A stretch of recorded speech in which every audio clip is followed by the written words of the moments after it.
Hello, hello. Hopefully you should be able to hear me. How's everyone doing on this fine day? And by fine day, I mean wet and miserable, at least here in the UK.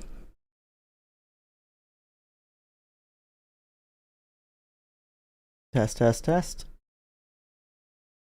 Well, my streaming software seems to tell me that you can hear me, so I am gonna begin. Because we want to do at least 3 games, hopefully 4 games today, so let's crack on. Right, so I've added that note now so you can see how many hours of the challenge we have left.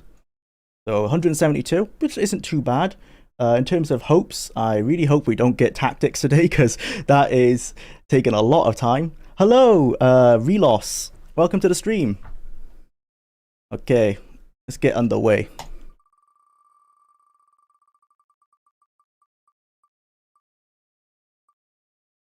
New Vegas, that's a good start. I am pretty happy with that. Okay, well that's a good start because, as I mentioned before, it's the one I know the best. So we should be able to get some good progress here. I can't remember what we were doing last time. Oh, I remember. Yeah, we were getting money from Vegas and we were going to buy a Bozar and I forgot that it had a strength requirement. So we're going to have to switch our strategy on the gun. But our main strategy is still to get as much money out of Vegas as we can. How's everyone's day?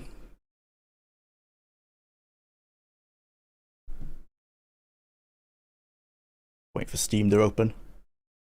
I'm pretty good myself. I was a little bit late because my workout went over a bit longer than I wanted it to. Started it a bit late. So I just had to quickly jump in the shower and get out, and now I'm here. But I'm going to be here until about 5 PM, so a good 5 hours of streaming. Last time we did have mod issues as well in New Vegas, which I have hopefully fixed. No guarantees on that, unfortunately. I tried to fix them. I haven't actually checked if the fixes I've applied actually worked. But the only issues were visual issues, so it shouldn't be too bad. Start up the game.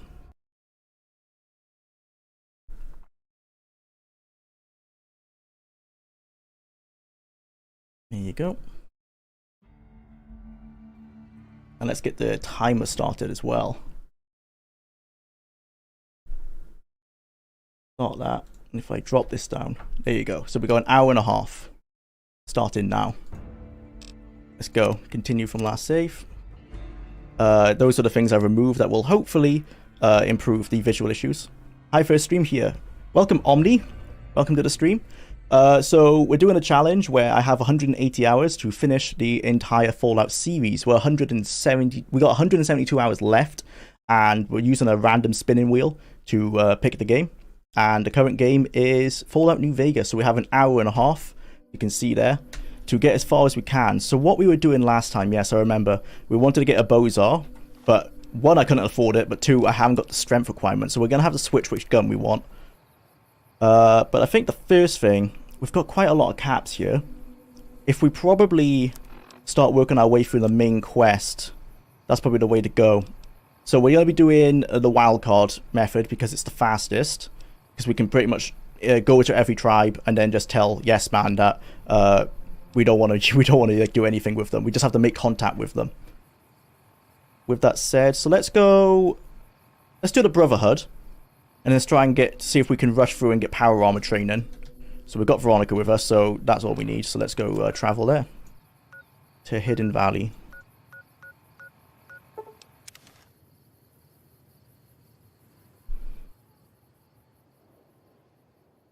I really should have strategized, like, because of the time limit on the challenge, and now realizing how games like Fallout Tactics are going to take us a very long time to get through.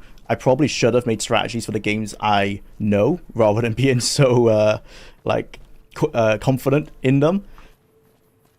Because New Vegas shouldn't take me too long, because I know what I'm doing, but now I have so many different, like, ideas or quests that we could do. I don't know which one to pick. But I think getting power armor is probably a good play, because then we'll have some extra strength, and then we can buy a strength implant. And that should get us close enough then to at least wield the Bozar pretty well, or just some strong weapon. And then we can just go to every tribe, tell Yes Man it's fine. And then from there, I was going to say we could go to the dam, but no, we can't. We have to do the DLCs as well. Bugger. Well, let's get power armor and a strong weapon. And then let's do the DLCs that allow us to bring those things. So, like, let's go to Zion and do that quest. Because at least then that'll give us some XP to level up.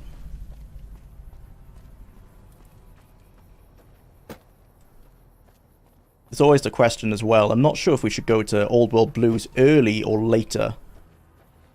I think later, because I don't think the level scaling is that nice to you in New Vegas. And I don't want the Night Stalkers to mess us up. So I think we go to Old World Blues maybe last. The Divide isn't that bad except for the Deathclaws and the Tunnelers. We can probably do that. Maybe second or third after Zion. Hey. Shot Veronica. I've had worse. I'm gonna just turn the volume a little bit down for myself. Turn the radio off.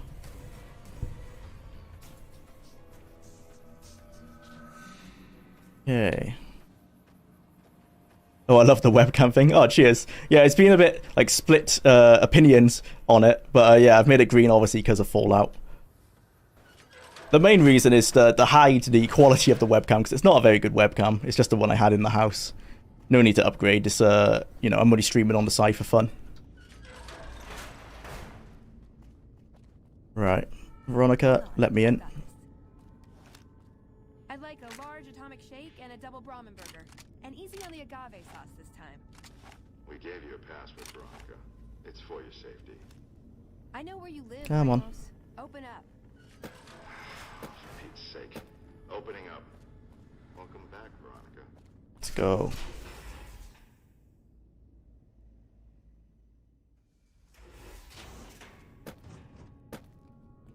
Listen up. Yep, let me through. Cool. So let's get the Brotherhood quests done so we can get power armor training. Looking sharp, Ramos.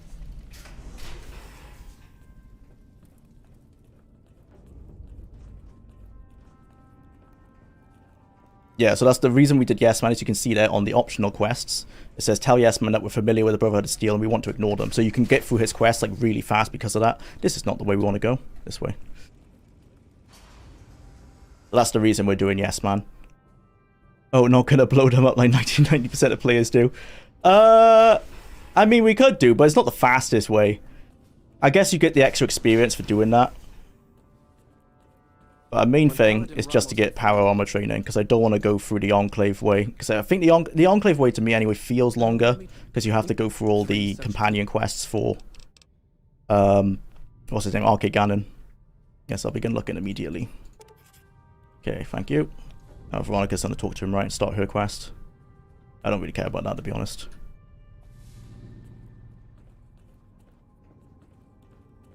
So. Oh, no. No, go away. Don't want to do Veronica's quest.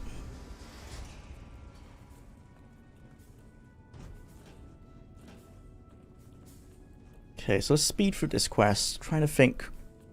Yeah, I really should have strategized this. This is not the way I want to go. I really should have strategized this so I could tie some things together. And whether I've had a blank. Yeah, I've completely had a blank on how to get out of the bloody Brotherhood. Because I'm going to... Okay, I'm going to... Up Black Mountain. I don't have to do the Tabitha quest, but I might as well, because it's... Do I have to repair? Or is it science? Repair 45. I don't think that's high enough. I think it might be 50 to repair Rhonda. Could just kill Tabitha. I never blow them up. I normally get them to work with the NCR. Yeah, if I was doing, like, if I was role-playing for this run, I'd probably do something similar. But we're just speeding through it. Don't ignore the lesbian scribe Veronica, it's awesome. She's gonna get ignored this time. She's just here to help me punch things. Probably will get Eddie eventually as well, once my repair's a bit higher. Oh, did we get the ones for Black Mountain already? I guess we did. Wait a minute. Oh, no, sorry, I got the wrong quest on. Yeah, let's get the Black Mountain ones. Can I run up here? There was a shortcut up the way through, yeah, through the Rad Scorpion Gulch, so let's go up that way. I think this version of the Brotherhood is rather interesting, but most everyone I've seen play this game does just blow them up. I've only blown them up once in my completely evil roleplay where I went Legion. That's the only time I've done it. Normally I just leave them be, no point. Like, I would blow them up if they were the Fallout 3 ones, totally. Or actually, I don't. Normally, what I do as well is I pot. Is it Harden, the other guy? I pot Harden in control.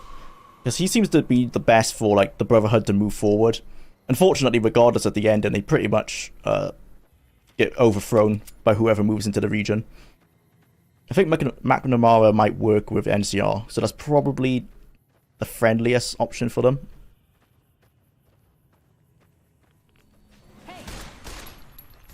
Okay. Oh dear.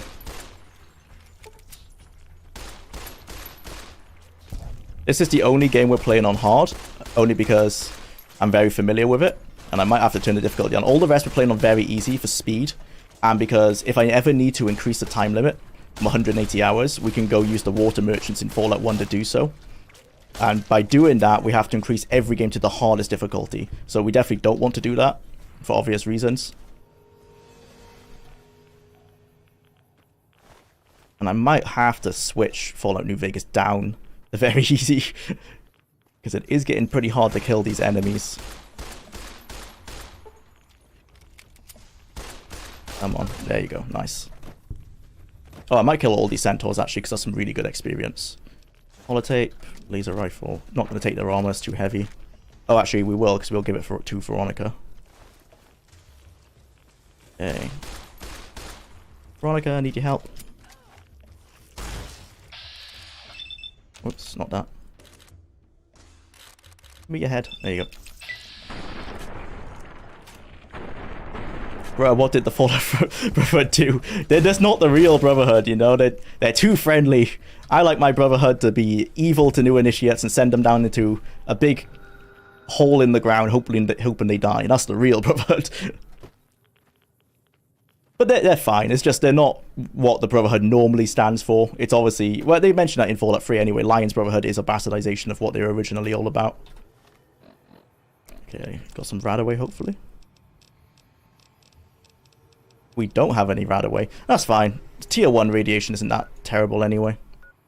Repcon.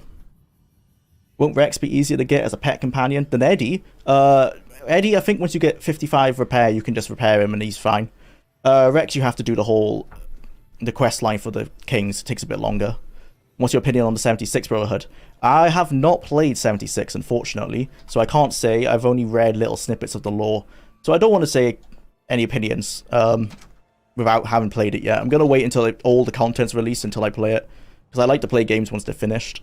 And at the moment, if they're still releasing content and it's not in its fully finished state, I don't need to talk to you. I need to go upstairs.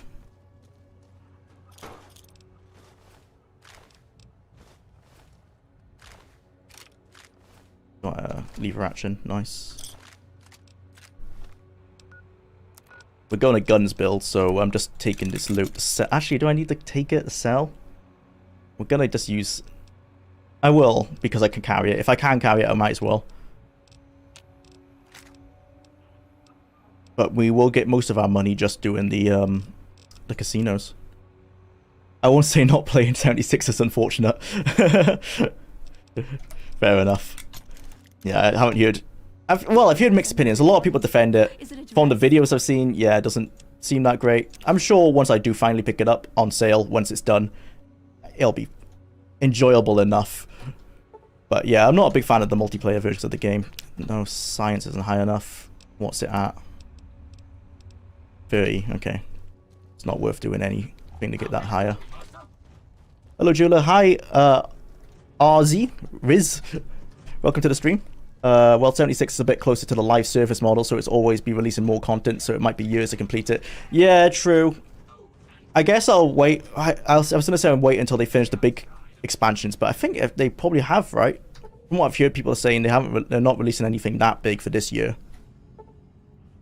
Damn, I really cannot get upstairs. We're a locksmith reader. What's our skills?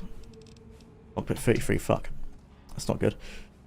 I like that Harlan's Brotherhood and the McNamara's are different. in ways not like Fallout 3, Brotherhood and Outcasts. Not just good evil thing. Yeah, they both want the same thing for the Brotherhood, which is the Brotherhood to succeed. They just have different ways of going about it. But yeah, the Outcasts were handled poorly in Fallout 3 because that's the real Brotherhood, but they did make them a little bit too like on the nose. Like, I hate Wastelanders. I want to kill them all. Yeah, okay. I really can't get upstairs at this level, huh? Tour guide, maintenance. Welcome back. No speech checks. I can't. That I remember. No. Huh. Well, we gotta come back here then, I guess. Let me out of your speech. Goodbye. Okay, there's not a key I'm missing. Here I was being super confident going into New Vegas because I played it hundreds of hours. And I forget basic stuff like this. Okay, well, we'll come back here. Both still secular style Brotherhood. Yeah. The OG style. Might as well go to Nellis, because we need to go to see the boomers anyway. You doing NV DLCs? Any idea which first? Yeah, I'm probably going to go to Zion first. Just because we can bring our equipment is the main reason. Old World Blues, probably close to last as well. It's a hard one with Old World Blues because the level scaling makes the enemies much harder, but also they're quite high leveled anyway. So I probably will go at the suggested level, which I think is level 20 or 25.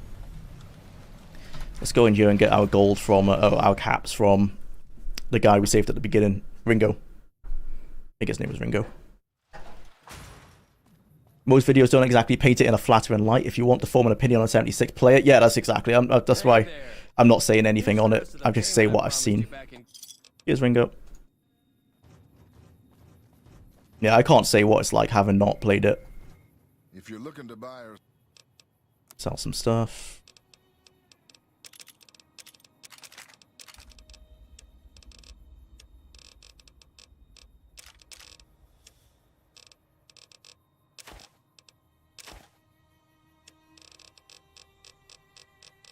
Oh, has he got Radex? That'll be good.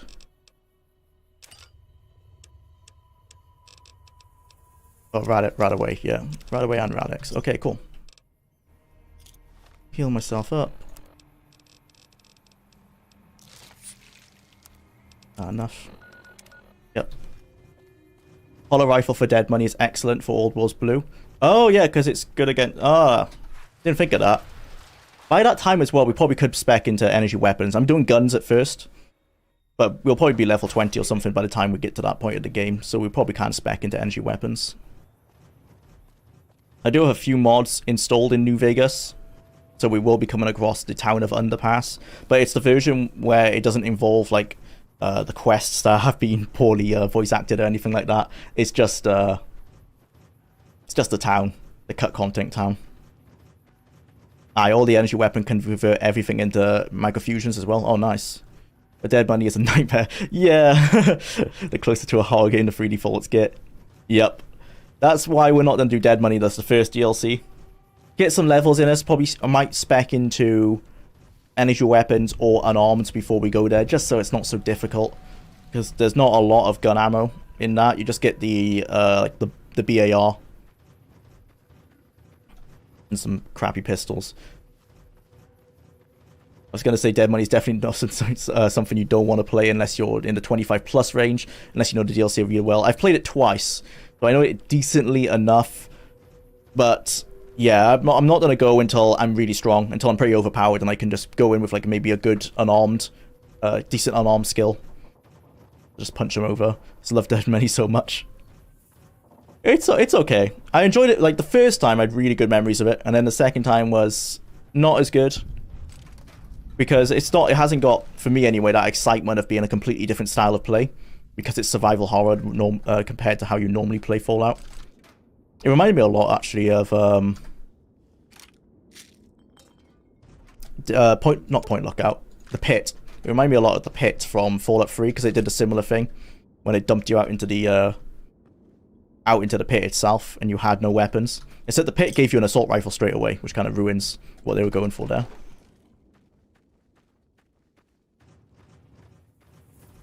Not gonna lie, I hate the beep and time bomb thing, both from gameplay aspect and because it hurts my ears, so I probably mod. Yeah, oh no, I just forgot about that in Dead Money. Oh, that's gonna be annoying. you'll get blown up like the rest of It's really annoying near the end. scavenging.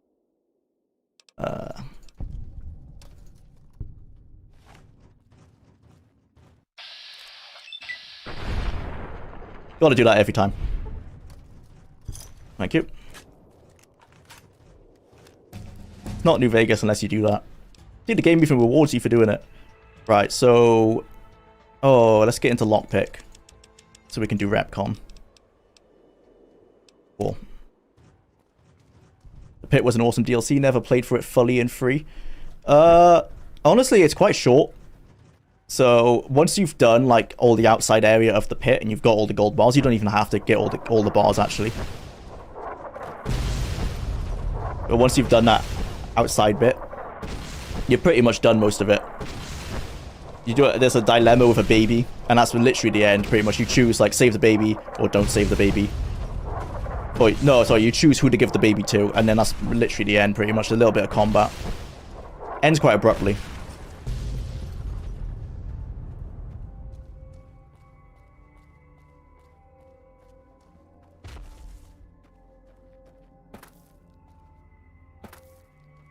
Classic Fallout 3 pure evil or good choices. Yeah, basically, you get like good choice, evil choice, that's it. They both end in a little bit of combat, and then you finish the DLC. It was quite disappointing when I got to that point, because it ended so fast. The whole DLC is like 6 hours of fun exploration, like, oh, this is quite, like, there's a lot new content here, and then 1 hour ending, and it's done. Because they introduced the Raider tribe with this leader, and you get introduced to the leader, and he has like maybe 10 voice lines, and that's it. You would think he would have like there was a whole quest line for him because you've done the quest for the slaves. Now there will be a quest for the raiders, but even if you go to pick the go with the raiders, there's barely any quest with them. It does end pretty abruptly. Feels like there might have been a lot of content with that one. Haven't researched it. Some stim packs in us, or just take some food actually.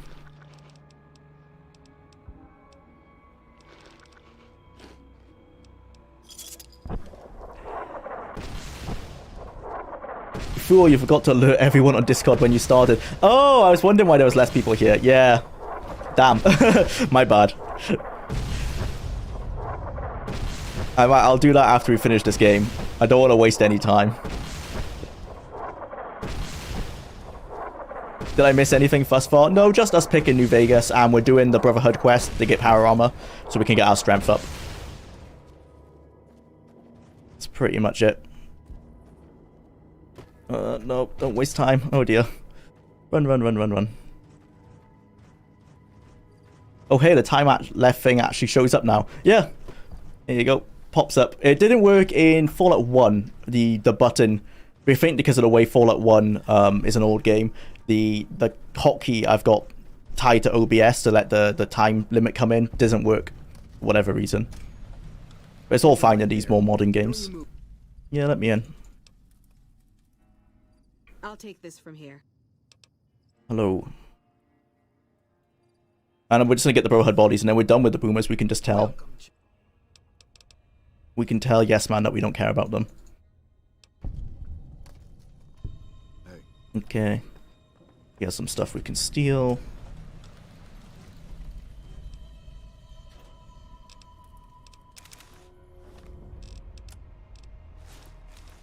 Nice.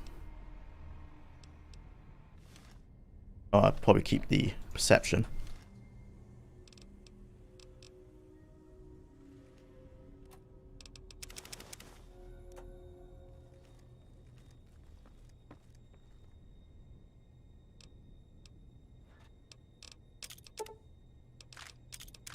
What did you think of the official Fallout board game? Not very impressive, was it? No. Unfortunately. They could have done so much more with that, and they just really didn't. Did the bare minimum just to sell it as a tied-in product.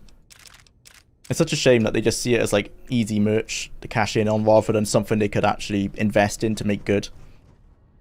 The same with like the tabletop game could have been so much better if they actually took the time to make it so.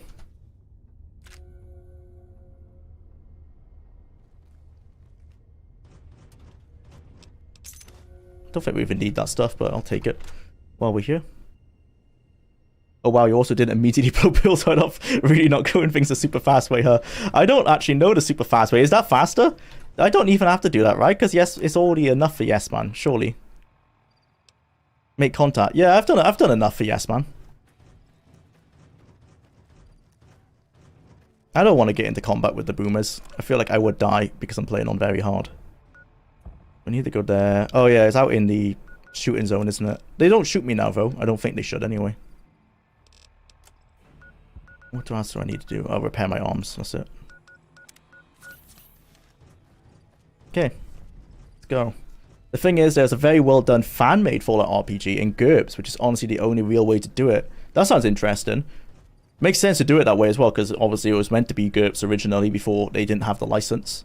Rat-tat-tat. Might depend on who you side with. I know some people blow Pearl's head off and then immediately fast travel away. Alright. I don't need to do that for yes man, so there's no benefit in me doing it.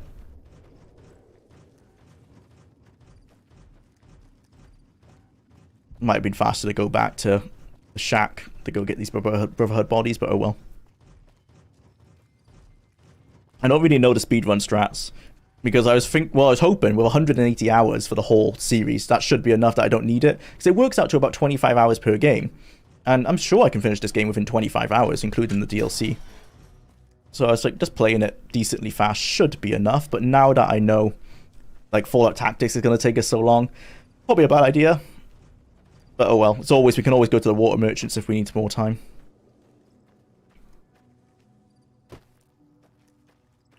Okie. Oh, not this one. Yeah. Hello. Thank you. What's your armor like? Got something good for me? I'll repair it.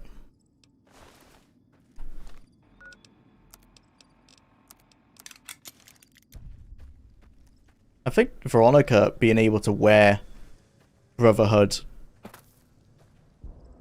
power armor might be the only... Is she the only companion who can wear, like, disguised armor? Most of them won't put stuff on like that. Like, I know Arcade Gannon won't put on Brotherhood power armor.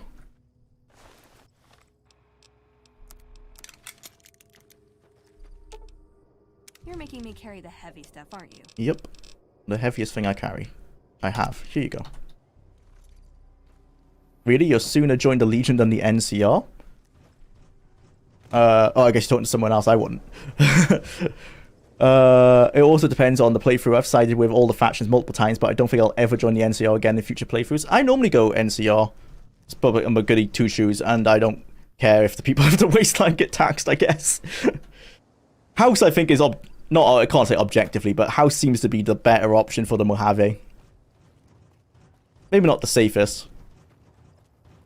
Oh, well, we still haven't got enough to go to Repcon, but we do have enough with a magazine.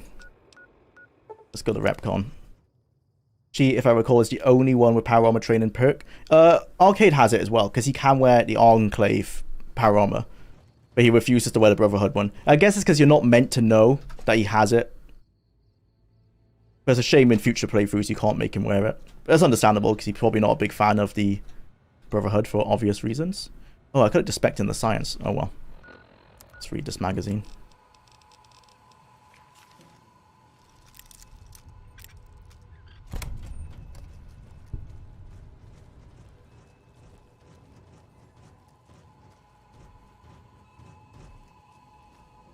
House is the best for personal independence, but not for general safety of the Mojave. No. Well, general safety, it would be the Legion, but it depends on your sex, obviously. If you're a woman, maybe not that safe.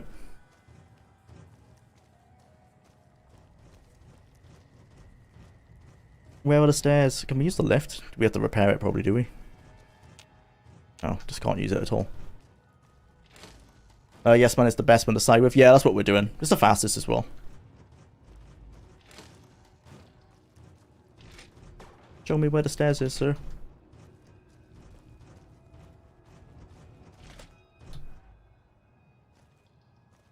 Oh, here we go.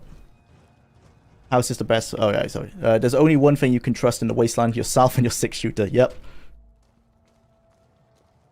pretty much. Right, here we go. Third floor access is for example. Ice cream. Thank you. Let's go. Oh, actually, is your armor fully repaired? You're making me carry the heavy stuff, aren't you? It's close enough. Can't be bothered to take it all the way to the top. Unauthorized facial pattern. Thank you. It's completely unintentional, but I do find it funny how similar... Oh my god. Sorry. How similar the Legion is to the Holy Roman Empire, which wasn't Holy, yeah, Roman or an Empire, yeah. The Legion famously has nothing to do with Rome. Yeah. It's very much just LARPing. And it's LARPing by a guy who doesn't really understand the books he was reading. Based on his understanding of, like... oh god, I'm gonna get it wrong. Halogenetics. Fuck, that is not the thing he talks about. But his understanding of that, if I could pronounce it right, not that great. Or at least his understanding doesn't extrapolate to what he's saying. Because he's like, oh, the NCR will fail because America failed. Yeah, but you're emulating Rome, and Rome famously did not last for thousands of years, unless you count the Eastern Roman Empire / Byzantium.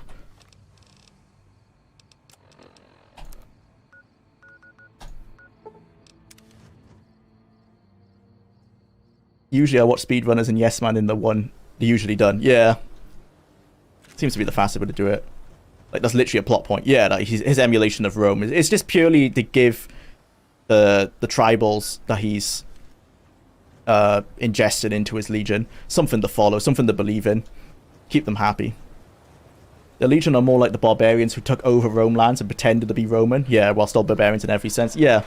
Because he doesn't have the time to wait for generations of like people to be grown what am I trying to say? Be born into like the new Roman culture and to emulate that well. They're still tribals who are just like, they aren't fully for that culture. They just emulated it at the moment. Wow, my English is terrible today. My brain is not working is my excuse.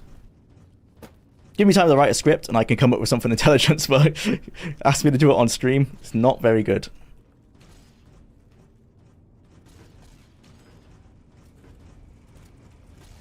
Alright, what's the next quest that he gives us? Is it the Veronica one? Do we have to do the Veronica one? I don't think so. Their leader literally has a brain tumor. Yeah, true. Then we seem to go in blind range at random times. Yeah, it's not the best thing to have if you're a leader.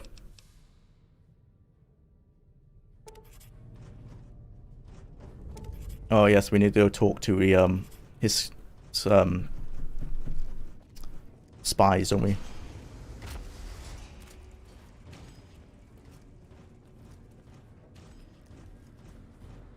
Won't Boone wear NCR armor? I don't think he does. It's probably something to do with him, like, not being affiliated with the NCR anymore. He wears the NCR First Recon hat, but it's not technically... if you take it off him, it just says, like, Boone's First Recon hat. It's not an actual NCR disguise.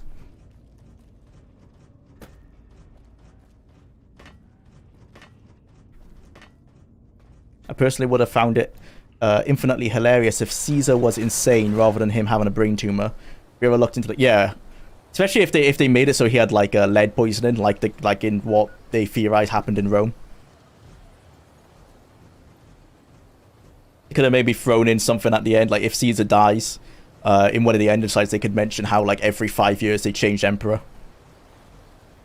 just to really emulate the late Roman Empire, Western Roman Empire, I should say.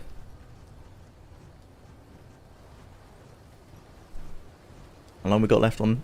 Okay, we're down to an hour left on New Vegas. Not too bad. Should be able to get power armor training in this time. And then from there, we will be powered up pretty well to go tackle the DLC. This would probably be a lot easier if I just dropped it down to very easy, which I am considering doing. I might not need power armor then.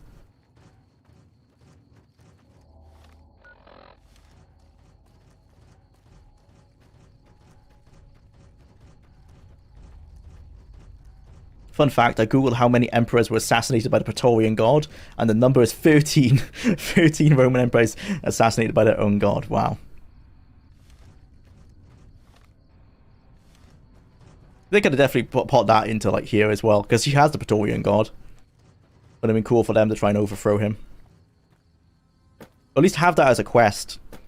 Just try and overthrow Caesar and like install yourself or install who you think is a better emperor. Where's this guy? Got a stealth boy on, isn't he? Oh, is he up there? Can he get up there? No, I'm going the wrong way. Oh, he's here. My bad. Only a rad scorpion. No issue at all. Where'd you go? Don't run away. What do you want? Thank you. Oh, man. Ugh. I don't got anything near those things. I want to do this quest now. I guess. Okay. That's Ball Lake. Start heading down Primway.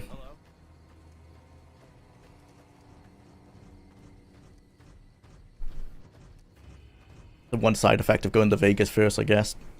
Maybe it would have been faster to do Arcade's quests. I think that the NCR has the best chances for the Mojave because of the solid forms of government, proportional representation. The economy tends to be more steady too. Yeah, but it's very corrupt is what the main issue is. And people are heavily taxed underneath it. So, well, yeah, so they might be somewhat safe, but they won't be happy. And it's probably going to end up with a point of, like, the president's going to be flipping every couple of years. It was stronger when it was essentially a monarchy. When it was, like, Aradesh? Yeah, when it was Aradesh and then Tandy. As, like, essentially a dictatorship. It was stronger then. Now that it's switched to an actual democracy, I feel like they won't ever find a president they're happy with. I'm just going to keep flip-flopping.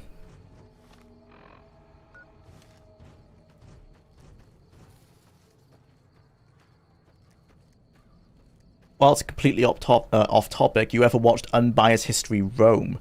It's a pure satirical comedy. What the hell? Well, I guess it was the powder. What the hell was that? Well, it's a pure satirical comedy show about the history of Rome, but it uses real history as a basis of comedy. No, I've never Unbiased History. No, I've never heard of that, unfortunately. But it sounds interesting. Oh. Oh dear.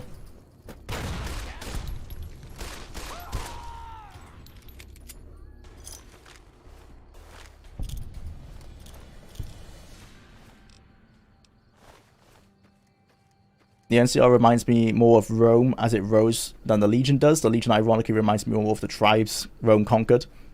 Yeah. That's actually what we were just talking about earlier, yeah.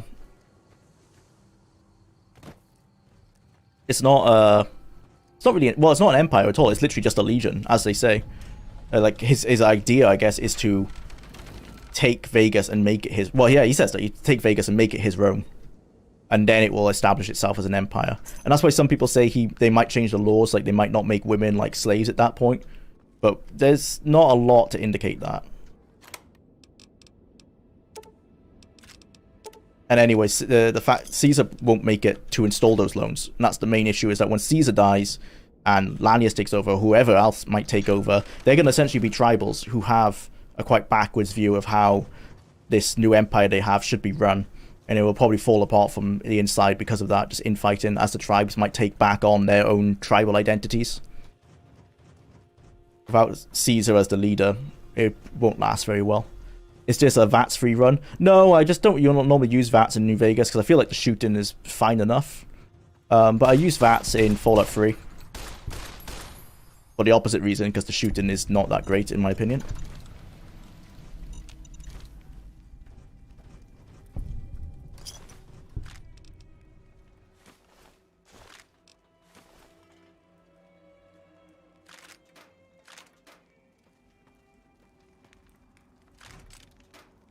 I hate that this is marked as stealing. It would make sense if the Powder Gangers were like a legitimate like faction that mattered, but they have such a short quest line.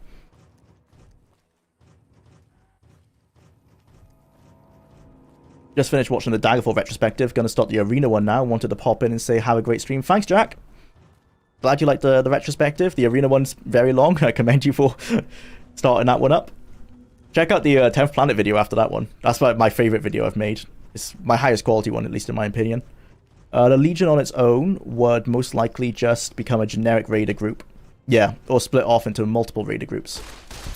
Pretty much what I believe as well. They would revert back to their tribal ways.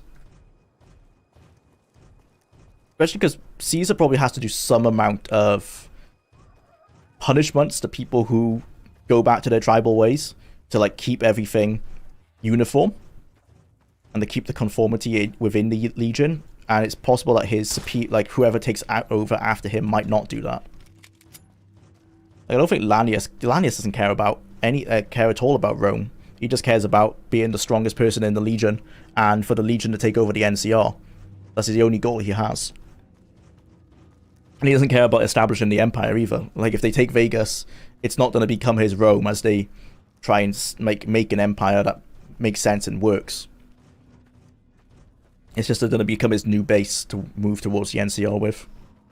The honcho of one of them strip families got killed right in his own casino. So yeah, the only way the Legion works, I guess, is if the courier does side with them and save Caesar. But even then, Caesar will only live like maybe, what, 10, 20 years longer because he's quite old. And then the same problems arise again. I feel like he can't... In 10 to 20 years, it's a lot to ask to establish such a strong culture in that time. It'd be very difficult. Even worse, the Powder Gangers rarely matter, even near the Hoover Dam fight. Yeah. As a faction. I mean, they're essentially just good springs for bad guys, right? And like good springs don't really matter at all either. That's a shame, because it feels like they could have more... With their numbers alone, they should have more of an impact. Like, possibly you could use them to team up with the Fiends to harass the NCR at the airbase, at McCarran Airbase, but you can't do anything like that. Why am I talking? No, I don't. Why am I doing this? I'm on autopilot playing like the story as you normally would, which we do not have to do. We're literally just trying to get to the scribe. We're not going to go into Prim. That's useless. All the minor factions were heavily cut down as the game is made in less than a year. Yeah, 18 months, but yeah. There's a lot of content. But I think when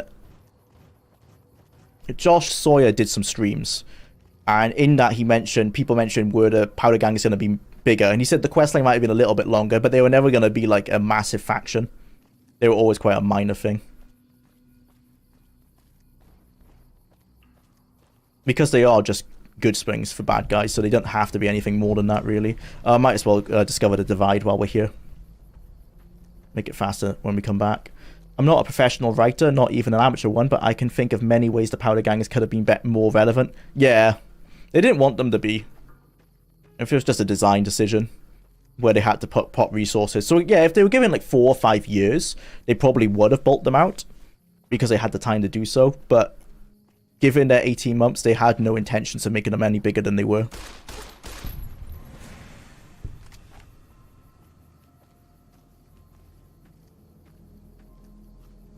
It's especially annoying because you can find, once you go past Sloan, there's like some of the houses on the outskirts of Vegas. Like the Powder Gangers are there. They have spread out quite wide. Not to mention the ones in the vault.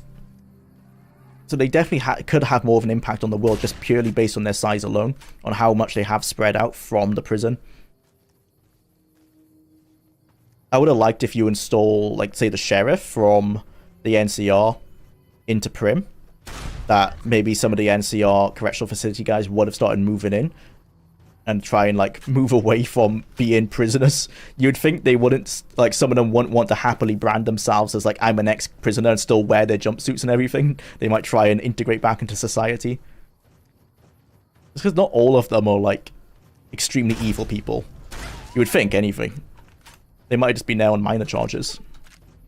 But I might be missing something. Maybe it is, like, a one of those prisons where they only said murderers too. Can't quite remember. Oh, interesting. Good job, New Vegas.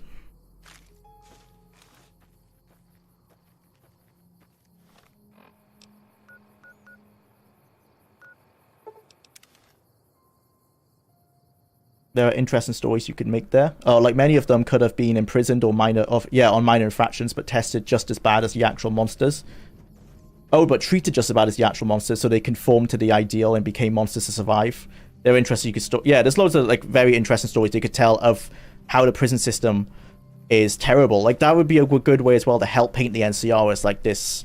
On the surface looks good, but like underneath is super corrupt and evil. You could have like the prisoners are treated awfully. Like they're already pretty bad, right? They're essentially slaves, like chain gangs, but they could have put maybe more on the nose and make it more understandable why they want to rise up and fight against the NCR, other more than just like, oh, we're bad guys, fuck the good guys, essentially.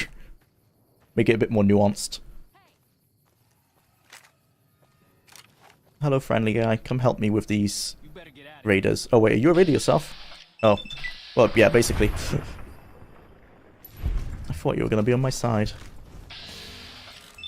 Oops. That's why I don't use VATS, because it said 32%, but clearly I had much higher if I just aimed myself. That's something that happens in real life. The prison system in the US creates more... because of institutionalization. There's a word for that. You become institutionalized because of that issue. Where did that guy go? Oh, there. Got New Vegas first of all? We did. We did indeed. Most prisoners just can't be reformed, sadly. Yeah, well, yeah, obviously some of them can't. If you're like a murderer, most likely can't be fixed. But it depends on the situation. If it was in hot blood, maybe. Who's to say? It's a very heated subject. And then you have all the dilemma of like, is it really about reformation or is it about punishing them?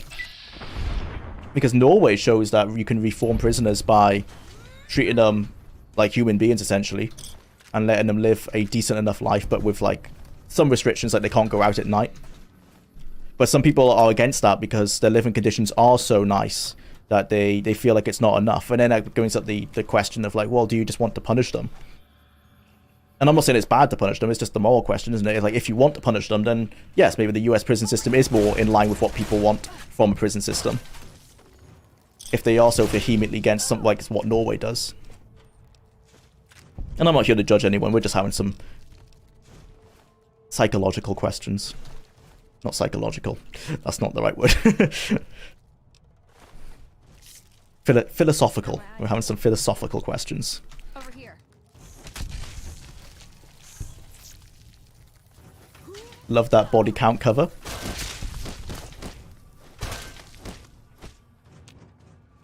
Meh.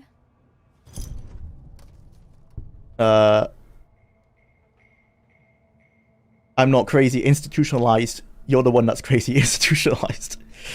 Yeah. We're all institutionalized into the world we live in. Most prisoners... yeah, sorry. You treat a human being like scum of the earth long enough and they'll start acting like it. Yeah. I mean, you can see that in kids. If you treat a kid who has learning disabilities... I'm speaking from my own situation here because I had dyslexia. If you treat him like he's an idiot, he's going to go through life thinking for a while that he is an idiot because of the issues he has. And then he only, it's only later in life, if he's lucky, that he can learn that maybe he's not, which is what happened to me in university. I was like, oh, maybe I'm not completely dumb. I just have issues finding the right words for things. Over here. And reading. But luckily, my dyslexia in terms of reading isn't actually that bad. I just have to focus on it. I can't speed read, really. I think violent reoffenders should just be put on TV Death March Island. I mean, that's a good way to mix reality TV with that.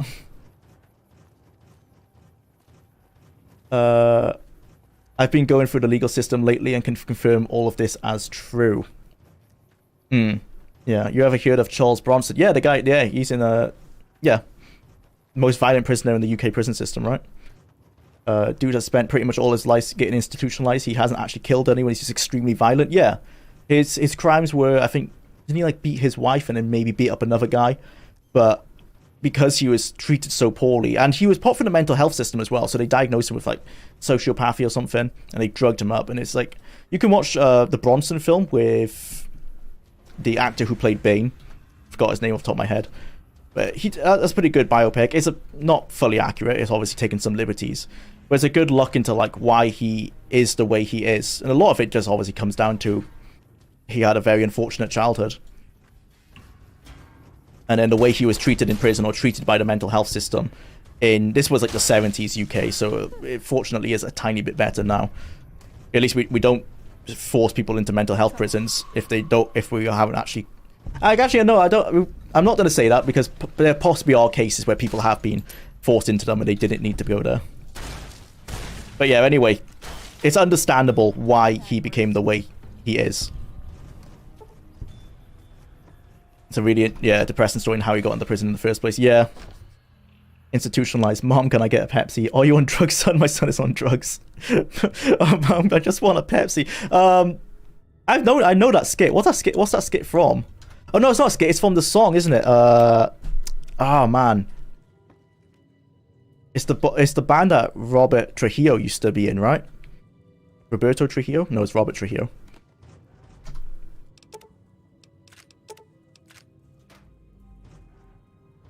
But that's a good song. Just can't remember the band name off the top of my head. Suicidal Tendencies, right? Is it that one?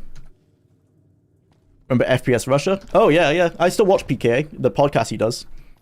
Yeah, he got put into the prison system, I think 1 or 2 months for just possessing weed. He was literally a cell mix with a serial murderer. Yeah, with Snow. I mean, Snow seems like a pretty decent guy, all things considered. But yeah, Snow was obviously not a nice person, but nice enough if you got on the good side of him, which I guess FPS Russia was. Very interesting stories he got from prison. I mean, the fact he got locked up for 2 months for possessing some weed is crazy. It was a lot of weed, but still. It was very much just because of the stuff he was doing on his channel. And possibly what happened with his manager. It's all crazy situation on that one. Hey there. Need anything? Oh, I wouldn't say the word on YouTube. Oh, I just thought of that. Here's what Well, I've already said it now. I was going to try and think of another way to say it. S-word tendencies. That sounds like I'm trying to block some sort of slur. Although I don't know what you would... Oh, no, there's definitely slurs for S-word. Never mind. Yeah, it's already been said. That's why these VODs go on the second channel, just in case.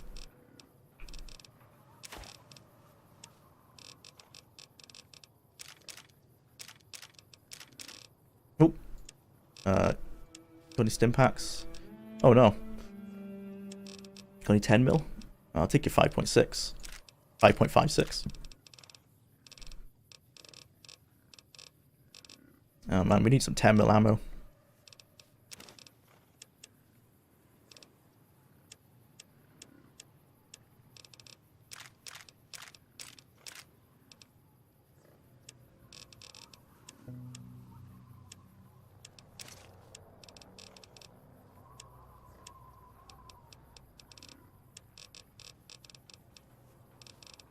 Oh, I should have kept my rear.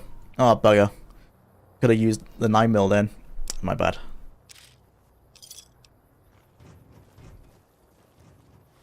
Is there any benefit to going up here? A little bit of experience now. Okay. I'm wasting way too much time playing the game as I normally did. I really should have looked up some speedrun strats. That's part of the challenge as well, is that I can't look at guides, and I'm gonna hold myself to that. Like, I could go away and like watch some videos in between sessions, but that ruins it for me. The whole point is that this is a challenge for myself to see if I can do it with some basic knowledge of the game. Well, I have some basic knowledge of most of the games. Not all of them. Some no knowledge of some of them. 30 minutes. Yeah, we just need to get to him. Then we might as well... It's probably faster to go down from I-88 rather than run across. I'm not going to go to Nipton. Because we don't need to.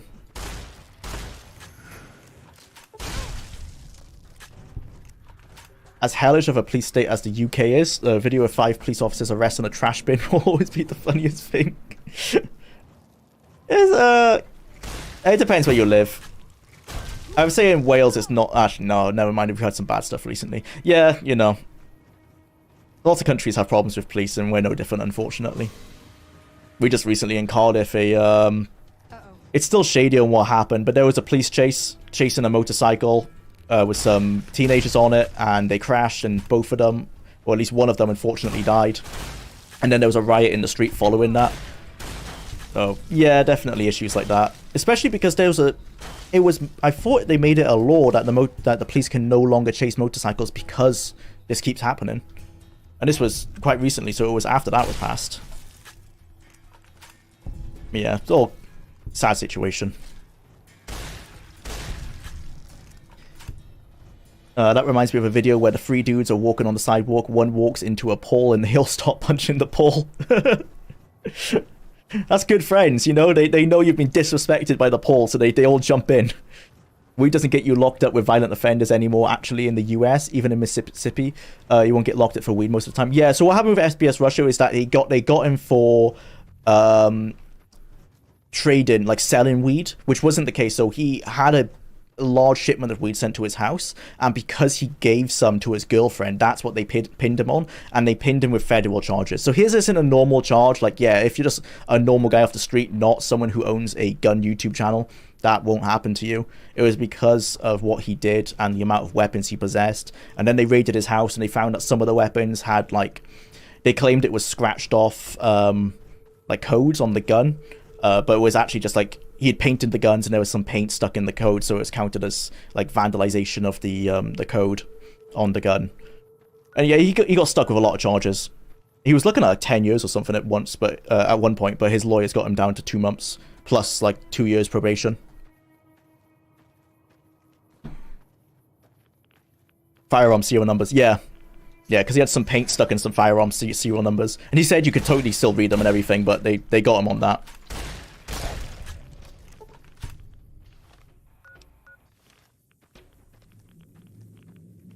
Yeah, that sounds like the overreaching Fed agencies. Yep, pretty much what happened.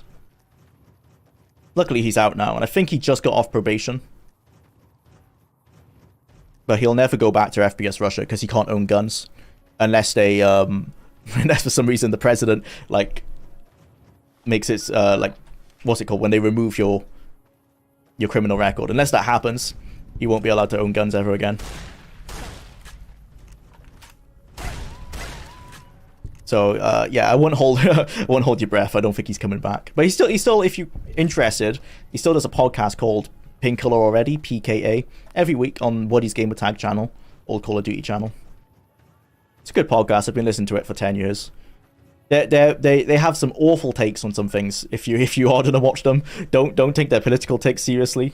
A lot of them are deliberately dog shit.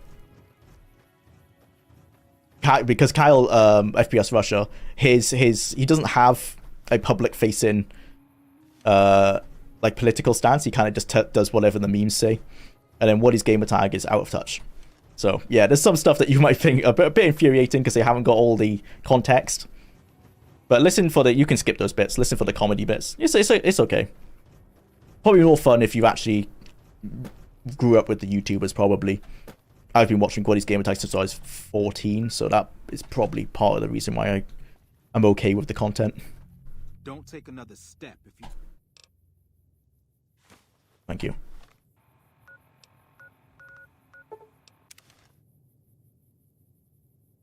My dad got 4 years for a DUI. Oh no, drunk driving with a handgun in the glove compartment because the gun means he could have lost control and started shooting people. Wow, that's crazy. Like I'm assuming you're in the US. Like if you're in the UK, then sorry, I can understand why they might have done that because you need a lot of licenses to own a gun, and I don't think you could actually put it in your car like that. But assuming you're in the US, yeah, that's fucked up because that's just, you know, something you're allowed to have. It happens, unfortunately. That's the interesting thing about Fallout streams or Fallout videos in general. It always kind of goes into like discussions about these kind of things. Probably because Fallout politics are just reflections of our real world politics. And I was gonna make a video on this originally, but I probably won't anymore. just because I don't have much to add to the conversation, but I was going to make a video about Outer Worlds and why I think the world doesn't sell itself as well as Fallout's.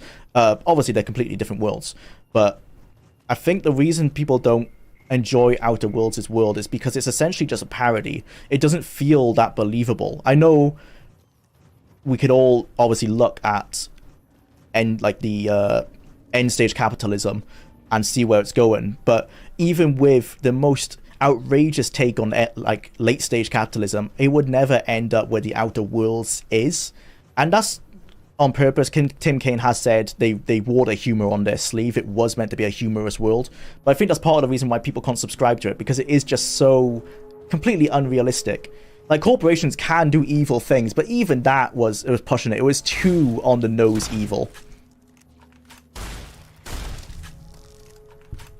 Which is ironic, because Fallout sometimes is also on the nose evil, but I will say that was less common in Fallout 1. It has become a bit more so since Bethesda got involved, that you have, like, Voltec is now extremely evil. Actually, yeah, so that's... because I never wrote the script, I never did the research, that would be an argument I would have to have with myself, was we're okay with Voltec, with all their Volt experiments, which is quite an evil thing to do, a very evil thing to do, but not with Outer Worlds. Yeah, there was a lot. Yeah, I never ended up writing that script, so I guess I never came up with the arguments, so I can't say anything really. But definitely the world doesn't sit with people as much. Fallout's supposed to be a parody of different things from reality, yet we live in such a dystopian clown world that Fallout can seem tame at times. True. Evening.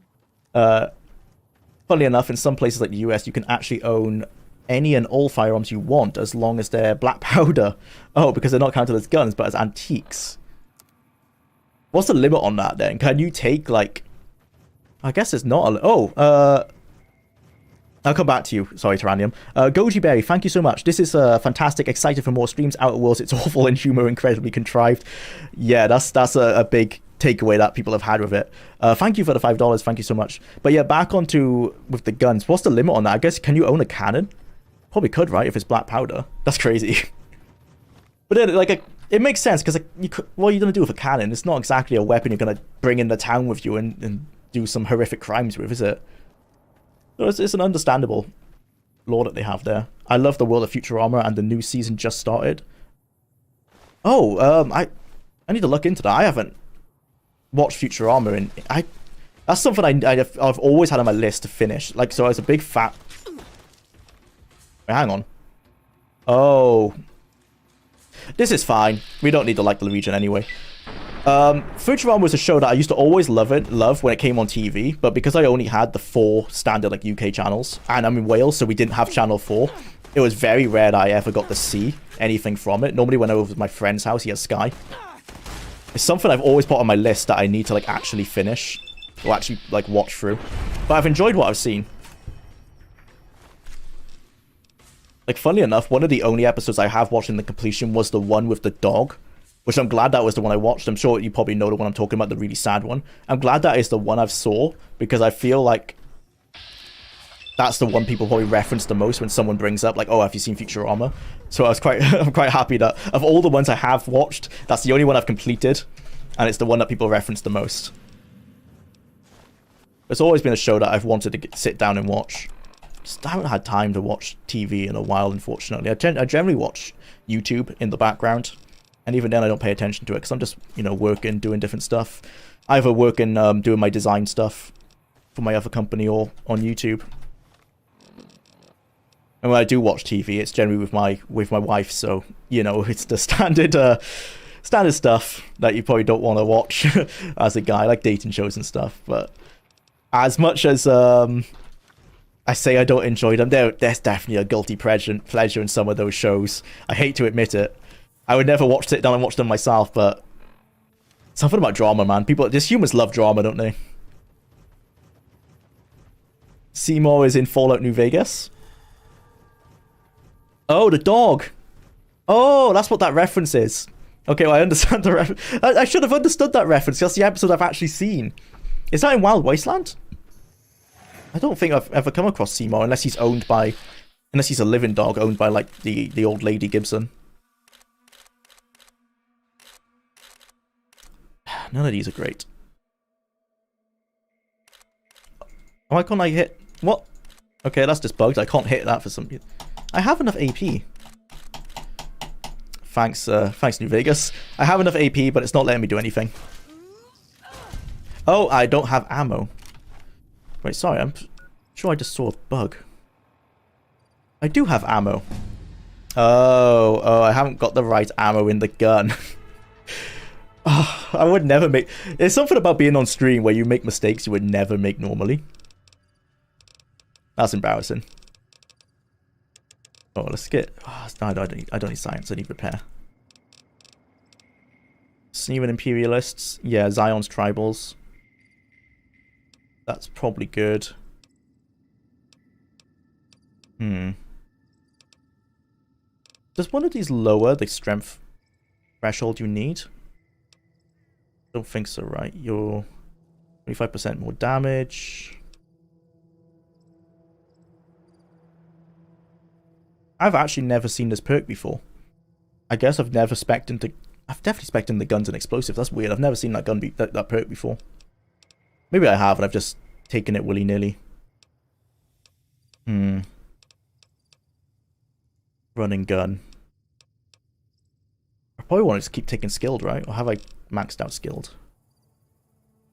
Every time you advance the level, best taken early on. It's boring to take, but I might take that, actually. Yeah, let's take that. What level are we? Level 8. Yeah. Probably should have taken that a bit earlier, but oh well. Just woke up, y'all. Good morning. Welcome to the stream, Dodge Ram. If I remember correctly, that's a truck, right? My next Fallout playthrough is going to be based off the crazy jazz pianist Dorothy Donegan. Gonna play New Vegas like a piano.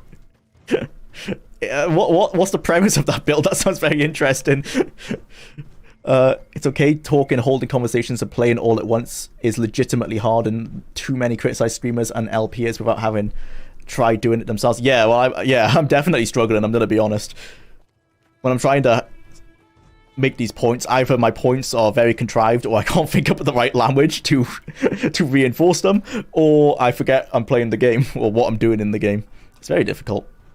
I very much respect people who do this like every day. Approach slowly, stranger. Okay, that's that quest done. I was just in the chat room talking about how good Rams are and how much trucks are going for right now. We really don't have trucks here. I would say it's quite sad, but I have seen some imports, and dude, our roads cannot take them. They are so big. They are like in my town. It's quite a small town. There's a guy who drives around. He's got a Ford. I'm not sure what the Ford truck is, but whatever the F40 or something, F50, F something. But he's got one of those, and it's massive. It's like almost goes into the other lane. It's way too big, way too wide for our roads. That's the biggest thing that I took away. Like, I knew they were tall because I've been to America, so I've seen them, but I never realized how wide they are until you compare them on a British road. That's the big takeaway, that they definitely cannot import too many of those. I think if another one came the other way, they actually would have to go up onto the side, onto the pavement, the sidewalk in America. They would have to go up onto that to get around each other. It's crazy. The Ford F-150, yeah. Yeah, it must have been that, F-150 or F-250. Yeah, one of those. Big Ford truck. One guy in my town has one. I think he's a farmer, so it makes sense for him to have it. But when I see him driving around town, it's just absolutely massive. Have you had any luck finding this? Bro, I wish there would be a car size regulation in the US. Is there not? There actually is in the UK. Well, in the UK, we have some regulations, stuff like your wheels can't go on the outside of your car body. So if you see like a modified car where the wheels are very wide, they have to do a where's my hand? They have to have like a curved piece of like plastic body to go over the wheel. So we have some restrictions like that, or try to restrict you from going too wide. But I'm not sure if we have a clear width restriction. We probably do. Good. But then maybe not, because tractors can drive on the roads here, which is always I live in the valleys, the Welsh valleys, so it's like quite close to the farming communities, so you often see tractors on the roads, and those are annoying because they can't go very fast, and they're very hard to overtake them. I'm still looking for, oh dear, what What quest did I just take? Oh, do I have to do that bloody hacking minigame? Oh, I don't want to do that. There is an unmatched charm to Fallout 3 and New Vegas, to be honest. Yeah. This era of the game, bro, I would put even Oblivion in that. Because for all the flaws Oblivion has, it still has that charm from this era of the Gamebryo engine. Like, the way it just looks and controls, I really like. Oh no, we don't ascribe Ibsen. That's luck. Okay, we don't have to do the hacking minigame. Thank God. I really did not want to do that. There's too many car regulations in the UK or the US. There might be quite a lot in the UK. I'm not well versed in it whatsoever. There's going to be more, obviously, in 2030. Electric cars only being sold. New, anyway. Secondhand, it can still be petrol cars and diesel. The items I'll need to keep the. Oh no! Wait, is this actually required to do the bloody... Oh, I should have done the Enclave one. I gotta do all the bloody vaults. Oh, okay, we're not doing power armor. Christ. I wish I could use guides now. Oh, no. No. Is there not like a speech check I could have done? Oh, that's... I do not want to do this. But you know, actually, no, you know what? Because we agreed last time that we were going to get the All-American. So it works out. It's fine. We'll go do it. I don't want to do the plant-based bloody one. Back again, I see. There's no speech checks here, are there? Yeah, this is just lore. Which I am interested in. I have played the game before, that's why I'm skipping it. It's not like I do care about the lore. I wouldn't play a new game like this. Without regulations, we'd be having much worse pollution problems than we're already dealing with. Yeah, London has like loads of restrictions like that, right? Every time I've driven, like on the weekend actually, I drove near London. I went to Watford to go to the Warner Brothers studio tour, which is pretty cool if you're a Harry Potter fan. My wife wanted to go. It's a good day out. But we went to that, and yeah, you get close and they start having like all the congestion charges. I don't even know how that works. I'm so glad that I never have to drive, or even if I had to, I never would drive deep into London. Because I don't understand. Don't understand it. Just park on the outside and take the train in. Plant-based oxhorn? Is that actually an oxhorn emoji? How do you even get that? That's sick. Oh, oxhorn's real? Oh, they might just be real animals, aren't they? Are they based on like bison or something? Maybe. I don't think they're Fallout exclusive. This is the one... Oh, wait. No, because the All-American one's up here, isn't it? Is it? Is this the All-American vault? It's the one with the radiation problems. Oh, we don't have a radiation suit, actually. Ooh, we can go to Nels... we can go, I was going to say we can go to the place next to Novak, but of course we haven't been to Novak. Don't have a radiation suit. Let's see how bad this radiation is. Switches your power source to nuclear, literally the only green source of energy. We have some nuclear stations in the UK, but people are very, forgot the term for it. Oh, not in my backyard. NIMBY. People are very NIMBY here. So that's the reason why it's quite difficult to get new ones built. We're switching to wind here, which actually makes sense for the UK. It's extremely windy, especially in Wales. And there's always talks of... So where I live, there's a... Why can't I change ammo? But where I live, there's a place called the Severn Estuary. And it apparently has the strongest tides, or some of the strongest tides in the world. So there's always been talks of utilizing that power, but it's always fallen through.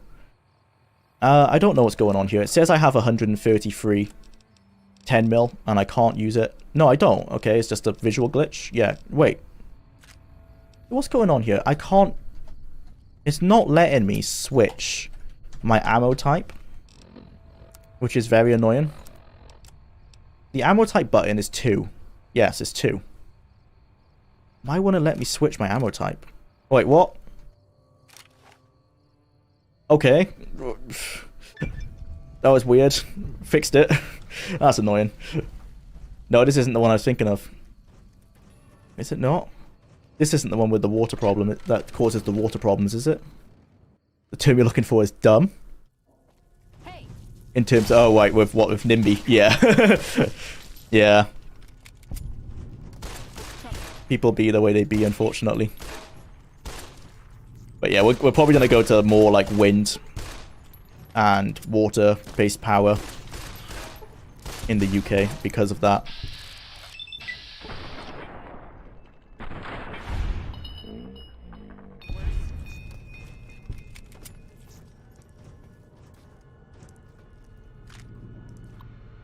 Is this...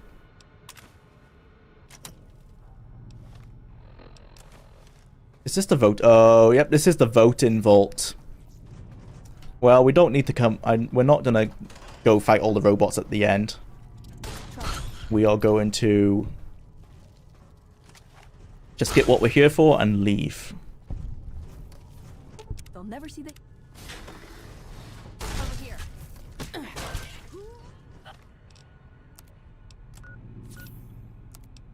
Saying that, where do we actually need to go? Further down.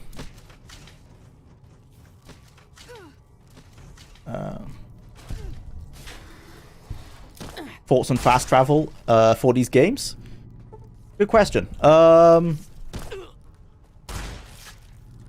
think it's necessary because the worlds are too big to want... Without a form of making fast travel faster in-game.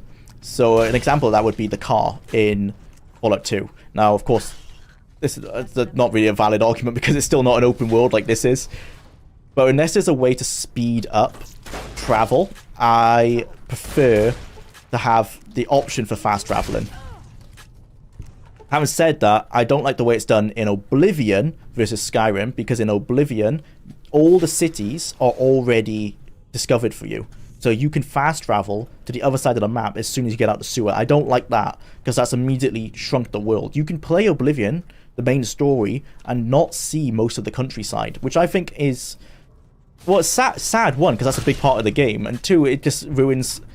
It makes people not form a connection with the game the way that other people have, because they played a much shorter, truncated version without a lot of the exploration that makes the Elder Scrolls what the Elder Scrolls is, or at least the modern version of the Elder Scrolls. So I think Skyrim did it pretty well. As much as I love Morrowind... Oh, that's sort of a good argument as well. There's the two ways. Morrowind does it well in that there's enough transportation options that you can get around the world pretty fast. So you either do a ton of in-game options, like you need the boats, the carriages, the proper propylon chambers, and the mage's guides. As long as you have enough, it's fine. But if you only have the one, if you only have carriages, the major cities, that's quite annoying. So if you're only going to have the one, like it's Skyrim and only have the carriages, then I would prefer that they have fast traveling to every location as well. Basically, the game has to be built around fast travel.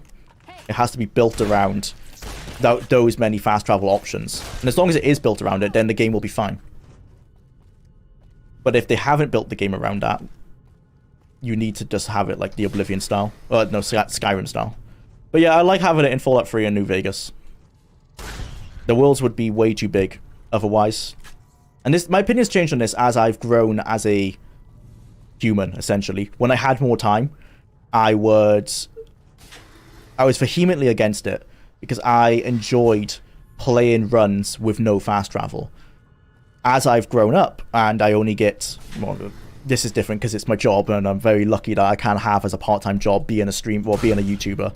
But for people who don't have their part-time job as that, they might only get an hour or two a day to play a game. And so, you know, they don't want to waste that time running to the other side of the map to do a quest. So that's why, as I've grown up, I understand why fast travel is there. What I would prefer is that they kept both, which is obviously more work, but that's ideal. What you would have is a Morrowind level of in-game fast travel options, Skyrim's normal just click and fast travel option on top of that you can either toggle or you can just choose not to use, and you keep the journal directions that Morrowind had, or at least without the mistakes. I know that's world building, but it's still frustrating to have mistakes in the directions. So you give the options, right? And the reason they don't do that is because it's more work, obviously. And I imagine the numbers of people who do want a world with Morrowind style fast travel probably isn't that large, so it's not worth the investment. But that's, yeah, my take on it is, as I've grown older, I totally understand fast travel, and I'm quite glad it's in the games. Click on the map fast travel is just objectively bad. Well, yeah, it totally ruins the way you would play the game. Bad game design, just make it part of the world and don't be lazy. Yeah, well, that's the issue, is that it is well, I guess it is laziness, right? But when it's such a big company, it's not like that one employee was too lazy to do the work. It's that they had to choose what they could spend time on, and they just decided if only 10% of gamers or 15% or whatever it is of gamers care about this, they're not going to spend time on it, which is sad, but it's understandable. I'm sure most of us have worked in corporate settings, and we can see how situations like that can arise, where, funnily enough, as projects get bigger and companies get bigger, there is an inherent amount of... Terrible at finding words. Like, no one works super efficiently. Like, no matter how good your team is, it's never as efficient as it could have been. And that's just inherently the case with corporations. As soon as a company gets to a certain size, communication will always fall down. You know, bureaucracy will come into play. And that happens with everything. So, yeah, actually, I often feel that a smaller team is more efficient than a bigger one. As long as everyone's on the right page. And everyone's, you know, working their hardest. As it gets bigger, you have to choose. And as the games get bigger, with something like Starfield, for example, it's such a huge game that they have to choose what to put the time on. And I imagine the fast travel in Starfield will maybe be click and I imagine it'll be something like you click to fast travel, and then there'll be a quick cutscene of your spaceship taking off, which is the, you know, the show. You ran to your ship, you got in, you took off, you flew to the place. There might be some loading screens, which are the hyperdrive. You know, there's the, you go through the warp, whatever they're gonna call it in this game. I think they have already described it, but I can't remember. But you go into hyperspace, and then you arrive, and it shows the landing animation, and all that's done in like 20 seconds loading time, and then you're there. That's probably how they would do it if they have that system. Oh, that's grenades. Fuck! Did I die? No! Oh no! Oh, I didn't save. Oh, that's the fast. It's a autosave for us. Games made on a 9 to 5 just wind up soulless, sadly. Yeah, pretty much. All of our favorite games. Oh no. Oh no. Oh no, it is on the lower level. Okay, we didn't lose that much.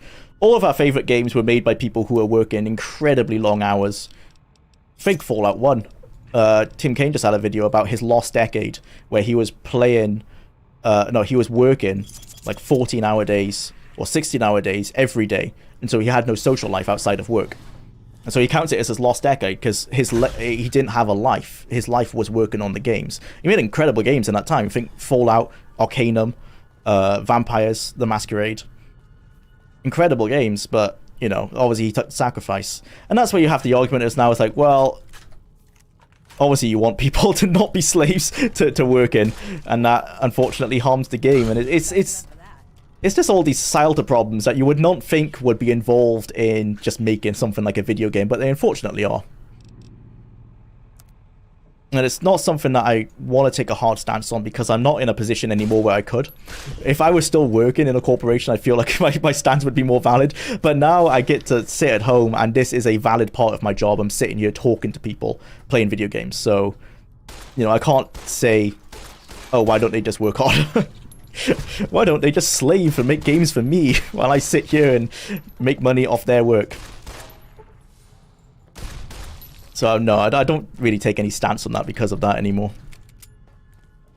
But I'm sure, again, most people have worked like that in our lives. I have. I've worked stupid hours, and in hindsight, I wish I didn't. There was no benefit to me. Meh. It's such a fuck's sake. It's such a heated, like, not heated. Yeah, it's such a heated debate. Yeah, it is, yeah. Game gets popular, gets corporatized, become the same Fortnite CalArts bright color goo as everything else. Yeah, well, yeah, because that's what sells. Essentially, everyone always emulates the biggest thing. But this time, guys, we're not gonna bloody die. I'm gonna pay attention.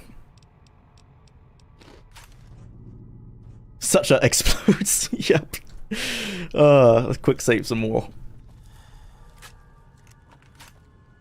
No, I don't want slug.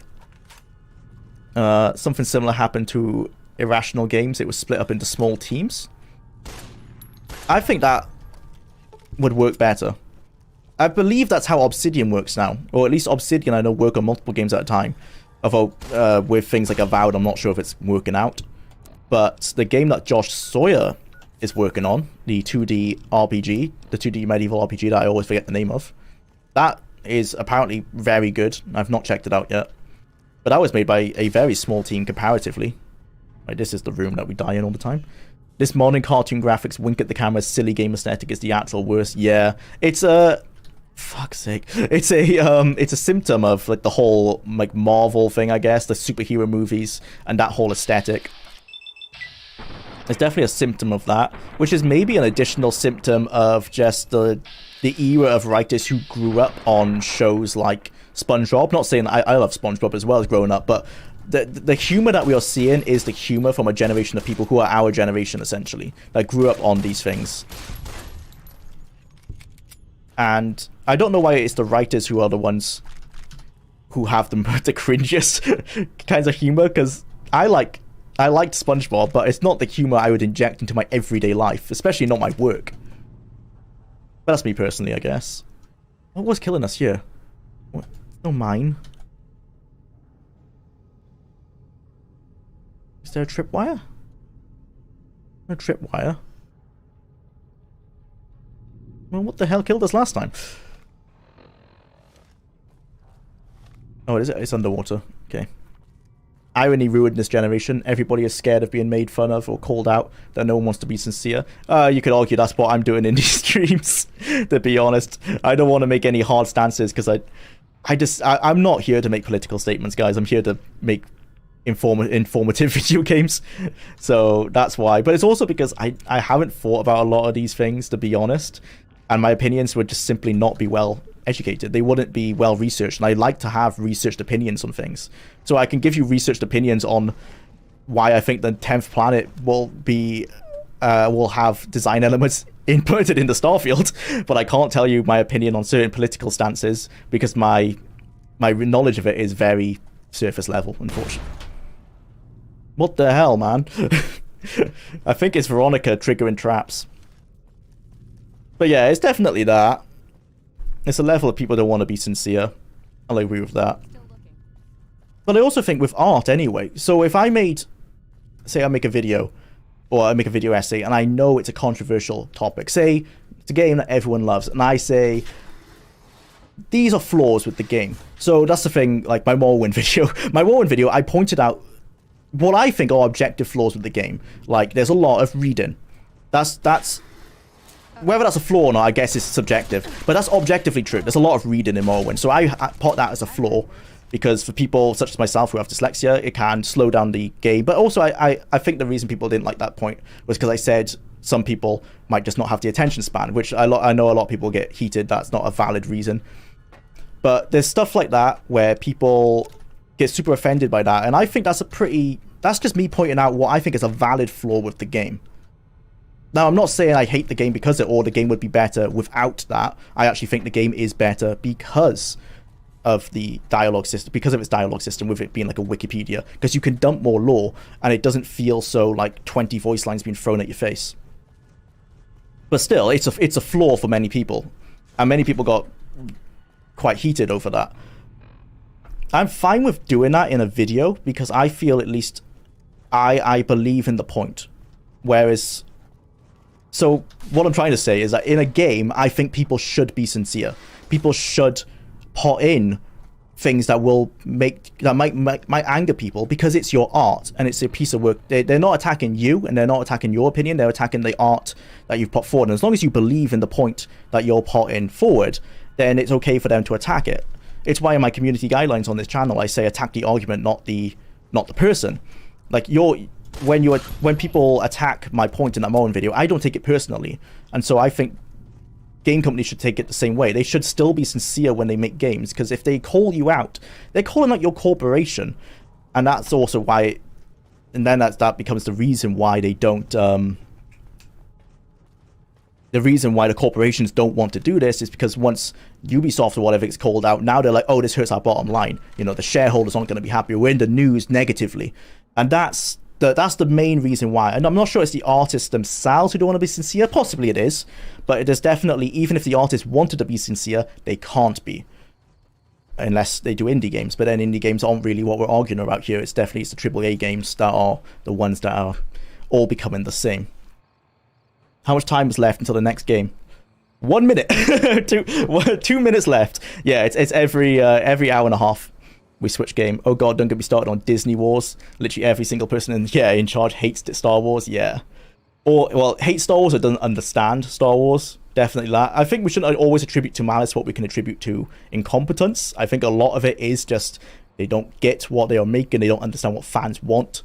There's definitely a lot of that there. And if they do, yeah, there's a lot of like, well, fuck the fans. I'm sure there's some malice like that, which is a human trait, I guess, in that if everyone, you know, if someone at Disney feels like, oh, everyone hates us because of this, let's continue. Let's not conform and let's keep going against them. Sorry, hit the mic. Which is a human trait that some people, you know, some people do. It's all very philosophical, and we don't do philosophy in school here or or in university here, which I think Americans probably have a better grasp on philosophy than we do in the UK. So my points aren't well backed up by any great understanding of ethics or morals, unfortunately, outside of what I'm learning myself as I research and continue to make videos. Have you played all the games yet? No, we still have not played Fallout 3 or Fallout 2. But we have started... Oh, and Brotherhood of Steel. But we started every other game. The wheel just does not like those 3 games. Smaller devs responded to feedback and making wonderful games. Yep, that's what it's all about. Gotta do the Fiends. Quite annoyed now because we did just waste an hour and a half not even achieving anything because we didn't get the power armor. If we got the power armor, I'd be fine. Man, am I wasting too much time on this? I don't know, man. We are leveling up. Like, we are working towards, and there's time. We are working towards a goal, I guess, of getting stronger. But damn, wasted a lot of time just to get power armor. I think a lot of you assume devs at AAA companies have more control over the games than they actually do. Yeah. It's mostly it's the suits that control it all. Or at least it's the suits that sign off on everything. I imagine it's a simple... This is coming from I worked as a graphic designer, and we would do tenders, right? And I'll stop picking the next game as we're talking about this. You have these things called tenders, where a company asks you to design something, and you put down a proposal. So we would say, "Oh, I want to do this tender. I want it's a tender for the city council wants us to redesign the train signs. I want to do this," and then so you'll come up with a proposal and you send it to your boss, and it's your boss who accepts it. If your boss says no, then you don't get to do it. Or if he says yes, but let's warp it completely so it's completely different to what you want to do, then that's what you end up doing. And imagine it's a similar situation where a game dev comes up with an idea and he says, hey, we've all worked together outside of work. We've come up with this brilliant idea for this XYZ game set in this XYZ world. And they go, no. Or they go, I don't think that'll sell. Or they go, yes, but let's change this aspect. Let's make it like this. Let's make it similar to Fortnite. Let's add in these elements. Let's add in microtransactions. I think it's probably a lot of that goes on. And then the devs would just be like, well, okay, I guess this is as good as we're going to get. And they don't have that much control. And that is me only extrapolating based on my personal experience. I'm not sure if that is how it works, but having worked in corporate environments, it seems pretty similar to how a lot of the ones I've worked in have been ran.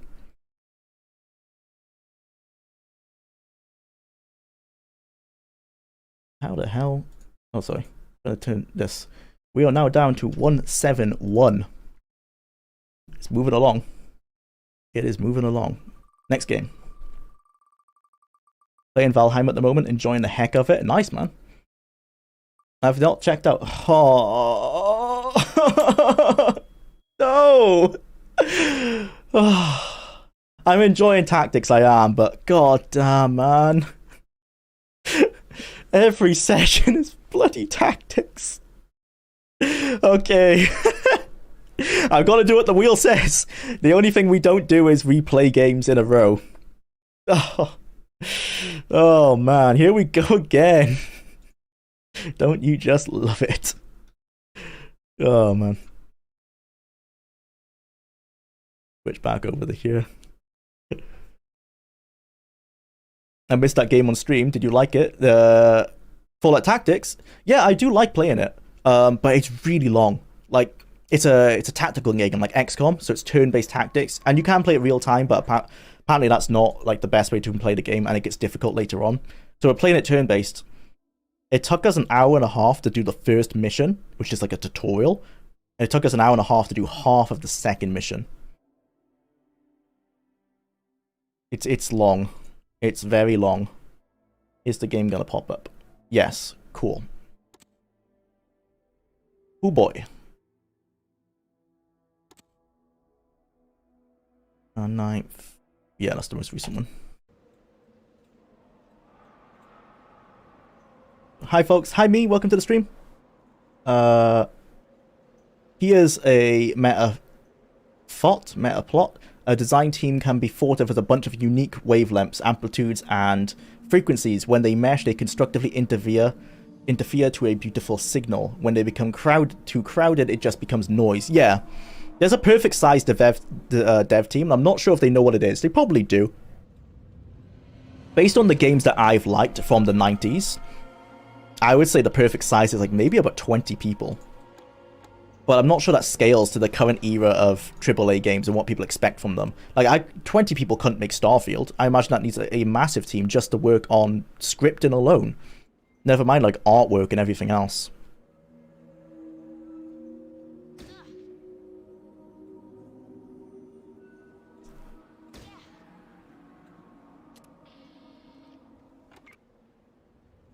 I thought I killed this person. What the hell? That's the weird thing about the turn-based combat as well. It doesn't start instantly.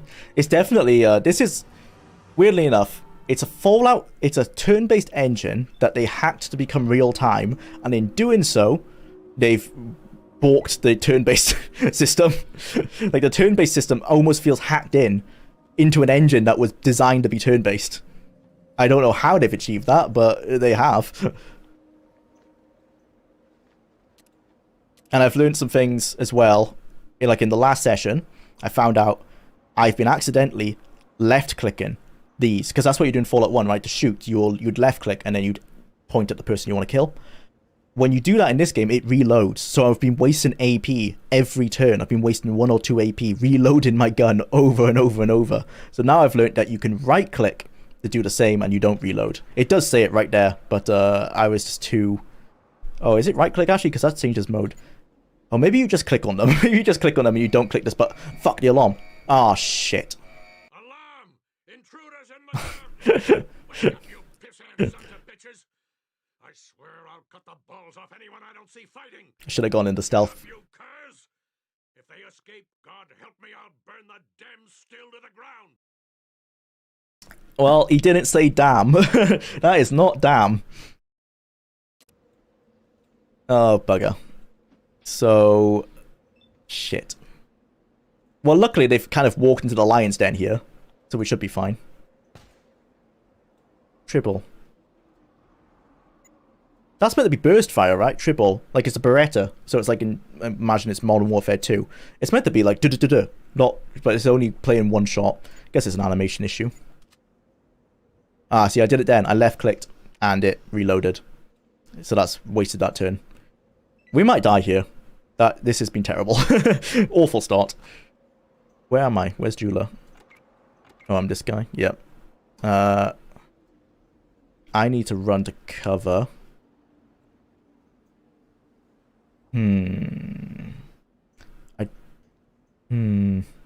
Stand up. And run here. Let's run a little bit further away. You can shoot. That was awful. Oh, now I actually do have to reload. And I guess he can't shoot anymore. No, 3 AP. Get a little bit closer. Oh, I wanted to make him crouch as well. Right, burst mode. Kill him. Really? Come on the second shot then. There you go. Right. Who's this guy? Brian. Where are you, Brian? Here. You shoot this guy. I did the reload thing again. He's dead. Cool. You come over here, hide behind cover. Stitch. Same, you post up here. Get behind cover, crouch down. Farsight. Basically the same thing. Get over here. Crouch down. Oh dear. Jwlar. Get over here.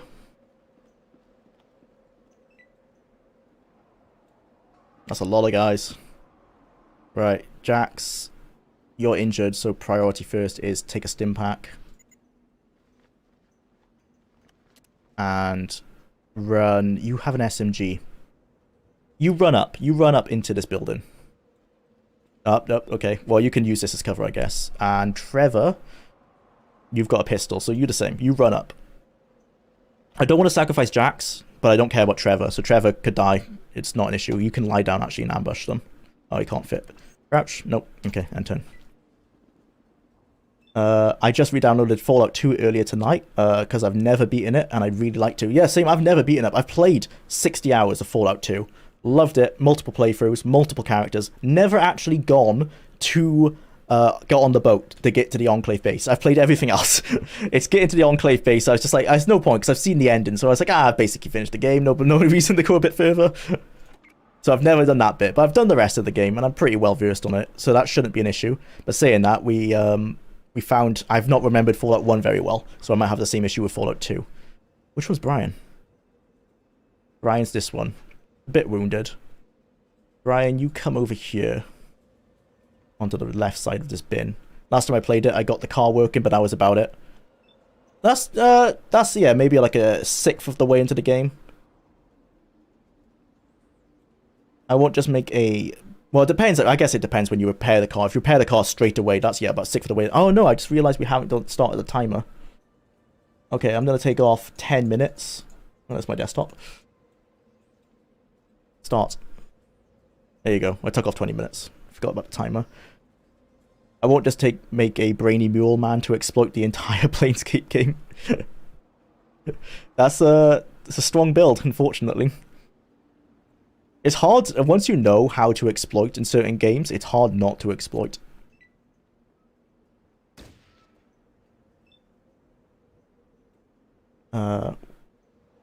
Macca's. And you respawn. Oh, do you respawn in Tactics? Oh, I've missed some chats.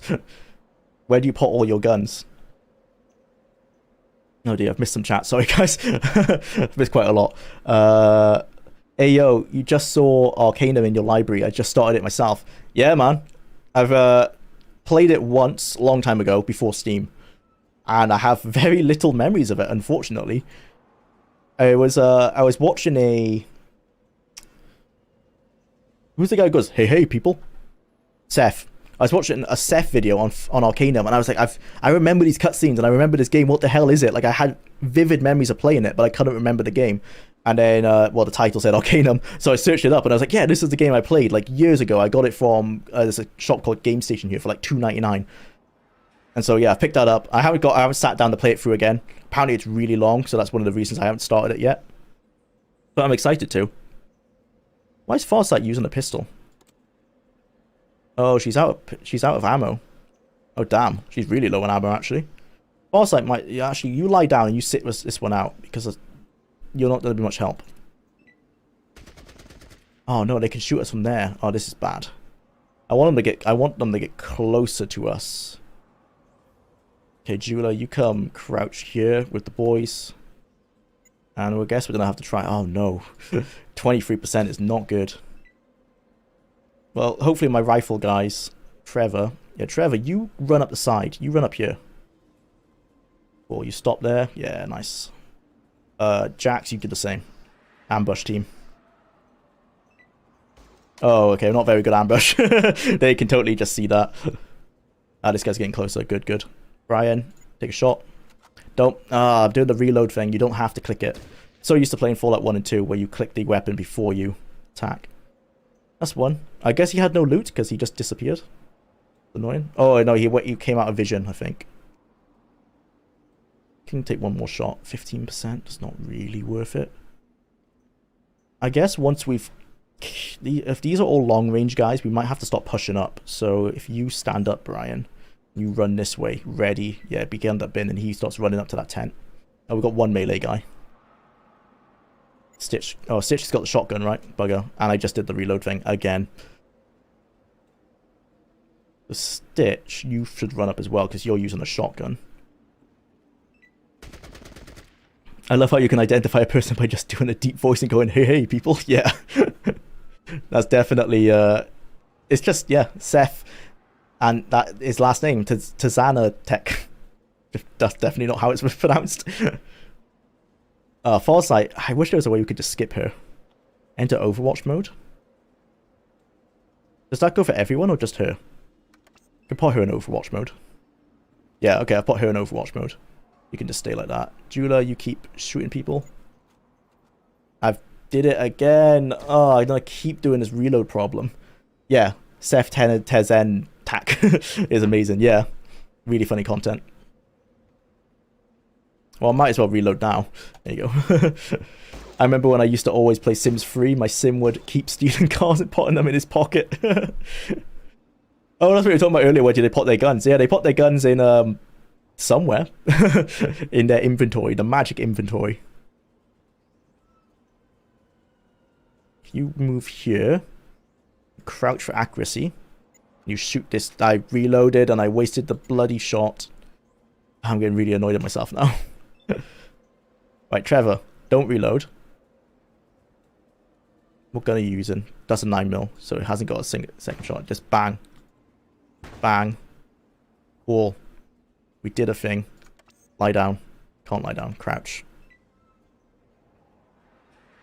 Right, don't left click. Don't left click. Yeah, you can just hide. So the reason I'm left clicking on it is you have to do that in Fallout 1 or 2 to find a percentage chance. Like, basically like VATs. But here you can just highlight and it shows it. So, don't have to do that. 74%. Oh yeah, because we were moving Brian up. But they're moving up to us now. So Brian, you actually move here. You take a shot. Now you could take another shot.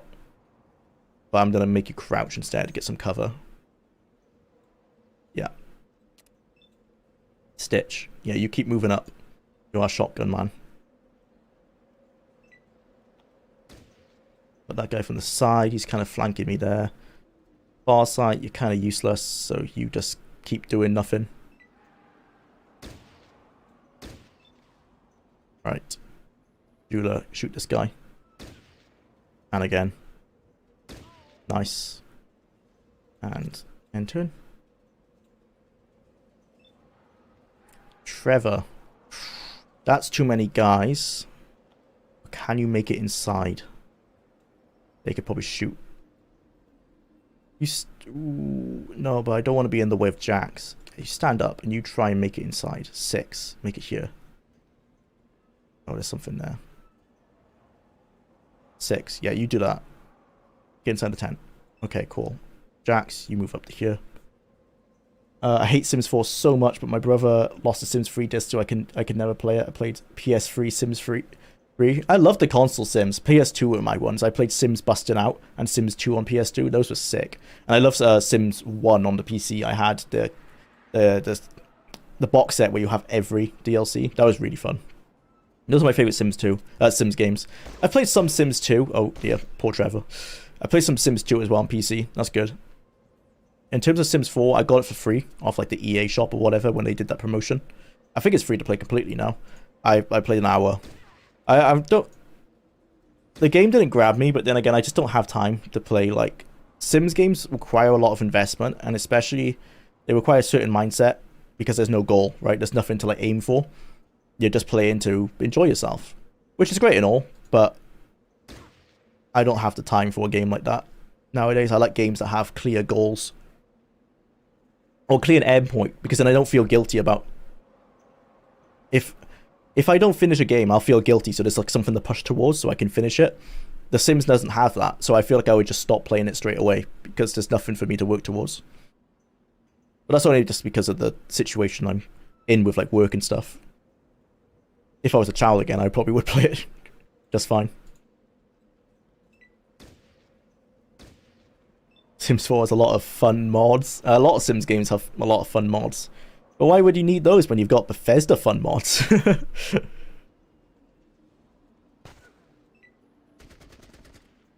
But yeah, gaming will always have that plague, I shall say. the horny people.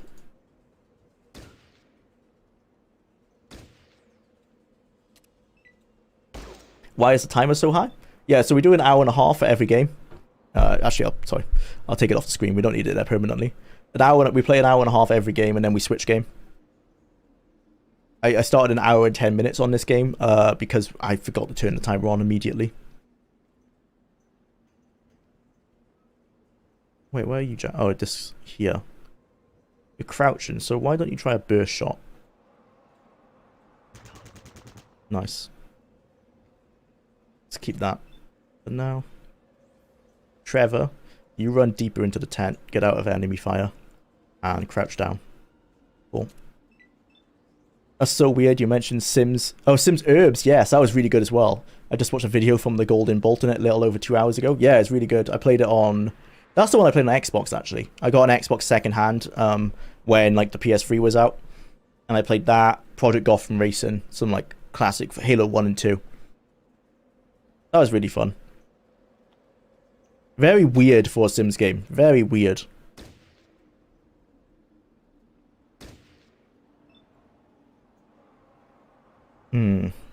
Does Stitch try and run up?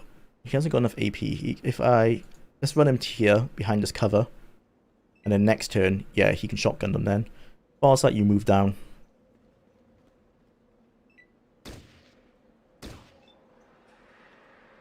Jwlar, take a shot. Nice.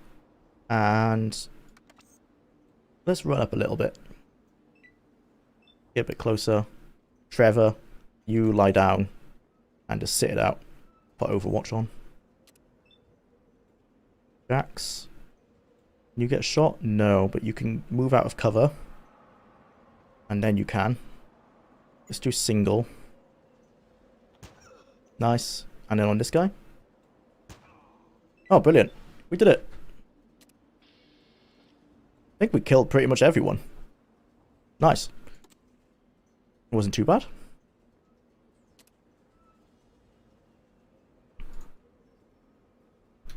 Freeport free.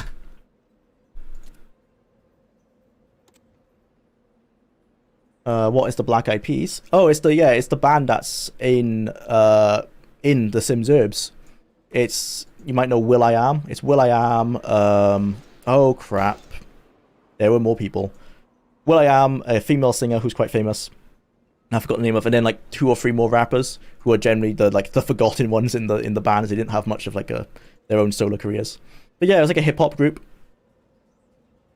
from around the early 2000s.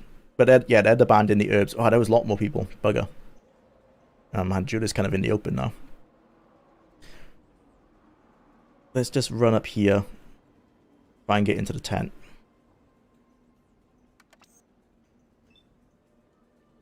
Trevor.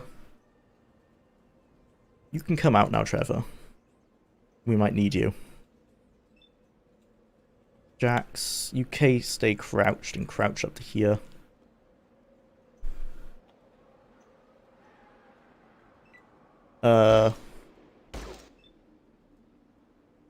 It was a popular band. It was a band that was popular for about a week. I'm too old. A week. It was like the entire mid to late 2000s. Yeah, they were everywhere.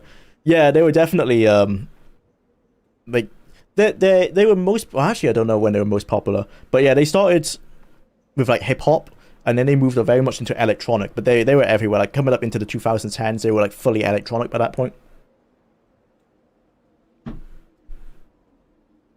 But they refused to go away, which was okay. It was okay pop music as far as pop music goes.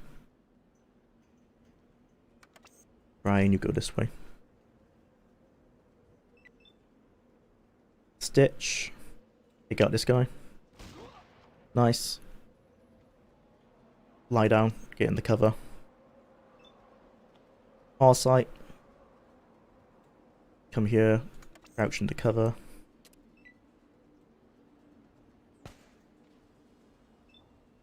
Jwlar. Shoot this guy. Nice. Shoot this guy. Missed. Get a little bit closer. Jax, where are you? Here. SMG. Run up to these barrels. Maybe not. Just run. Just get in the cover, actually. We don't need you. Trevor. Trevor, you lie down. We don't need you either.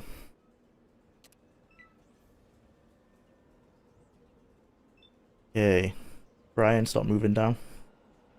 They're still making music, which is crazy. Oh wow, I guess it is not mainstream anymore because I have not heard any of their new stuff. Remember Rob Halford wasn't the original vocalist? Oh, Judas Priest. I didn't know he wasn't the original vocalist. Judas Priest still around. Yeah, they're still touring. A lot of like the old rock bands. Well, some of them are doing their farewell tours now, but a lot of them are still around, like the old rock and metal bands. I mean, Metallica are probably never going to stop, right? Well, they're still making buttloads of money, so I can't blame them.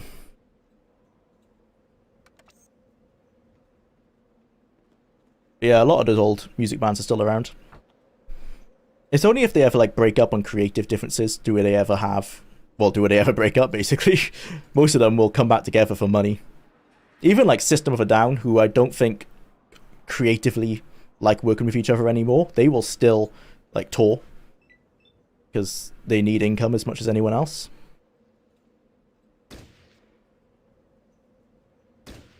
Ozzy Osbourne has done 5 retirement tours. He just finished his last one a bit ago. Yeah, that's a common thing as well, where every tour is a retirement tour, because then more people are willing to buy tickets. But I think Ozzy is done now, because he just had that stroke, didn't he? Or a bad fall or something like that. He's probably is like done. Trevor, yeah, go on. We probably do need you now, Trev. Run you up. You can hang out with Farsight. Jax. We do need you now, Jax, actually, as well. Run back to where you were. Sorry, wasted your time. Brian, keep running up. AC/DC has so many overplayed songs, it kind of sours people's perception of them. Yeah, because it's the same, like, 3 or 4 songs that everyone knows. A lot of, like, rock bands from that era have a pretty good discography. It's just that they've been overplayed to oblivion on those 3 or 4, like, pop songs that they had. The ones that were really big. I would say it's the same for like Metallica. Like everyone knows Enter Sandman and Nothing Else Matters, and it's only, I say hardcore fans, it's not the case, but not many people know of the earlier stuff, which is why people were happy when Stranger Things did its thing, right? Like a younger generation actually realized that there was other Metallica music, or they've heard of Metallica for the first time. But anyone who knows Metallica would probably agree the first 3 albums, or the first 4 albums, are their best work.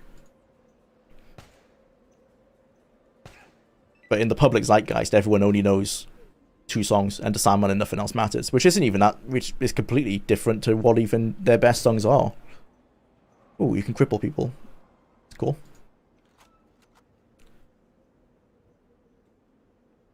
Love the Aussies. I hate the Australian government. But then again, who doesn't? Yeah, there's not many governments out there, I would say, are good governments. All of them are incompetent or corrupt or a mixture of those two. I just wasted Trevor's turn. Oh no, I just wasted Jax's turn. Trevor, oh, you're there. Move here. Crouch for accuracy. Shoot this guy. Nice, good shot, Trev. Just this guy left. Brian, you're there. Run behind the barrels. Nope. Run a bit closer. Under these barrels, I guess. Can't crouch. Okay. Stitch, where are you? There.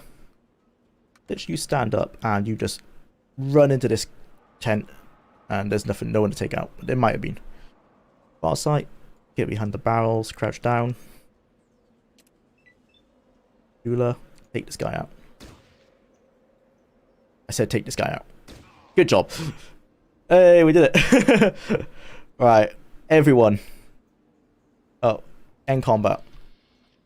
Everyone, not control A. How do we say everyone? Oh, let's just do that for now. Crouch. In the sneak.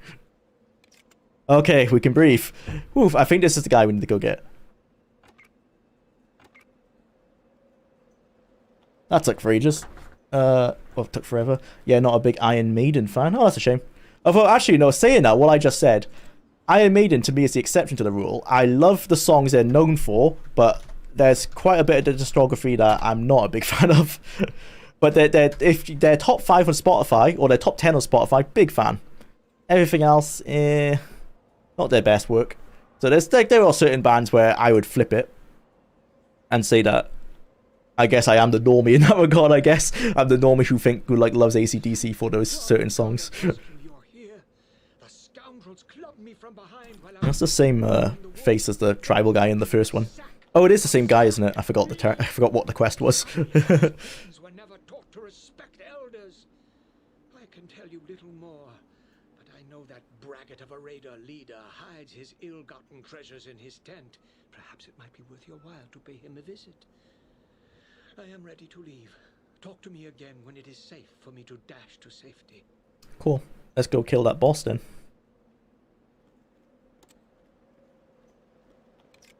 So interestingly, Farsight couldn't go into sneak for some reason. Or we're getting noticed by someone. I wonder if it's this guy, or if there are enemies around. Okay, everyone, move up. Where was that boss? I think he's in one of these tents. Everyone move up here. Yo, you still have the same face as the last time we met. Yeah, funny that. Watch out for the boss battle. It's quite close quarters. Okay, cool. Oh dear. Is that the boss? It is the boss. Right, well, Stitch then needs to go up front. Oh, guys. Stitch back here. He is. Oh, that's bloody shit. That's annoying. Let's save. Yeah, Stitch is our close quarters guy. And Jax. They got shotguns and SMGs. Farsight. Okay, everyone just run up then, I guess. Get close. Yeah, this boss has an SMG. Jwlar, you get behind here. You see if you can take a shot. You haven't got the ammo to do so. No. I guess reload. And wait your turn. Wait your turn. Trevor, you stay in stealth and you start walking over here. Just keep some of these guys alive. So Jax is one of my close quarters guys, but let's sneak him up around and then run him in. I don't remember, he might have nades. Oh bugger, I hope he doesn't, because my main character is right at the front. That'll be bad. Brian, you keep walking up. Oh, Brian, you go here. You back up Jwlar. You have the hunting rifle. I might fall asleep soon again, so good night in advance. Good night, Maccas. Stitch, yeah, you have to run up, Stitch. Run, run, run. Before you complain about the controls again, go to the options to see if you can change them. Good question. But the main one is the left click on that, which I'm not sure you can change. Game. It's just different. Left click on object, use, combat. Left click on target, fire weapon. Right click, fire. Yeah, it's like when I left click on this weapon, where would that be? Movement. There's no reload here. Actions. Use skill, no. Use item in left hand without swapping hands. Huh? Well, that's not something I can change anyway. Oh, I can't change these anyway. It's just a list. It just tells you what they are. Okay.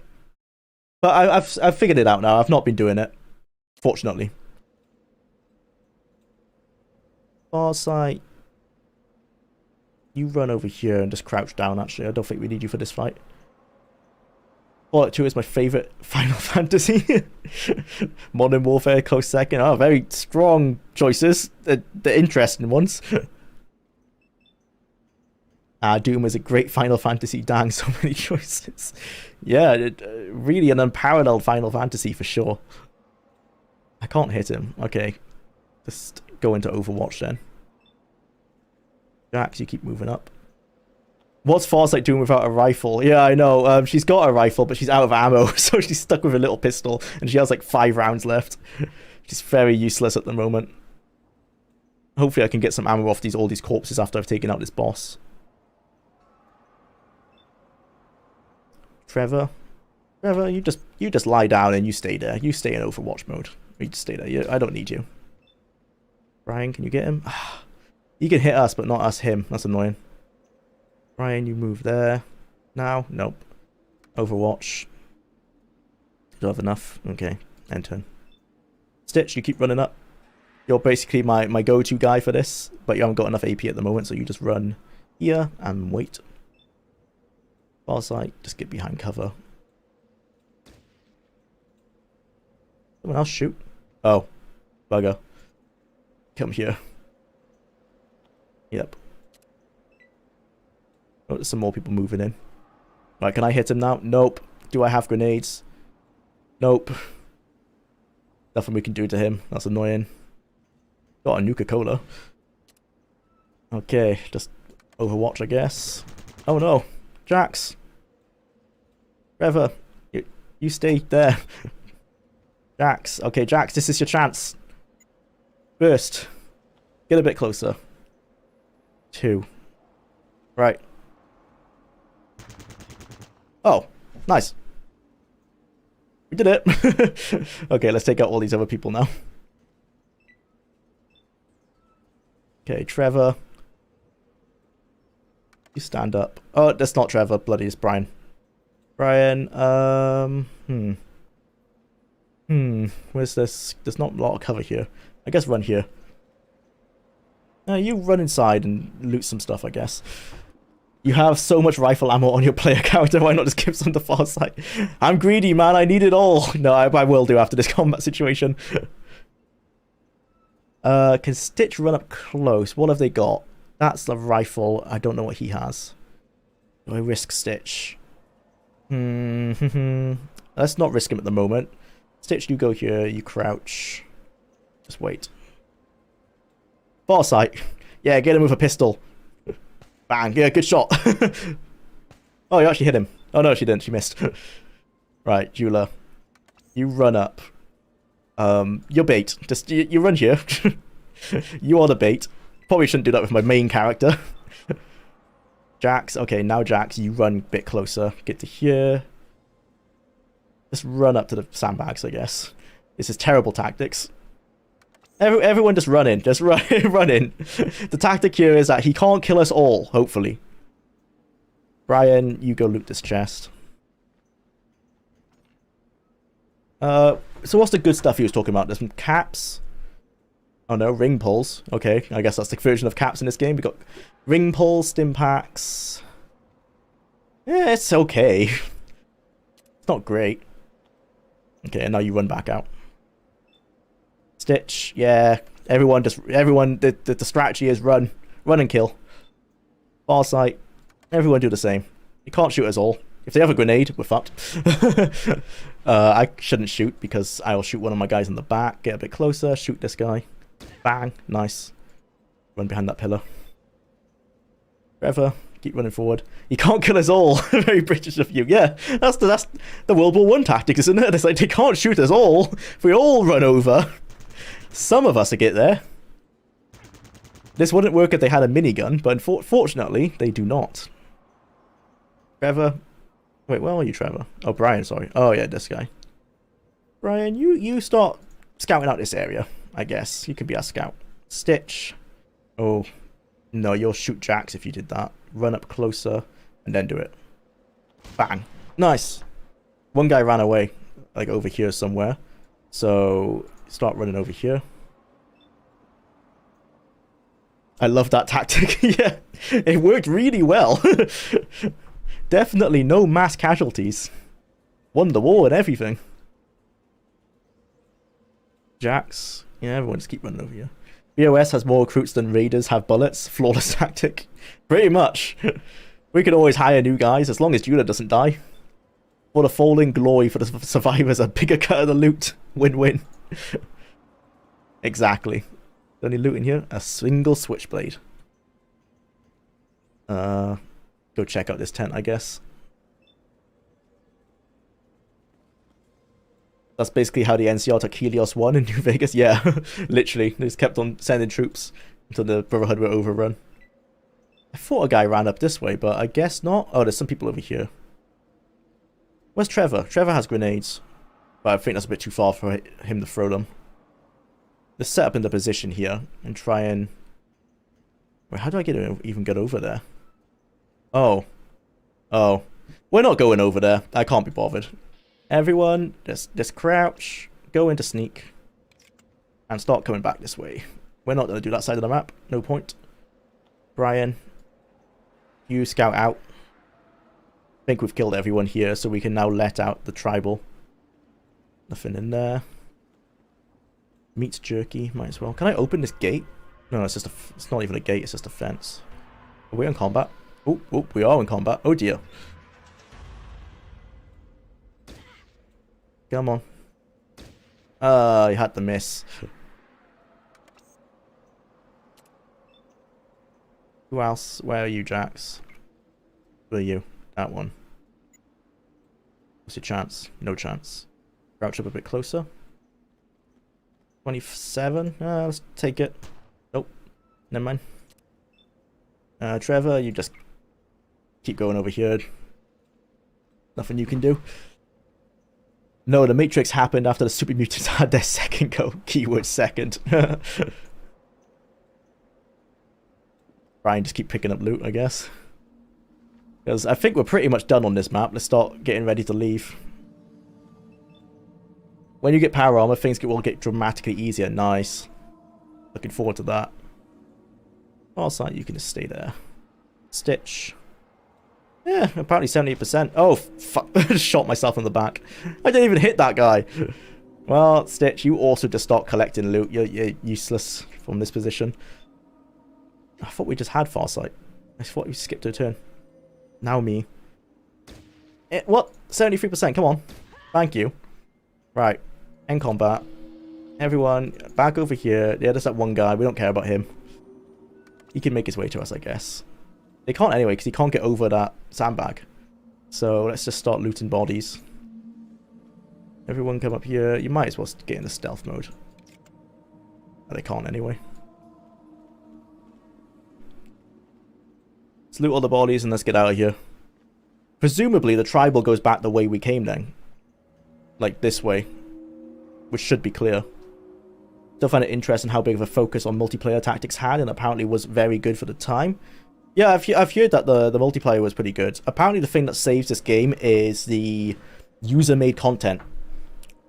Which I've yet to check out. But apparently there's some stuff like people have tried to make Van Buren in this engine and stuff like that, so that's pretty interesting. But there's also people making Van Buren in Fallout 2 as well, so it's quite a common thing for people to try and make. But I wonder if... I guess it's possible to still get the multiplayer stuff running through, like, a private server.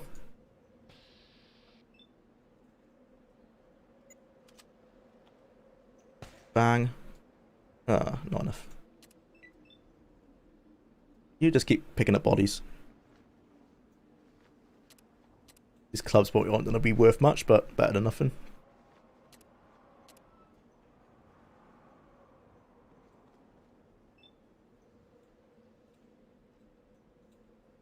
We're using the World War I tactic again. We're just an all charger, and she can't get us all. I love eating cereal, for thanks for killing it. Good job.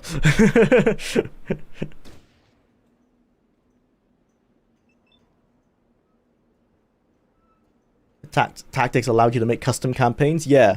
So that seems to be like the interesting content that people have managed to make, and hopefully some of it's pretty good.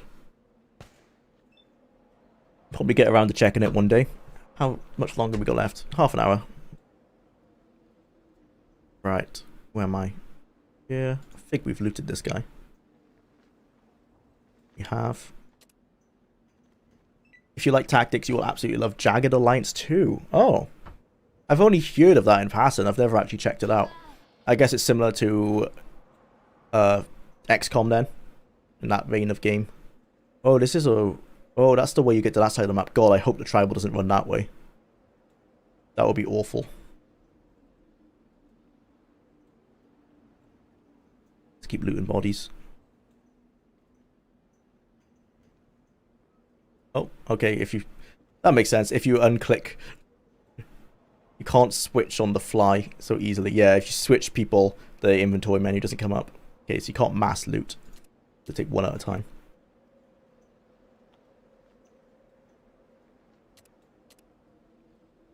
I think there's a Nuka Yellow on this map. Oh, like a Nuka-Cola variant.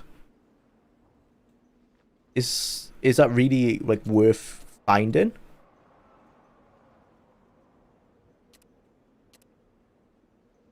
Oh, encumbered. Okay, well let's dump ammo onto Farsight. Here, Farsight, you come to me.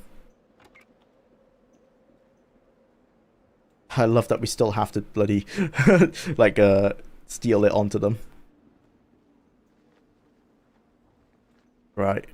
Okay, so she needs... What ammo is this? It is... hang on. Hunting rifle. Nope. Give me the thing. 7.62. Okay. You could call it a Nuka-Cola variant. Oh, is it not a Nuka-Cola variant? It might be worth looking around for this then. I'm interested in what it is now. Oh, I picked up some AK-47s. I didn't even notice that. I'm gonna give that to some of my guys who are using SMGs at the moment. Picked up some good guns actually. Right, anyway, 7.62. She can have 250 of that. Is that what the AKs are loaded in as well? The AKs, oh it is, okay. So no, you give me some of that back. And I'm going to distribute that between everyone. You can have 100. Give me 150. Okay, so who are my SMG guys? Switch weapons. Oh. Where's your rifle? Did I accidentally take her rifle? I guess I must have. This is why this game takes forever. It's because it's so much like micromanagement like this. Yeah, I took her rifle. Did I? Yeah. Oh, I did. Okay. You take that. You only need one. There you go. And put your weapon in your second hand. Your gun in your second hand. Okay. Stitch your shotgun. Am I happy with Stitch remaining shotgun? He's good at small guns. Here and now. Yeah, you know what, Stitch? You become an AK guy. Let's give you an AK.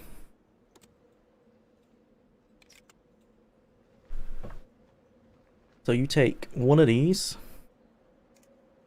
And how much 7.62 do you have? It's 99. You take 55 7.62. Oops. Put that in your main hand. Keep your shotgun though. And that can be your backup weapon. Well, he's only got 6 shells. Do I have any more I can give him? I've got 2 shells I can give him. Might as well, I guess. AK-47 works really well as a sniper for Farsight too. Oh, okay. Might be worth giving her that. But I want to give, I think, Jax it. Because he's using an MP5 at the moment. So I think I'm going to give it to him first. And when we find more, we can give her one. You take the shells. So Jax, yeah, you're using an MP5. Brian, you've got small guns, but you've also got big guns. So you can do both. You take the MP5, and I think I'll give him a big gun and then MP5 as the backup. So Jax, you give your MP5 to Brian.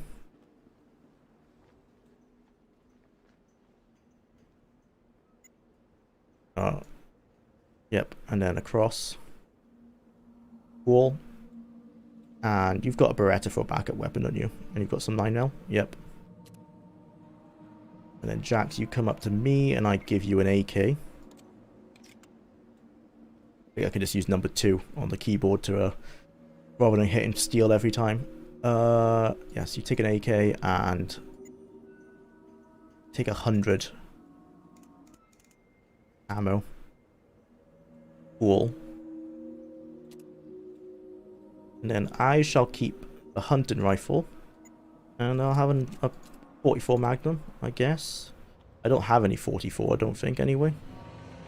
No, I don't have any Magnum ammunition, so that's kind of useless. But it's got what it has in the magazine. That's some Magnum, okay. And then Trevor, so you're melee, I think. I think Trevor's melee. Oh, he's not. He's throwing. He's throwing in small guns. So Trevor can take a Scorpion. Who has a Scorpion? I think Brian has a Scorpion. Yeah, Brian, you give your Scorpion to Trevor.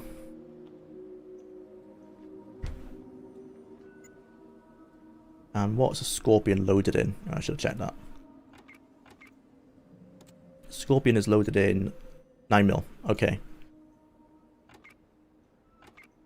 So Brian... Wait, what was I doing with Brian? Brian is big guns and small guns, right? Yeah, so Brian I was going to give... Oh yeah, the MP5 as a second gun. So we'll do that and we'll switch out his hunting rifle once he has enough for that. And then Jax was going to be... Yeah, he's AK. Cool. Trevor's going to be grenades and Scorpion. And he needs some 9mm. He's got 9mm. Okay, I think everyone's done here. Yeah. Okay. Let's just loot. I can't remember who I've looted, so I'm just going to go through the bodies again. I think I might have done all of these. Do you think they will remaster Fallout 1? Probably not. Bethesda hasn't got any access to any source code, from what I know. And I think they're just happy to leave them where they are. They patched them, so they run in Windows 10, so they probably just count that as enough work and they're done with it, you know? They already did. It's called Fallout Fixed. Yeah, the fan-made patches. Yeah, just stick with the fan-made stuff. Oh, there's another 47. I might give that to. Let's give that the Far Sight then.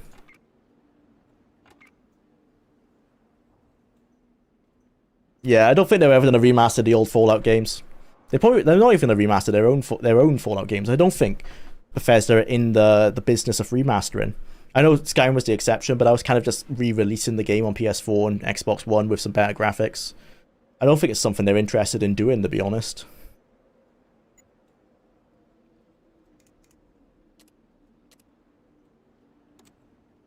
They just leave it down to their fans, which is fair enough because their fans do it for them, so I can't blame them for just letting that happen. There's no point of us keeping that hunting rifle as a secondary, but let's do that just in case. I'm gonna quickly take a break. Be right back.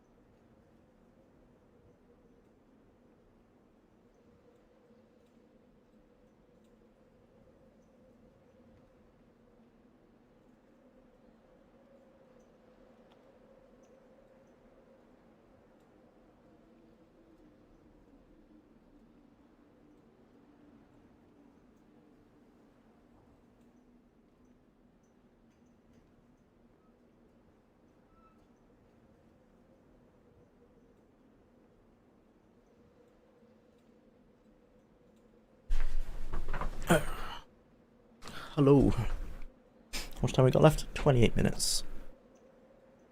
Let's go tell the tribal to get out of here. Ah, man, I'm still encumbered. Okay, I'm just gonna dump some stuff on. Who has the most? I think Brian has some decent loot. Oh, everyone's kind of been collecting some stuff. Some stuff on Stitch. He's got the most. Hopefully we'll speed it up once we get to the bunker and we're transferring loot between everyone to sell it. Make it a bit faster. We could take all of these melee weapons that we're just going to sell. Yeah. Right. Let's get the tribal out of here and then we can move on back to the bunker. You can exchange items by just dragging and dropping the items on their names. Oh, okay. That'll be faster, hopefully. Yes. Please don't go. Oh, he's gonna go that way, doesn't he? Or does he just follow me? He is totally... Oh, he's gonna go the exact way I didn't want him to go. No, this is awful. Oh, is he just gonna run off the map? Yeah, he's just gonna run off the map, I think. Hopefully. Yes. Okay, cool. Okay, we're done. Oh, okay. Primary objective complete. Head to the Oh, you still have to head to the extraction point. But if I'm right, the extraction point is... Oh, is it back here? No, the extraction point's up here, right? Yes. Oh, cool. Nice. On his safe return, Brahmin Wood's elder informed our inquisitors that he had been moved from camp to camp, presumably to keep his location a secret. Unfortunately, Bethesda will be dumb in parts somewhere that's similar enough. Previous games so they can reuse things from Fallout 4 and 6, 76. Yeah. Information was learned. It seems some bandit groups are meeting some kind of opposition in the West.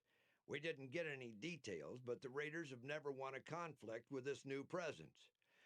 This could be just fearful mutterings of superstitious raiders, but it would give reason to their heightened activities in this region. The Brotherhood must investigate this new possible threat. The informant has been paid and is on his way to retrieve information on the new menace. You did well keeping him alive during your mission, and your attention to detail will bring you into high favor with the Brotherhood. Dismissed!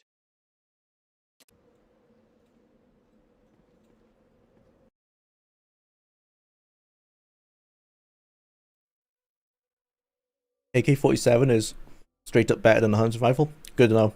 Thanks, man. Yeah, I'm just gonna swap out everyone. I don't think anyone's using a hunting rifle anymore. Elder Scrolls Online is legitimately great, but of course has the predatory monetizations of MMOs all have. Yeah, and it has the MMO combat, which is why I think a lot of people don't like it. I've enjoyed my time with ESO. I haven't played all of it, but I've played quite a lot of the story stuff and like the Morrowind expansion and stuff. Probably got about 100 hours in it. It's alright. As far as MMOs go, it's up there. It's one of the better ones in like the top... I think it's in the top 5 anyway of the current like rotation, isn't it? At least when I see people talking about like what MMO should I start with, it's always being mentioned alongside the like the other normal ones like World of Warcraft and all that kind of stuff, Guild Wars 2 and everything.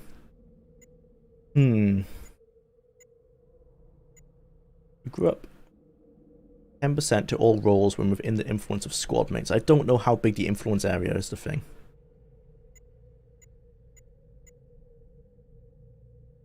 %50 more skills from skill books.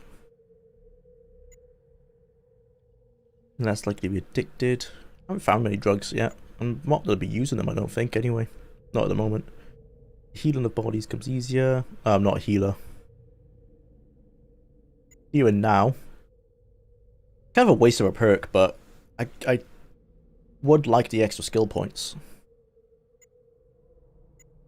Quick pockets. Ooh. This is really good in Fallout 1 and 2. But because I can hold 2 weapons, I don't think I need that. I guess it's good for when you want to like use a stim pack and the game gets harder. It's either quick pockets or swift learner. Let's go with quick pockets, I think. This is really random, not that I haven't been random already, but I just want another incredible Hulk game like Ultimate Destruction. Dude, that was so good. Ultimate Destruction was really good. Yeah. They don't really make games like that anymore, just pure fun sandbox games. That and like oh, they remastered Destroy All Humans, like that kind of game. Like they don't really make games like that anymore. Did I take throw-in? Oh wow, that was a waste. I should not have done that. No, I wish I took something else now.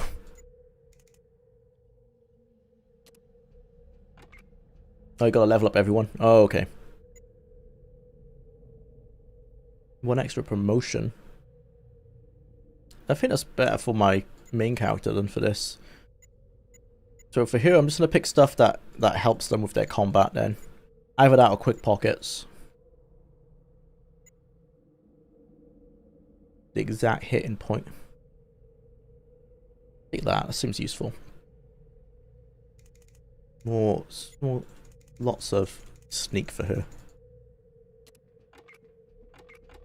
Oh, that's the only two that level up. Okay. And you said that people can drag stuff, so let's try that.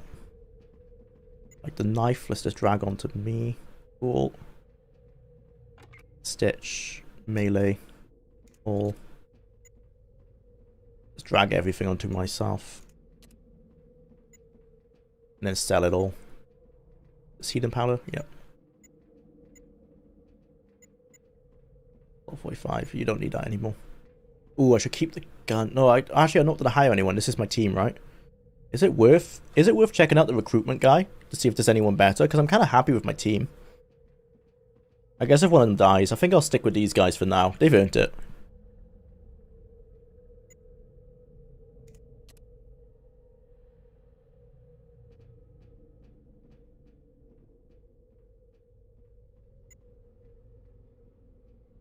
The Destroy All Humans remake is fantastic and actually pretty difficult. I need to check it out. I really love the original.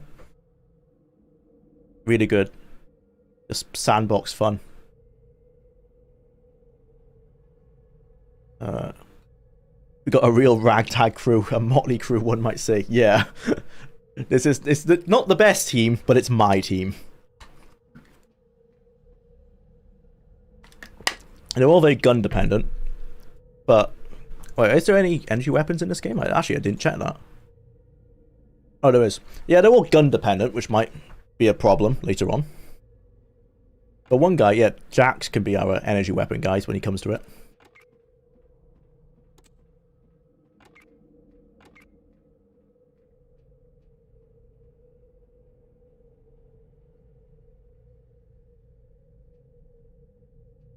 Well, I mean, world building is, I think it's a large part of Manhattan, would just be leveled, perhaps part of it I'm jumping into a conversation here, just enough for the creation engine to handle.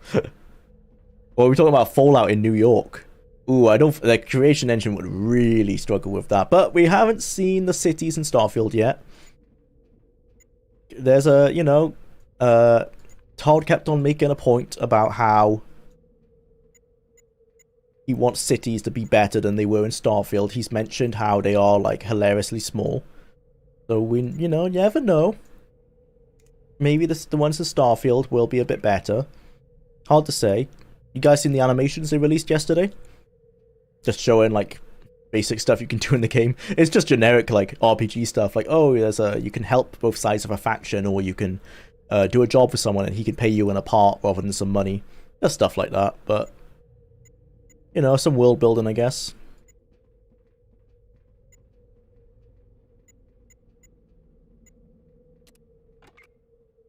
Not a lot of insight in how any of that affects gameplay, though.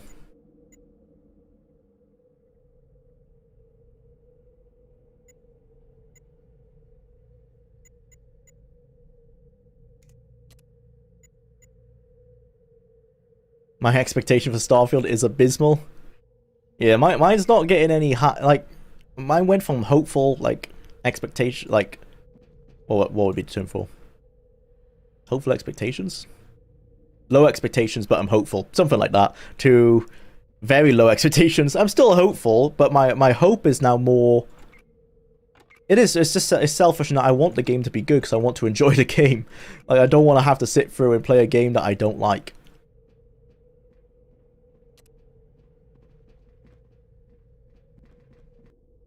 It would probably be better if they released more information, but they really haven't. But it's probably maybe for the best.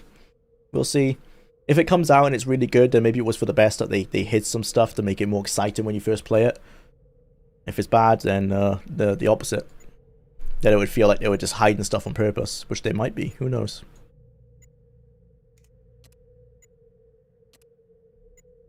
Honestly, I think I'll just be happy if it's similar to, like, the old, like, Space Sims, in terms of, if it's like Wing Commander Privateer, I think I'll be decently happy. That's kind of what I want from it.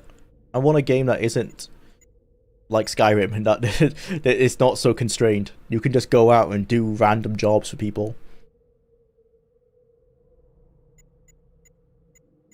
Although I do want them, and I know they probably won't do this, I really hope they have like a form of internet. And what I mean by that is that you can get jobs from your ship. like through a network, because you could do that in Frontier Elite 2. You could do that in that game and in Elite 3.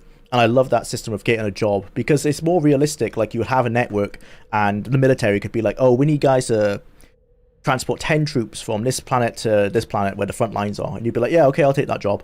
You know, you get 10 people, you fly there, there might be some fighting on the outskirts of the planet.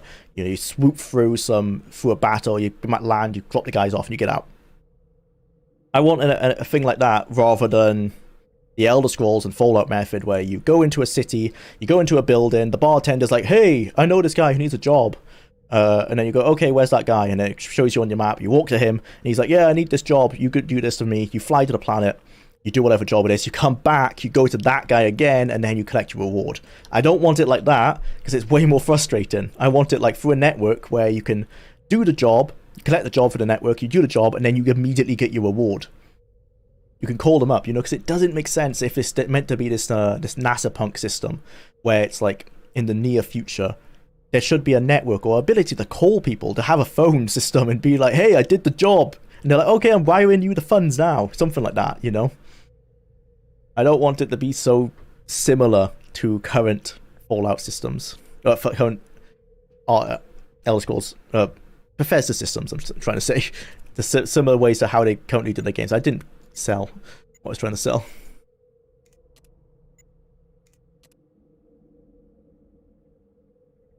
Another settlement needs your help intensifies. Yeah. I don't want to just be one guy or a few guys who are like, I'm the military guy, I give you the military jobs. Which, this is weird. So I'm happy with that if it's through a network. If it's through a network where the name's randomly generated, it's Corporal Jane, and now it's Sergeant Mike, and now it's General McOliver or whatever, and it's changing, and they want like the different military jobs where it's like, oh, go over here and help them on the front lines, or transport our troops, or get medical supplies to this planet. But if it's just like one guy, if you just walk to the military building and it's just like, you know, Private Bob on the front desk, and he'd be like, hey, I've got another job for you. While it's just the same premise, in a role-playing method, it's not as fun. It doesn't feel, it makes the world feel smaller when it's just like that, you know. If it's a large network, even though it's just a menu interface, it makes it feel bigger than what it is. General McGonagall, yeah.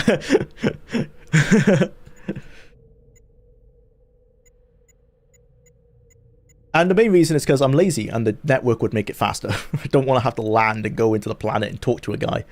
There's a really cool video about how Starfield is a spiritual successor to the 10th planet by some guy named Jwlar or Jwlar, something like that. Yeah, I've heard about that guy. It's a pretty interesting, well-researched video. Completely not so humble brag. I wonder if Starfield we can become the guild master of space warriors and space mages in 10 quests or so. Oh, I just thought of that. Oh no. Oh, if they do the quest like that, yeah, it's going to be go to like this faction, you talk to the receptionist for your first job. He's like, oh, you did a good job. You go to the general manager, and then the regional manager, then the planetary manager, and then they're like, wow, you're so good. You have to go talk to like our galactic manager, and the galactic manager is like, you're really good. I think you should have my job. I'm about to retire. And then you get that. Oh, brilliant. That's going to be what's like in it.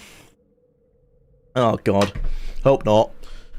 I just like a system where you can stay as a small guy and just take the jobs, and there's no progression. Maybe the jobs get harder. They can be like, hey, you've done some good stuff for us. These some harder jobs. They pay a lot more, but, you know, more risky. Fine with that. I don't want them to be like, hey, you've done such a good job. You're now the general of the entire solar system. Good job. Does it come with any responsibilities? Nope. It's nothing. It's just a label next to your name. And no one will ever mention it. I want galactic tacos. Did you research your 10th planet showed anything interesting towards Starfield? Yeah, so just things like shipbuilding, things like research management. So if there's anything like you can research things to improve your ship and improve your guns, improve anything like that, if the perk system works like it's based on research, then I'm going to say that's pretty similar to 10th planet. The shipbuilding was in 10th planet, but I think everyone could see they were going to have some sort of shipbuilding mechanics. Same as base building was going to be in 10th planet, but different. I think shipbuilding was going to be more RTS like than in Starfield. It's going to be like in Fallout. It was pretty similar. It's just that the design document was very similar, but the design document was also very similar to just other games at the time. the other space games at the time. It basically took the top 5 or top 3 space games, like Wing Commander Privateer, Frontier Elite 2, Master of Orion 2, and Star Wars X-Wing, or X-Wing vs. TIE Fighter. It took those 4 games and then just tried to merge it into one thing. That was a design document that Bruce Nesmith made up, and then pretty much the programmers going to do it. Seems to be the main reason why it didn't come together.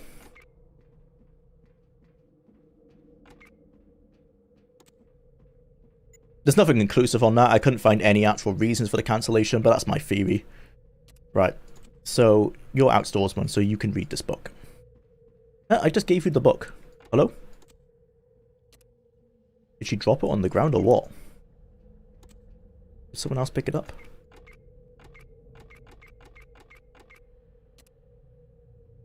Where did that book go? Oh, well, I guess we lost it. Did she read it? I don't think so. Ah, bugger. Well, I wanted to give her the scout handbook so she could read it, but it looks like... Oh, here it is. Okay. Give the scout handbook to Farsight. Farsight, pick up this... Nope. Nope, nope. Oh dear, where's it gone? Oh, I'm just dropping it on the floor. Base building in the 90s Bethesda? Yeah, I always thought base building was a post-2010 Minecraft inspiration. No, they wanted to do base building. It sounds like it was going to be similar to how it is in RTS games, though. So it was base building in that you could build up certain buildings to increase like the power of your squad mates or something like that. It was not made clear based on Bruce Nesmith's interviews, but he wanted to have a system where the 10th planet would take planets in... I was going to say in our solar system, but it was like an 80 planet large galactic map. The 10th planet would take planets and Earth could take planets. So you would fly to the planet, kind of like Star Wars Battlefront 2, if you ever played that. You fly to the planet, you take it, and then on that planet you could build certain things. You could build just certain buildings. So it's not like a hands-on base building like it will be in Starfield. It's just more of like a general thing, like build this building, you wait a certain amount of time, whether it's turn-based or not, that wasn't made clear. Wait a certain amount of time, the building's made, and it somehow impacts the game. Maybe the planet's harder to take or something like that. It's not entirely clear, but he says it's base building. That's all we know. It'd be interesting to get our hands on the design document, but my theory is that that design document was the basis Starfield was based on. Because Todd Howard said they've been talking about it for years, since like 2006 or something. Bruce Nesmith worked there until 2021, and Bruce Nesmith was working there when Todd was working there while they were working on the 10th planet, and Todd's mentioned they were, that Bethesda were working on the 10th planet in 1997, so he's fully aware of it. And I'm sure they've talked at lunch where they've said, like, Bruce has said, oh, I have this design document, let's try and, you know, do something with this. And I think that's why it formed the basis. I'm sure very little of that basis ends up in Starfield, but I think it was like the foundation that they explored on top of, because all the groundwork was already laid. At least that's my theory on what I found. Okay, we need our next job. I just want to check, is there other people we can recruit? Just wasted a lot of time in this Brotherhood bunker. Oh, there's new people every time. Well, that's good to know. If one of our guys dies, we can get a new person. Let's not waste time on that. Let's just get our job and go. How much time left? 10 minutes or 9 minutes. Start our next mission. And then we'll go into the third game. Bandits. Gathering of bandits in one of their main camps. This gives us an opportunity to cripple future activities without having to hunt them down. We will no longer tolerate their presence in our region. We have received further intelligence that the camp possesses some kind of device acquired from the new menace. Our scribes would very much like the opportunity to study this device and see what they can piece together. Your objectives are twofold on this mission. Your first objective is to retrieve the device. Your second objective is to eliminate all trace of bandits in the region.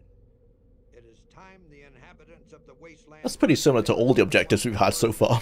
Find something and kill people. Taking of raider prisoners is not authorized. Do you understand, initiate? I want their bones bleaching in the wasteland sun! Failure is not an option. Dismissed. As if that was an option anyway. There's no option to take raider prisoners. I respect the world building though. Come on, everyone. Move out. Don't you know it's the end of the world? It ended when you said goodbye. A game theory. That's just a theory. I waste far too many hours building settlements. It's relaxing, but a bar at Somerville, a place called the Glowing Pea. Nice. Yeah, I'm not sure what base building in Starfield, I imagine, is just going to be like in Fallout, where you just build settlements, and there's a very similar system of like bringing settlers to your planet and everything like that. I can't imagine it has anything to do with what it was going to be like in 10th Planet, because in 10th Planet it was going to be more like a military sim game where you're fighting against an enemy force. It won't be anything like that. I'd be very shocked if it is. But it might help with resource management, because you're going to need resources to help build things. So your settlements will help bring you more resources, presumably. Make mining colonies and stuff like that. Oh, sorry, Goji Berry, you've been hit for spam. I'm not sure what you did. Just wait 45 seconds and hopefully it should fix it. Sorry, that's just something. That's hardly spam, come on, bot. Yeah, sorry. Oh, we've already listened to this. But yeah, it's just something I had to do, because we used to have sex bots in the chat on the arena streams. So, Nightbot has come in to save us from those. Alright. Lovely food. Right, oops, hit the mic. Right. So this is where the captain is. Recent assault at the fence in a low condition, so we can maybe get in through that way. An old fuel depot. Man, the main gates are located here. They're heavily guarded. The frontal assault is not recommended. Okay. Let's go see what that fuel depot looks like. Oh, this is a very well defended base. Wow. It's like something out of like Walking Dead. That's a fuel depot. I think these are explosive, so maybe not come this way. Can we even get in here? There must be a way, but it doesn't even look like we can get in. Yeah, I'm not a fan of the fuel depot. I think we go the sneaky way through the fence. It's up here. So we have to sneak through the buildings. So everyone goes in the crouch and in the stealth. And we come over here. Come over here. No worries. So instead another settlement needs your help, it will be another help needs your settlement. Maybe. God, how I want an RPG where you get to generally build a city and take care of it and grow as the game goes on. Some games have tried that. So Kingdom Come Deliverance had a quest like that as a DLC where you could do that, but it was quite limited on what you could do, and realistically it's kind of like there wasn't a lot of options you could do. Everyone kind of ended up with the same city or the same village, but it was interesting nonetheless. Everyone shoot. Oh dear, there's there's a guy right there. Oh, these are all raiders. Oh dear, should have paid attention. Well, far sight, switch to single. Oh, why can't you hit? Why up here? I guess it's because of this geometry. Okay, well, she's still in stealth, so she can just keep sneaking up. Don't walk in front of Jwlar. Oh, she did. I have to sneak up to here. Okay, let's shoot the guy at the back. Oh, nice, good shot. Enter. Oh dear. Oh, I hit the alarm. Bugger. Well, this has gone terribly. Jax, where are you? This is Jax. Okay, there's no one in front of him. No. Shoot the raider at the back, and you should hit both of them. Good shot. And again. Take them both out. Brilliant. Oh, I'm almost dead. Trevor. You come up here into these trees. Jwlar, I don't think anyone on the team still has a hunting rifle, except for myself. I just noticed I still have a... Oh, and Brian does? Oh, yeah, because Brian's going to have a big gun. Yeah, I'm going to replace this hunting rifle with, like, a minigun or something. But for now, he's got a hunting rifle. Where is he? The hell? Oh. Stand up, Brian, and you come around this way. I'm worried because they hit the alarm. Are the guards going to be coming? Yeah, they're probably going to be coming from there, down here. We're gonna have to defend. We're in a pretty good area to defend, though. Pretty strong. Push the single. It should be enough to take this guy out. And then that guy at the back. Good shot. Far sight, 0%. You run up to this building.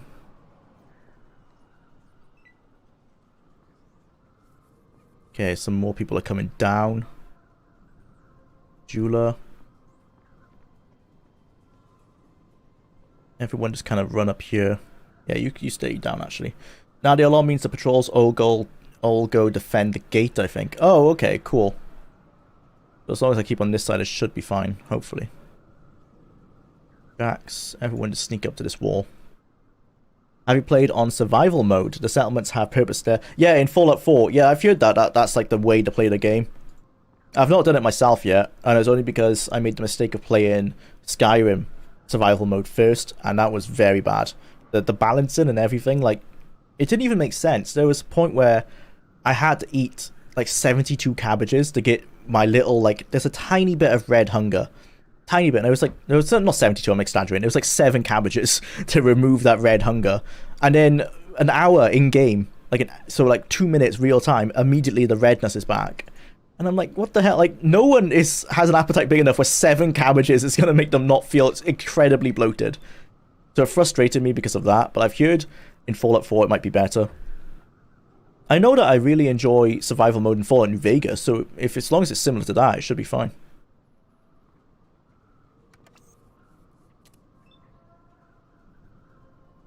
Sim Settlements mod for Fallout 4 was amazing. The Wasteland finally felt like there were people from there besides raiders. Oh, I need to check out these things. I played most of Fallout 4 on PlayStation on the PS4 back in the day, so that probably didn't form the best opinion. Where am I? Here. Keep running up.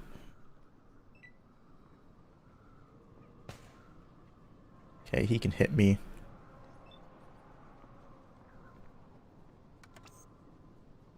I'm gonna use the old tactic from last time and try and spread out to keep them confused. So they can't hit us all at once. And then we can get some better angles on them as well.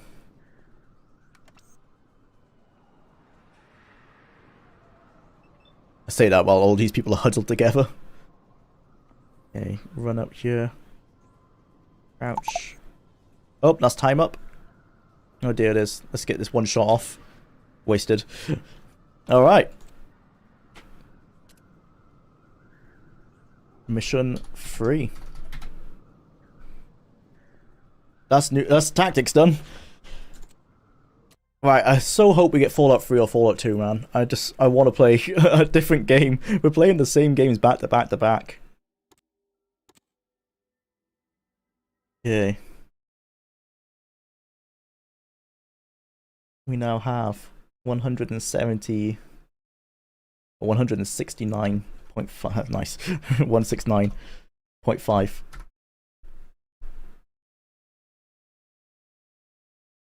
There you go. Playing Bethesda games without mods, well, no kink shaming, but that's masochism. Masochism. Yeah. It definitely is. 100%. Much prefer the PC experience. Oh, well, as I said, not the biggest fan of Fallout 3, but I'll take it because it's something different. Nice. This is a pretty much unmodded build of Fallout 3. My mod list is in the description. The only thing that I have going is not bug fixes, because the game is notoriously pretty crash heavy, and hopefully I've managed to fix those issues. Right. Oh, and let's start the timer. Unfortunately, I can tell you right now that the majority of our time is going to be spent doing the baby quest, like growing up. Start.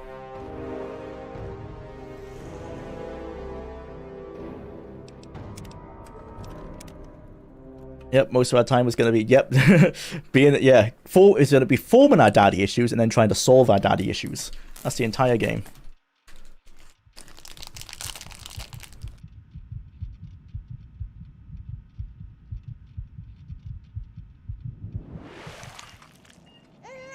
Gotta catch up later, but enjoy. Thanks, Sarah. Yeah, the VOD will be on the second channel if you want to watch it. Hopefully not as delayed as the part 2 was. YouTube were being a pain and not letting me download it for some reason for a while.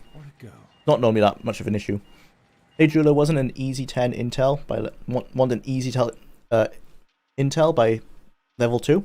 I assume it's an exploit, but I'm willing to try it. Yeah, what is it? Assume it's not too hard. A boy, we've got a son, Catherine. Unless you mean taking 9 intelligence and then swim into Rift and then swim into the boat city. I forgot the name of it. Rivet City, and getting the bobblehead. I know that way.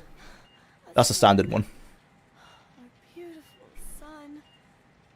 Have you seen the How to Ruin Fallout 3 video from a small creator, but it blew up in the algorithm? No, I haven't seen it. Lol, yep, yeah. That's pretty much what I'm going to be doing, but by a Fox, or BYA Fox. Yeah, get 9 intelligence, swim to Rivet City, get the intelligence bobblehead, and then we're going to immediately go to Mothership Zeta, because it's easier in the early game, because the enemies have very poor level scaling on them. So let's just get that out of the way, and we're going to go energy build. Energy weapons build, because we can use their energy guns and pretty much use that gun throughout the entire game. Oops. That's a good name, don't you think? Fits you perfectly. Looks like they've finished the gene projection. You should, it's hilarious. Oh, I need to check it out. Hopefully it doesn't have too many hints on how to play Fallout 3. Otherwise it counts as reading a guide. But I've played this game enough that I don't even need a guide anyway. Let's not waste time on this. Let's just, why am I wasting time on character creation? See that, Catherine? Very interesting route. Yeah, it should be. I've never played the game that way. I've only heard that Mothership Zeta is easier the earlier you play it. So we're gonna be doing that. All sorts of people. What about you? What kind of person are you going to be? You're just a... Catherine? It's pretty much the exact opposite way of how to play. Nice. Get the baby out of here. That was like a good watch. 1,000. 2,000. Come on. Hang on, Catherine. Hang on. It's you and me, okay? You one man. We need a doctor, not a deadbeat. This one's on the house. Fail to meet my expectations, and there will Look be straight into the light now. James and his cheerly chatter. Decorations. May your future be bright for you. This place will feel just like home. Come on over here, son. Come on. Walk to Daddy. Okay, get out. Go. My goodness, just a year old and Bye-bye. Walking like a pro. Your mother would have been so... Oh my god, why is there so many? Listen, kiddo. I know What was you this? don't like it when Daddy leaves you alone, but I need you to... Oh, so if you ever need the highlight of Bethesda dialogue, it's literally this bit. It's just... stay here while Daddy runs... It's such an odd setup. I'll be back in a bit.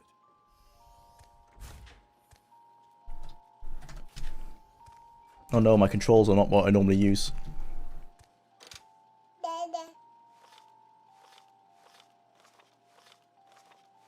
Like something about Liam Neeson being like, listen kiddo, you stay here. Doesn't sound like he's talking to a 1-year-old child. Never sat right. Luck has very little semblance in this game, so not really needed. Charisma, not really needed. Skill, we can just use speech. Although also charisma checks. I don't remember if the checks are based on attributes or not. There's no skill check. There's no strength checks, I know that. Let's go with this, I think. They hired big-time actors for Oblivion and Fallout 3 and barely used them despite them being major characters. Yeah. They don't want to waste too much of their time. And it's probably really expensive to pay for lots of studio time for them. You guys know I too blew up, but not in the algorithm, unfortunately.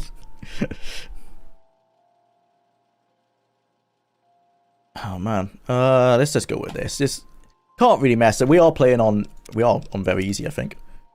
Are we? We should be. Yeah, we're on very easy. Let's be honest, it doesn't matter. The only thing I'm going to change in my settings is I normally use F and E for sneak. Pip-Boy. Oh no, Pip-Boy tab. That's Q. Wait, T. Yep. Okay. Go with that. It's pretty much what I used to use since Morrowind. I think in Morrowind F was the default key. Come on, Dad, come back.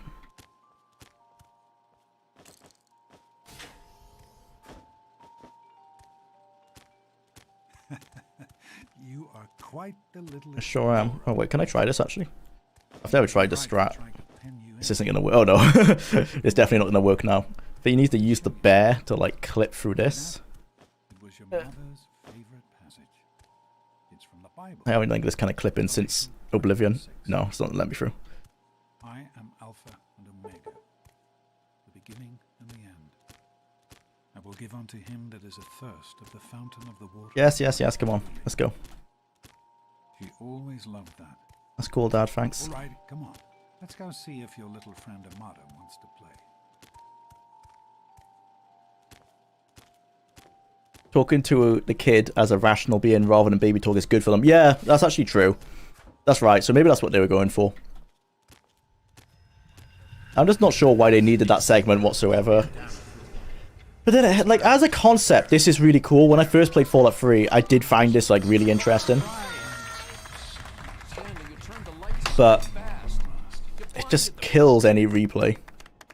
Because the first hour is always this. And there's no way to, like, skip through it. At least if they were cutscenes, you could just skip them. But they're not. You just have to sit here while everyone claps for you. Pal, I can't believe you're already 10. I'm so That skills. Nice. If only your mother. Congratulations, young man. I don't have to tell you how special this day is, do I? Down here in Vault 101. It's so strange, this era of Bethesda. Yeah, with the actors. They didn't do it at all for Skyrim, did they? There's like barely anyone big in Skyrim, or if anyone at all. So here you are. As overseer, I hereby present to you your Purely a marketing choice, I think. Boy 3000. Things like having Patrick Stewart in Oblivion. You will be getting your first. He was only there really for the trailer. Enjoy your party. They made the Daggerfall questionnaire into a forced interactive tutorial. Yep. What a brilliant choice. But luckily with a speech check. I don't even know if it's a speech check, but you can skip it.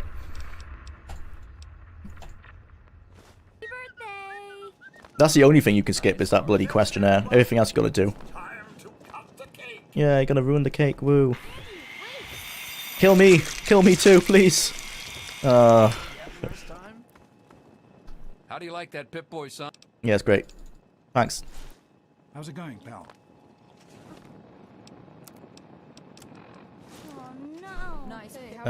Give me the... Having a nice. Yes, ma'am. Give me sweet more. Thank you. Nom nom nom. Oops. Okay. Butch, fight me. Okay, never mind. I hope you. Yes, it was very good. Thank you. Butch, fight me. Butch, come on. I need to get out of here.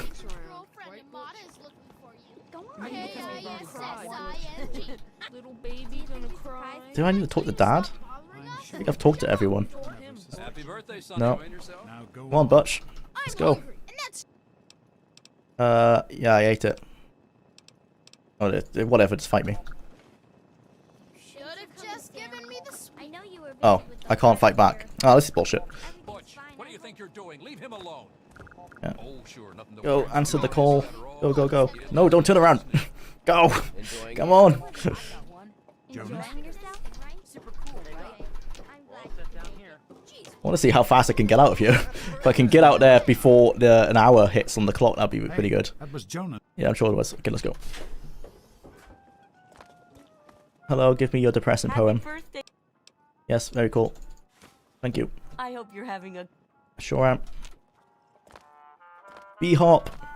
This is definitely not any faster than Bethesda games, unfortunately. But it feels good. I'm generally surprised Bethesda didn't make a good part of Fallout 4 actually take place in the Vault itself. They clearly want to do stuff with the Vaults like Free and the Institute and Shelter. Yeah, it was a good choice though, because while Fallout 4 still does have a long intro, at least it isn't this long. And I quite like seeing the pre-war America was a nice touch. It's something that people have always said they wanted to see. And it was cool to see like the Americana and how everything looked before it was destroyed. Doesn't have much impact on the series as a whole, but it was nice. Where's the bug? Oh, I need to shoot these first. Careful, it's a rad roach. Think you can take care of that with your BB gun? Okay, let's go. Good work. Hey, Jonas, Get a picture of me with a big game hunter. Stop screwing around. Don't forget the medicine bobblehead. Yeah, you can... Can you grab it now, actually? I think you can grab it now, right? Or do I have to wait until I'm 19? Revelation 21:6. I am Alpha. Charisma 0, speech 100 is what I imagine Sheldon from the Big Bang Theory to have. Yeah. Perfectly healthy 16-year-old boy. So That's pretty accurate, actually. You know what to say, but just have no... Just don't say it very well. Go on now. You've got a... That's how I always imagine, like, a low intelligence, high speech build, or like high charisma build. Which is not really like Sheldon, but it's like, you're just saying words, and they are the correct words, but the way you're saying them is completely wrong. But people don't seem to care, as long as you're saying them. Is that really necessary? Fuck off. Yep, there you go. Hey, Doc.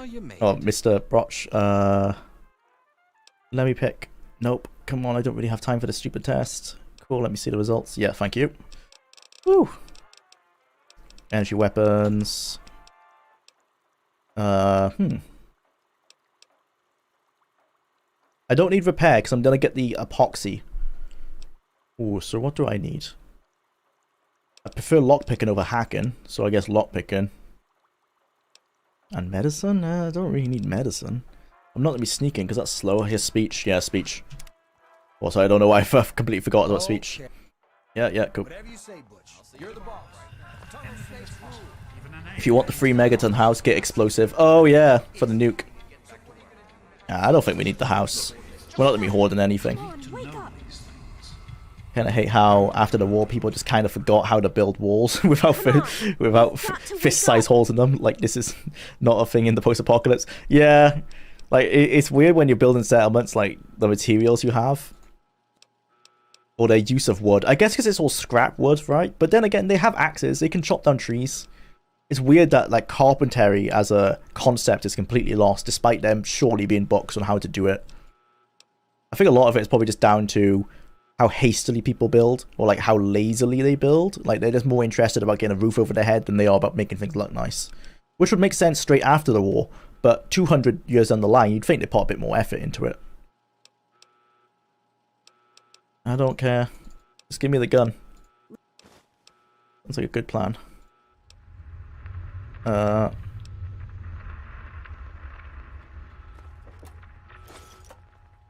meet you at the vault door if I can. But don't wait for me. Okay.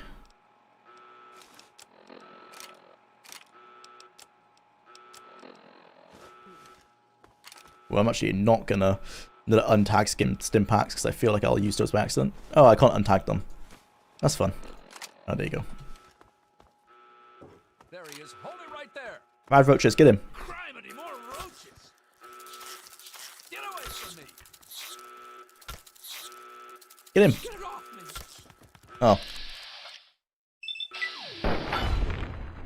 Oh. RIP. Let's turn the audio down a bit. Loud.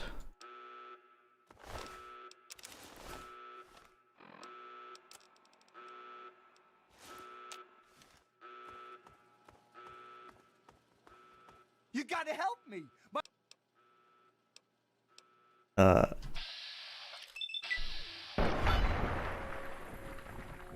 Come on.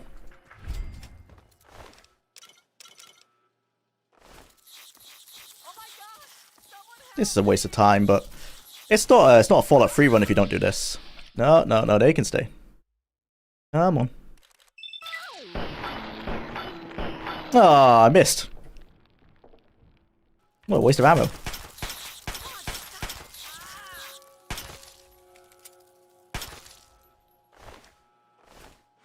Nice. Job well done. Seriously, think about this. In the wasteland, the biggest gun that exists is a rifle. A 5-meter thick stone wall would be perfect protection. No one has artillery. Yeah. Everyone's dumb, unfortunately.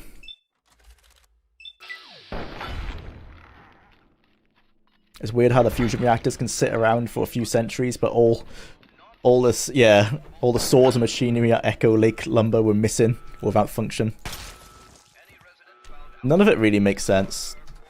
That's why I like in the classic Fallouts, they had adobe houses, because like the idea of making adobe is pretty primitive anyway. It's pretty much just combining like sand and dirt and stuff with water and like I guess some sort of adhesive like manure or something like that. It's very simple building materials that people would totally use because it makes a thick kind of like stone wall that protects you from bullets and gives you shelter.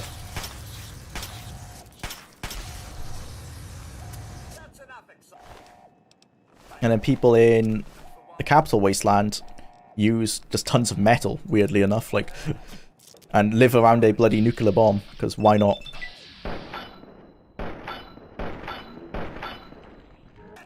I miss every shot. Ah, it's Fallout 3. Nope. I'm out of ammo already? God damn. I'm gonna have to pick up the bloody, someone had a police bat on, yeah. Forgot how little ammo there was for this gun. Still, stone walls would give better protection than 2 sheets of cannon metal. Yeah, exactly. Let's go. Go. It's me, Tom Holden. Watch out. Now you.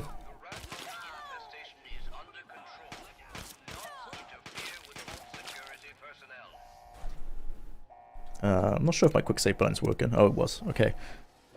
Don't hit me. Don't hit me. Don't hit me. Hello. I'm pretty sure any Mr. Handy should be able to make a plank. Yeah, they have the saw. That's the point, actually. They have so many, like, actual robots that would be helpful in building all this kind of stuff.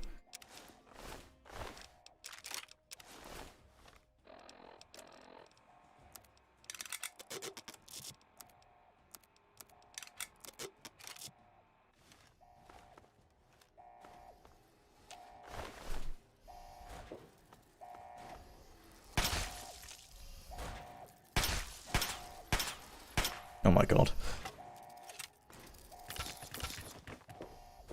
Without mods in 4, your best bet is to use things like the rug or pillar glitch to overlay materials and repair walls and the like. That sounds very... that sounds like a pain in the ass. I'm, or pain in the arse, sorry. Too many American media. I am very glad that they had, like, the remove everything mods and they made mods to make that much more simple.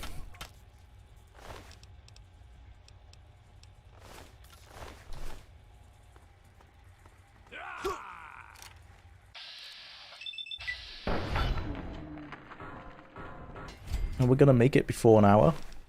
Once we get out, I'm gonna hide the timer again. I just wanna I'm like checking it all the time to make sure if we're gonna make it. Come on. Spring cleaning brings me joy. That's one way you can refer to this. Just spring cleaning the vault, you know.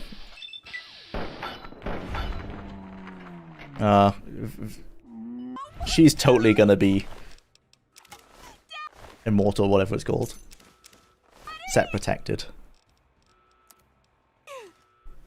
Yeah, it's very sad. Now let me out the vault.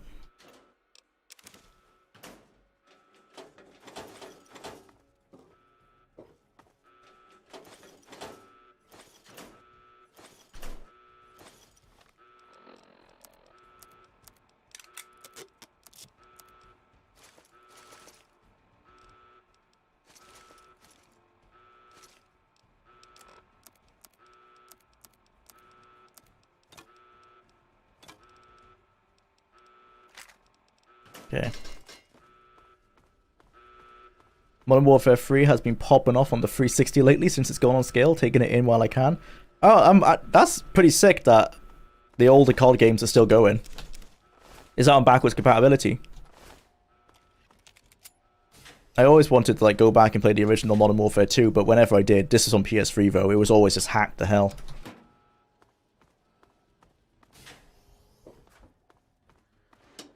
Pretty cool that people are keeping them alive. One of my biggest disappointments in Fallout 3 is that you can't use the vault for anything after you come back. they could have made the vault into into their own faction easily. Yeah, you just get that one quest, and then it ends with a martyr telling you to leave, which sucks. I get, well, it's always want to be the reference, right, to Fallout 1, but with Fallout 1, that was the end of the game. It wasn't randomly in the middle. There are still popular dedicated servers for World of War on Steam. Oh yeah, yeah. So I have played some on PC, but on console it was really hacked. I like as well. Black Ops 1 used to be pretty good because it had dedicated servers on PC. I'm not sure if they're still going, but that used to be a pretty good one to play on PC as well.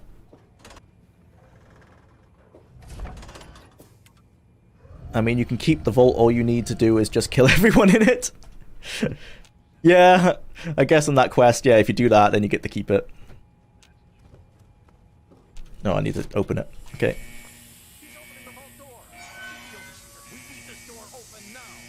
Get the overseer, he's dead. Oh my god. You actually opened it. Good, you're leaving. Yes, I did. I enjoyed killing him. The only role-playing that makes sense in Fallout 3 is just to be the biggest dickhead possible. At least it doesn't feel as contrived as trying to be the good guy.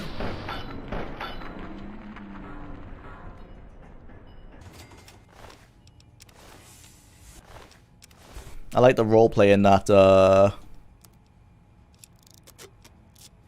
I forgot his name. Oh, Strategy. Yeah, Strategy Productions. He did a Fallout 3 run, where actually his conclusion was that Fallout 3 sucks because it didn't let you roleplay as a purely evil person.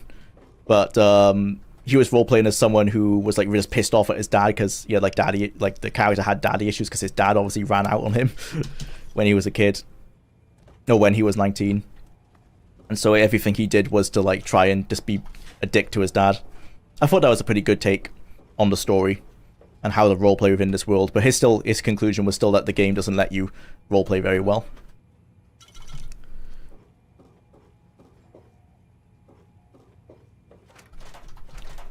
Okay, let's go. One place I like in Fallout 3 is the northwest corner of the town where you can rig a presidential election. Oh, right, yes, in, oh, I forgot the name of the town. It's named after the guy who actually is the president, right? That's a pretty good quest, but you have to go really close to that Deathclaw area. I'm pretty happy with everything, let's go. Did we make it? Yes, okay, we did it in under 30 minutes. Nice. I'm happy with that. Pretty damn good. This is the highlight of Fallout 3 for many people. Dig in all that green.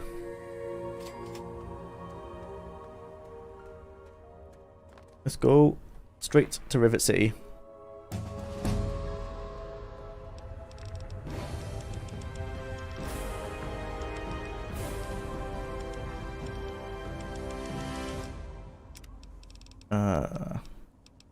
Want Swift Learner. I think, do we want Swift Learner? These are useless because they're just skills.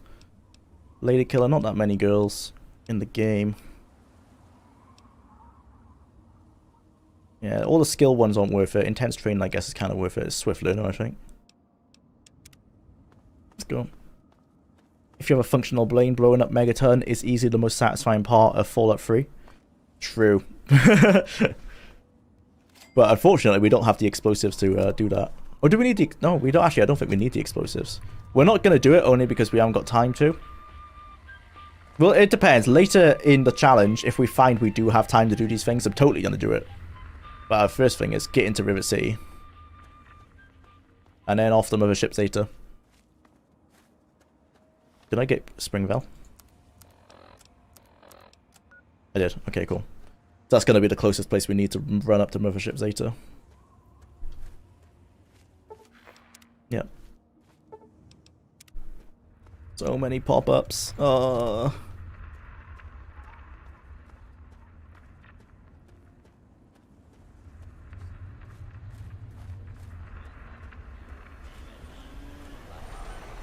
I need to go inside? Oh, I think I have to go inside the pod on your map. Hello. This is a guy who sells drugs, right? I like it as well. There's a quest where you can upgrade these guys so they get better inventory and stuff. That's pretty cool. I like that. Let's That's over in Canterbury Commons. Doctor has in his magic bag, shall we? We should probably keep one of those actually, just in case.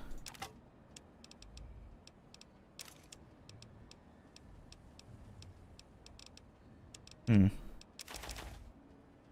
actually a lot of things to sell.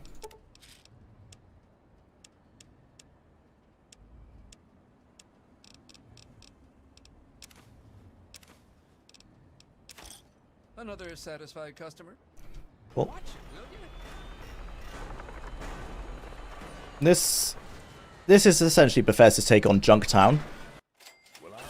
But Junktown, they didn't actually live in buildings made of junk. The wall was made of junk, but the buildings were old abandoned buildings. From what I remember, we were playing Fallout 1 not that long ago. I might be completely wrong on that, but I don't think I am.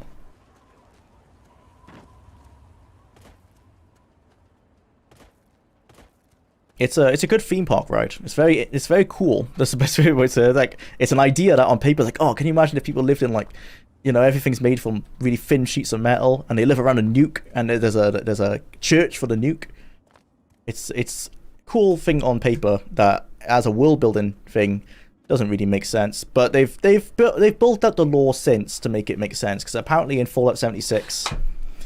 I haven't played the game, so I'm purely going off this, like, off from, like, YouTube comments. But people said there's some sort of lore in that game that explains why the West Coast, or why the East Coast is so badly behind the West Coast, and it's something to do with, like, nukes and other, like, post-apocalypses hitting these areas all the time. Because of something that happens in Fallout 76. So apparently that's meant to explain why they're so not progressed, or why, like, for example, why is it only raiders that live in the supermarket? Like, clearly this is where you would go, and you have the whole quest with Moira where it's like, oh, we're learning how to survive in the wasteland where it's been 200 years. Like, you'd think people would know.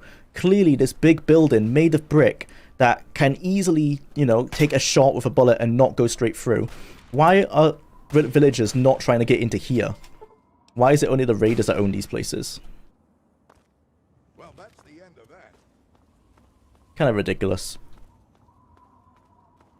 But apparently the later lore that they've written in 76 and maybe some stuff in Fallout 4 has tried to explain it, to some degree at least.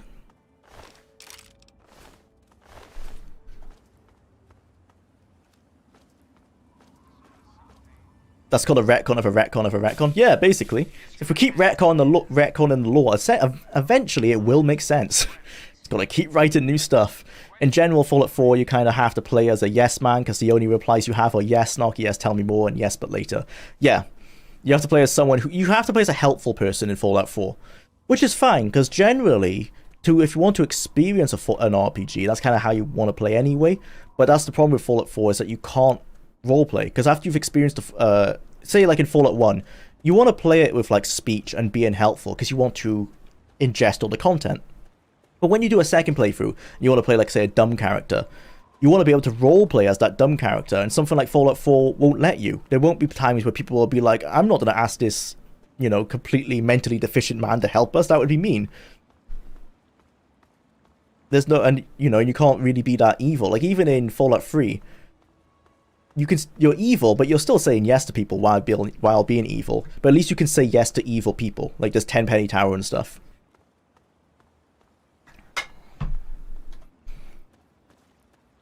Is it a hunter? Yeah. Trying to apply logic? Come on, buddy. Yeah, I know. Don't approach Bethesda games with logic. Just approach them with, as much as it's a terrible mindset to have, they're fun games if you can turn your brain off. Which I'll say. They're still fun games. I am enjoying playing this game for the world and running through. The combat is okay. There's some dopamine hit when you kill someone. VATS is still, you know, cinematically quite well done. But certainly don't apply logic to anything, because you're immediately going to be asking questions. And that's not good. I fucked up. Oh dear.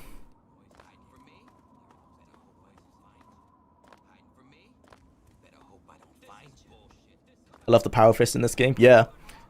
There's some stuff like Bethesda. Bethesda's very good at making things that you go, oh, that's cool. Like, so the power fist in this game, really cool. Fallout 1 and Fallout 2, it's a bit meh. It doesn't have the same power or the impact, like literally, as it does in Fallout 3, even though it's a similar premise. That's what Bethesda are good at. Good at making set pieces. The hell are you shooting? A random hunter? Like, this is cool. It gets a bit boring, and don't apply logic to, like, you know, like, obviously that's not what happens if you shoot someone in the head. The head doesn't fly off with a clean cut across the neck, but still. That's more like what would happen if you shoot someone in the head.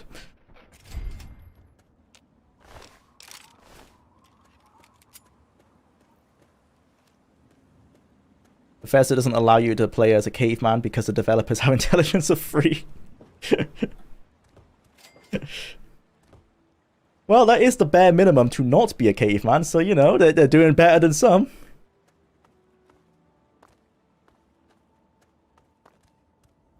That's the one thing I've heard people say is good about Outer Worlds, despite it having issues with not being memorable. At least in might be my opinion. I've played the game 3 times, and all 3 times I got about 6 hours in, and just nothing was wanting me to go back and play it. So not memorable, and it doesn't pull you in. But people have said like it still has the role playing options that classic Fallout had. You can still play as an idiot. You can have those role playing options. So if the game can pull you in, which it sadly can't with me, I'll have to try again, I guess. If it can, at least you have those role playing options. And that's what I've seen, like people in Tim Kane's comments, like they tell stories of what they've done in Outer Worlds, and it sounds really cool. Like someone said he did a Fry roleplay. Oh, from Futurama, we were talking about that earlier. He roleplayed as Fry in the Outer Worlds. So he roleplayed as like an idiot who has some decent charisma. And apparently that was a really fun build for him.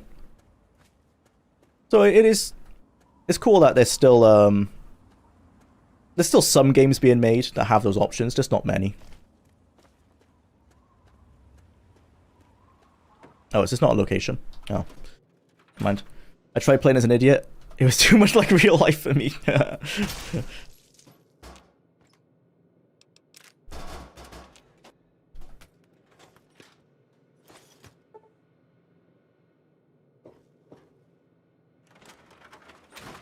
At least Fallout 3 doesn't force you to work with one specific faction like Fallout 3 did with the Brotherhood of Steel. Yeah. That's the thing that Fallout 4 learned from New Vegas. They didn't implement it as well. Not at all. But, you know, at least they learned that given some sort of choice helps people to be invested in the story.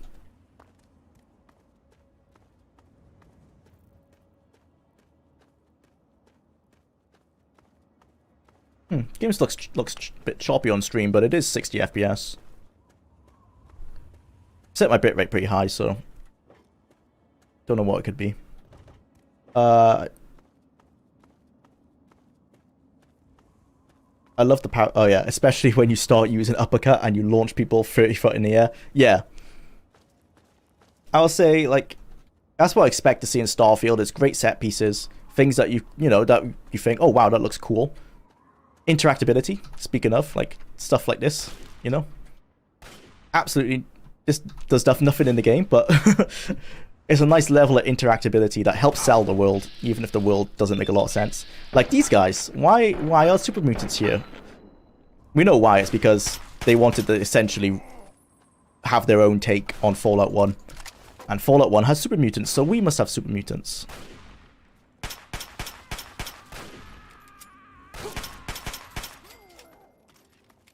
And we'll make them all idiots because we make fantasy games, and fantasy games must have orcs. They must have the dumb faction. And in lore, I think the reason why they're idiots is because they use... the FEV doesn't work very well with irradiated peoples. Like, the smart mutants were because the mutants were, like, untainted by radiation or something like that, and these ones are tainted by radiation. Which, sure, it has a reason in lore, but still... They didn't have to be here.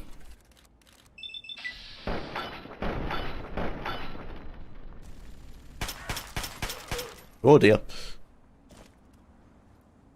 Oh, he pulled the pin, but the grenade didn't go off, thankfully.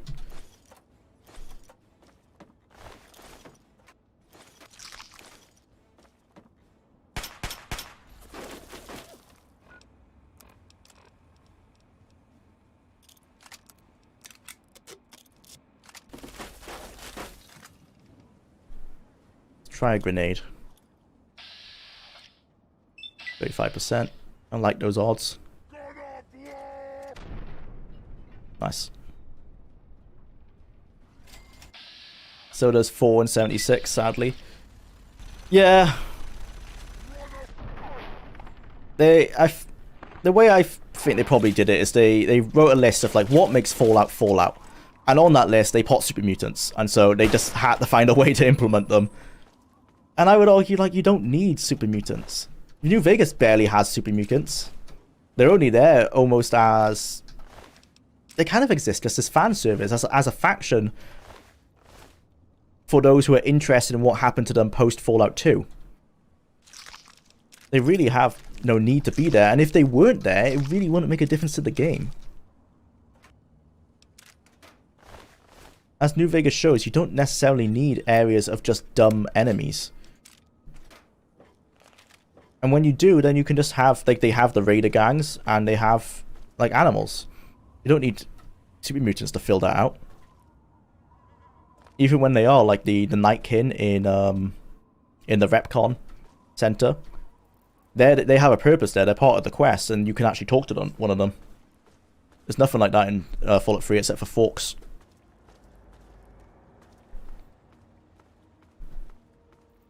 If you're going to copy enemies like super mutants, why no Wanamingos?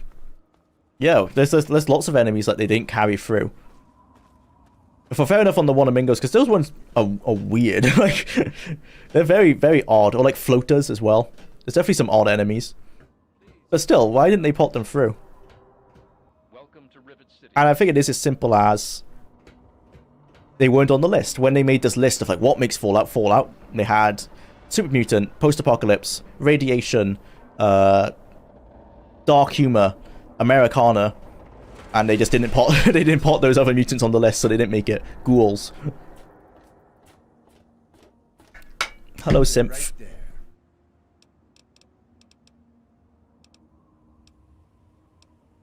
Man, if killing you wouldn't make everyone angry, I'd kill you right now.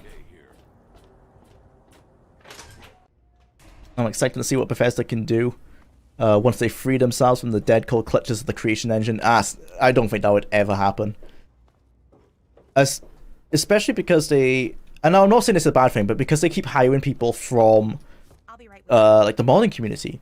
They're hiring people because modders have a great knowledge of the creation engine, and so they're hiring them because they're basically already trained. You don't have to offer them much training when they come to your office. And as long as they keep hiring people like that, they're never going to stop using the creation engine, because you'd have to retrain everyone.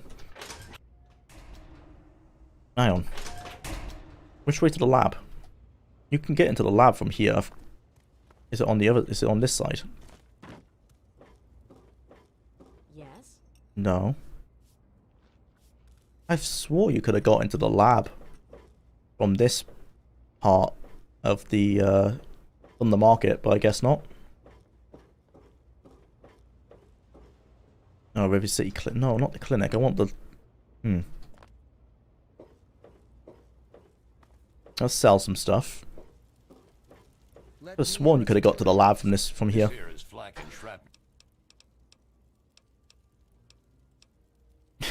I like this. This basically exists because they've made the store like look the way it does, and they're like, oh, aren't people gonna be questioning, like, can't you just steal that stuff? And so they have this.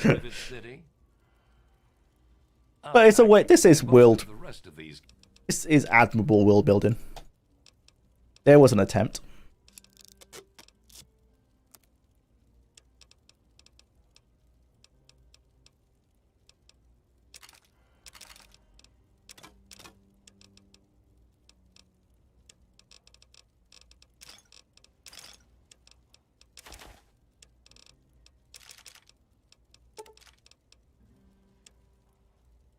Okay, he's got a energy weapon? I don't think so. Oh, laser pistol. Super damaged. Not worth it. We'll be getting to the alien place soon. A pleasure yeah, but that line exists because they're just here, and you could easily, like, literally just do that and take them. Bethesda is hiring modders because they can't find people who are willing to work with the creation engine. That's actually might be true. Like, honestly, if you imagine you coming straight out of university, or you've had a lot of experience making games, and you probably understand the Unreal Engine, and like maybe you've built your own games using your own handmade engines, just like small projects, you know. And then you've got Bethesda hiring you, saying, "Hey, you want to play on this it's insanely moddable engine that is absolute hell to work with." Most of them are probably gonna be like, "No, no, thank you." So yeah, I totally get that. Especially they're not gonna get any like coders, because the code for the creation engine must be absolute spaghetti. Where's the bobblehead? Here you go. Remember, we've been over this. We don't know about your runaway robot, and we don't care. Okay, yeah, marketplace. What the hell? So wait, so where was I going wrong? Oh, it's a lie. Never mind. It doesn't go to the marketplace. All right, let's get out of here. Just want to go outside. Oh no, I'm gonna be stuck in here now.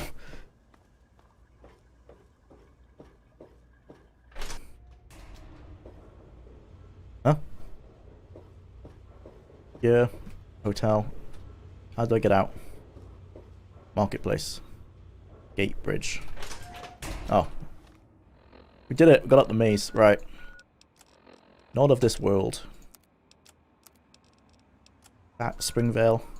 Oof, that's a hell of a journey. Never buy milk with someone who can't tell a bull from a cow. Take that one to the bank. Well, some people might like milk from a bull. Oh god, I hope not. Yeah. If you're milking bulls, those aren't teats.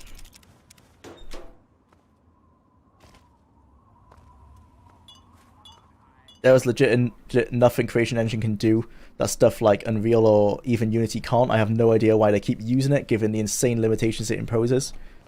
Familiarity. Familiarity. They're just too scared to change. No, I don't want to talk to you.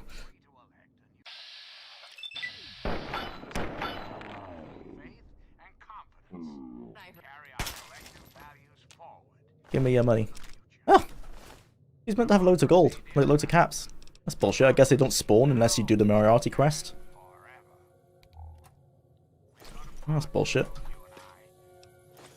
Oh no, the karma message. Oh, it's gonna keep playing over itself. I forgot I use a mod in New Vegas to remove that. Oh no. That karma message is gonna get annoying. Stockholm Syndrome. Yeah, pretty much. I imagine it's a simple... The premise is probably, we already take so long to make games, we don't have time to retrain. Because if it takes them 6 months to take a new engine, implement all the features they need, which might already be there, and then retrain all the staff members to use it, they're like, oh, we don't have those 6 months to spend. You know, we already take 7 years to make a game, we just need to move on to the next one. So I think it's just something like that.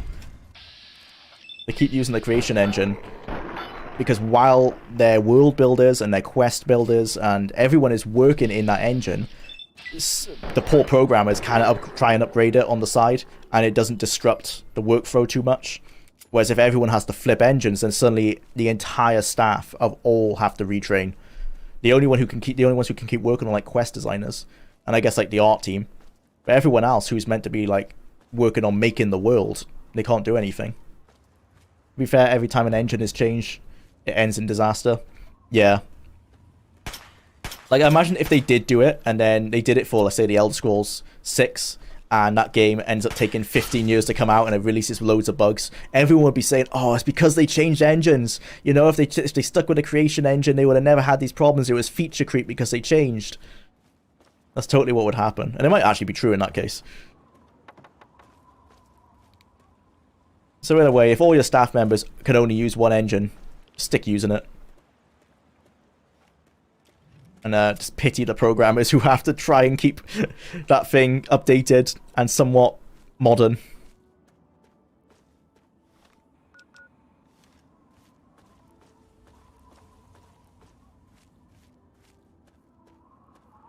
Or you could just hire developers who know Unreal to keep work flowing in the meantime. Yeah, but the issue is Bethesda's quite I'm not sure if nepotism is the right word, but a lot of senior staff at Bethesda have been there for years. That's the way Bethesda works, is that you start from the bottom and there's a potential that you'll end up as a senior member of staff.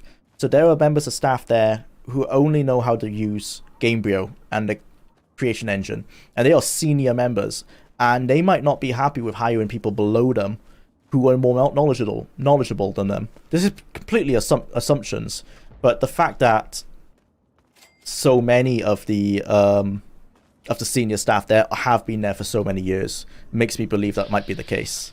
Oh, thank God this isn't an enemy.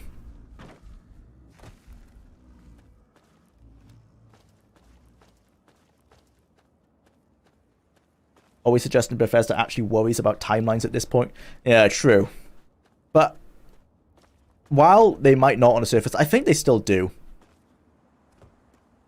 To a point, you know, I think they still are, at least the shareholders don't want them to turn around and be like, will you let us take 6 months to relearn this engine? I don't think the suits would be happy with that.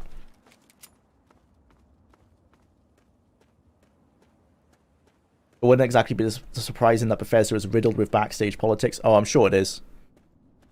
I always find it interesting that so many of the senior staff there have been there since essentially when Morrowind started. Like, if you got hired in that time, as long as you were willing to stick it out, you would end up like Ashley Cheng, obviously Todd Howard. I mean, Todd Howard himself was hired as like technical support, and he ended up as the lead guy at the entire company. Not the CEO, but, you know, the lead game designer and everything. Game director. It just has a history of, if you're there long enough and you learn the ropes, you can make it to the top. Or at least the top of the thing you work in.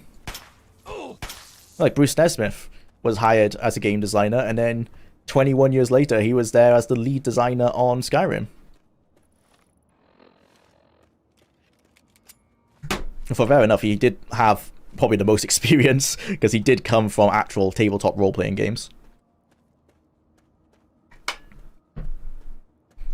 But he was hired to help with additional design on Daggerfall.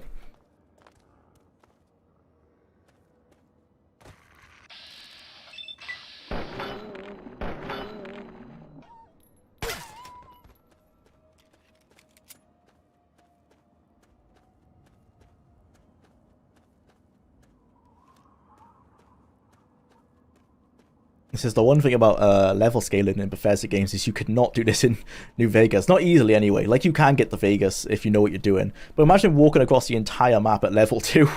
Just willy-nilly like this, not even caring where you're heading into. Because there's just nothing in this open world that is bad enough to take me out yet. Unless you go, okay, fair enough, it does the one town to the north where the Deathclaws are. You can't go there. There are some places, but it's not as common.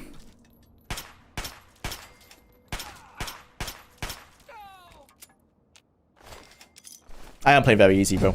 Understandably. But that does change it a little bit. If you can suffer through the creation engine long enough, you will be rewarded with promotions. Yeah, pretty much. If you can suffer through the games. But that's good in some respects. I do like that there's still companies that reward seniority, but my only worry is that they're rewarding seniority only. You know, like, oh, if you've been here for so long, you deserve a senior position, when they might not be the best for the job. It's a positive that there are still few companies that retain people long term instead of EA model. Yeah, it's still good that they retain these people, but I would still wish that maybe they are the best people for the job. You know, we're not to say, but that's what people I know say about Emil Pagliarulo, because he's the lead writer, or was the lead writer on Fallout 4, and so he gets to take us a lot of the blame for what happened in that game. And he didn't start as a writer, he started as a game, I think a world builder, something to do with game design, and he did some quests for, he did the Daggerfall, not the Daggerfall, the Dark Brotherhood quest in Oblivion, so he has some very well-known and well-liked quests, and so that led him to becoming the lead quest designer and lead writer. And that might not necessarily be what he's good at. And so that's what people blame a lot of Fallout 4's deficiencies on that. And like, maybe he would have just been best staying as a quest designer and sticking to just designing quests for a few factions here and there. what I used to do when I got out of the vault was go to Rivet City, get the bobblehead, and glitch my way into the Brotherhood of Steel base to get power armor training. Oh, I didn't even think you could do that. Yeah, that would have been good. But I guess it doesn't make a difference because with the strategy I'm doing, we won't need power armor for a while anyway. I just thought of that though, yeah. Because I was going to go to the pits then and go get Asher's armor, but you're right, we probably won't be able to use it. And I don't think Asher gives training. He might do. I know you get training if you do Operation Anchorage. Oh no, we have to do Operation Anchorage. Ah, I hate that DLC. Let's not do speech, we don't need that at the moment. Need energy weapons. Energy weapons and medicine. Swift learner. Yep, you were promoted to the degree of your incompetence. Standard corporate hierarchy, yeah. Pretty much. Because Emil can clearly do good work. I mean, the Dark Brotherhood questline is proof of that. Ooh, let's not fight those guys. But seeing as he was the lead writer on Fallout 4, you have to accept that he probably had something to do with the downsides of that game's writing.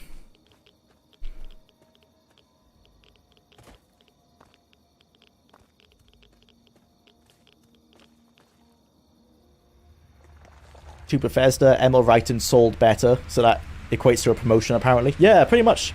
Seems like Emil will still play a big role in Starfield in future games, sadly. Yeah, he's in a lot of the promotional material. I think he might still be lead writer. Which, yeah, well, the thing is, I'm willing to give people a chance if they are showing that they're trying to learn, and I don't know if he is, you know, I don't know anything about the guy, but, like, maybe he's been, I don't know, maybe he did an English, like, some courses in, like, English literature, or he's been reading a lot of books. There's definitely you could improve. But the way with Fallout 4 was, it's not, yeah, it's not given high hopes. That's what I quite like about what Tim Kaine was saying in his videos, is that when he learned he wasn't good at something, he would immediately just not do it again. He wouldn't try and like, oh no, I can get better, or like, I'm still in this job. He's not like, oh, I'm lead writer, so I have to continue being lead writer. If he knew he couldn't write, he couldn't do something, he would delegate it to someone else. So hopefully they've done that, but I'm not sure. I don't know what the credits are on Starfield yet. Like, so, like, I think we talked about this last time. Tim Kaine wrote the War Never Changes speech, and everyone raved about that. So he believed he was a good writer, and then he wrote his characters for a D&D game called Temple of the Mad something, or a Temple of something, I forgot what it's called, but it's a D&D game, and that got heavily panned for the characters being terribly written, and so he learned, like, oh no, actually, I am a good writer for exposition or, like, certain stuff, but not for characters, and so he just never wrote characters again. And I think that's a good way of approaching it, being like, I'm not good at this, so I'm not going to do it. I'm going to give it to people who I think are qualified. Then again, you know, he did then direct Outer Worlds, so maybe the people on the team that he chose for that team, not so great, because the characters in that aren't amazing. Some are still memorable. I still remember Pavarotti. That's it, bro.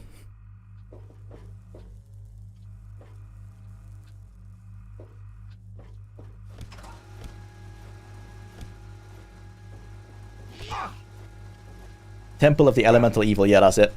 Yeah. That game received poor reviews on its writing of characters, which is a shame because that's quite important in a D&D game, because that's who you're going to be role-playing as and playing as, or interacting with the most, is the characters.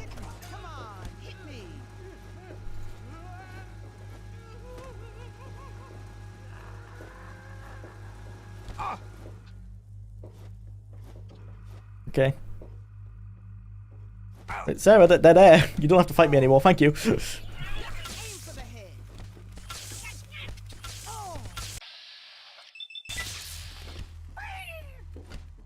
Paglarero instead blamed the fans for the story being shoddy, the paper airplanes and building shacks line.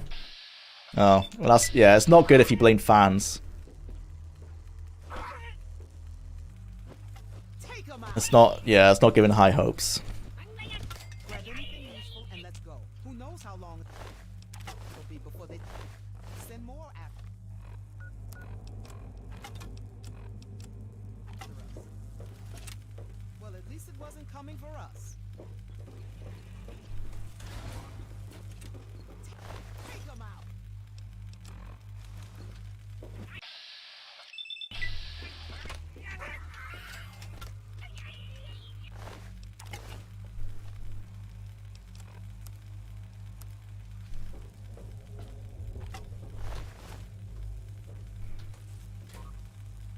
Let's try and get some loot out of these before we move on.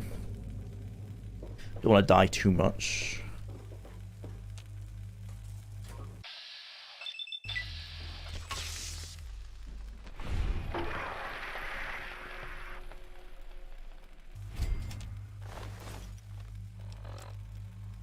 Energy weapons +5. Oh, I might keep that actually. Yeah, those are worth keeping. Energy weapons +10. It's pretty good. This is just lore, right? Yep. Just lore. This isn't my favorite DLC, but it's alright. It suffers from the same thing as Operation Anchorage, that it's a not a challenge, it's a combat-based DLC in a game where the combat isn't the selling point, let's be honest. He literally thinks, why write a good story if people are gonna spend more time building shacks? Wow. Well, honestly, if Starfield has as much content as I'm hoping it does in like a Wing Commander Privateer or a Frontier Elite 2 and 3 kind of way, maybe that might not be too much of an issue. Because yeah, if people are going to spend so much time doing everything but the quests, but the main quests, then maybe don't spend too much time on it. In Fallout 3 though, bit of an issue because the game forces you into a main quest, which I'm worried Starfield will as well. You know, the game, you can't avoid it in Fallout 4. Your son gets stolen and your entire goal is like, oh, I've got to find my son. Now, if in Starfield, if it starts and you're just a random pilot and you fall into that main quest later on, it's brilliant, it's fine. But they haven't done that in a while, or ever. Wait, have they ever done that? I don't think they've ever done that. Yeah, they've always started the game with like some link to a main quest.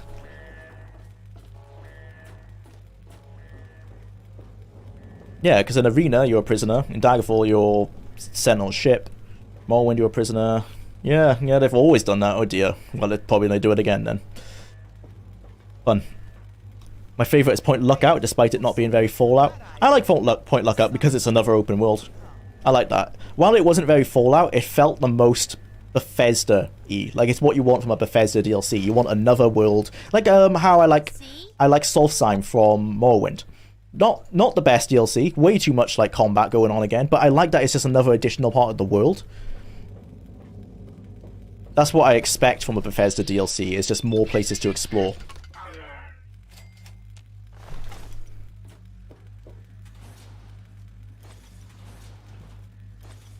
Oh, we can actually wear this, right?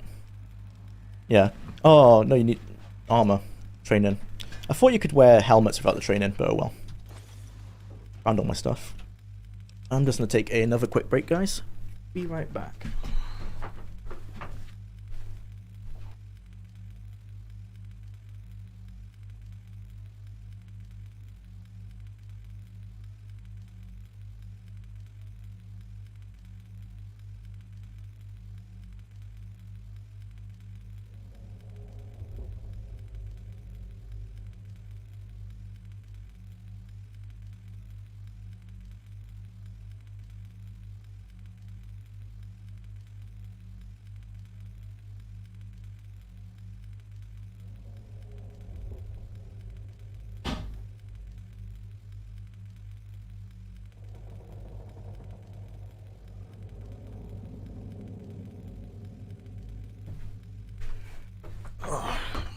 Okay.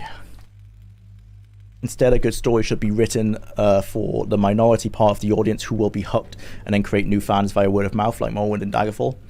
Yeah. That's a good point, because while those games...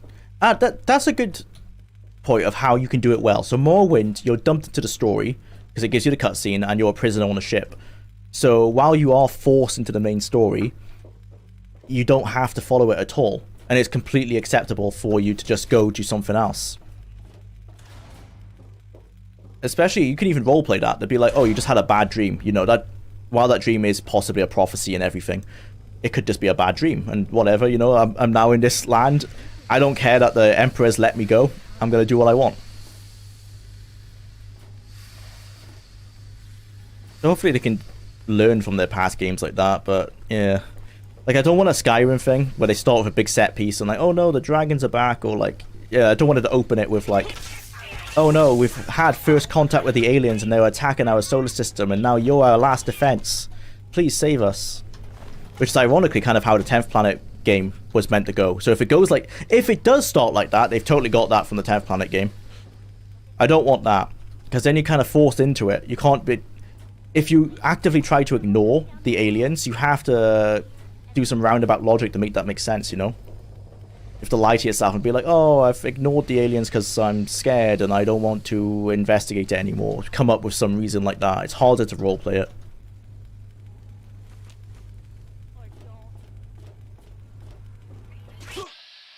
Give me that gun. Oh dear. Oh no. Ah!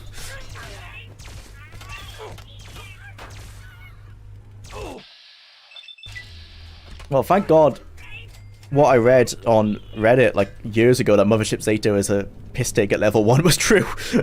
That would have been awful at any other level. Right. Oh no. Give me the gun. Alien disintegrator. Cool. Okay, we're sorted. Game done. Do I want damage resistance or energy weapon plus... Does it stack? Plus 10. Okay, let's keep that.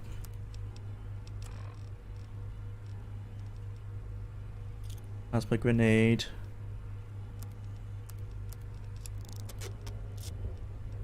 These aren't worth a lot, so we can drop these now. Plasma pistol.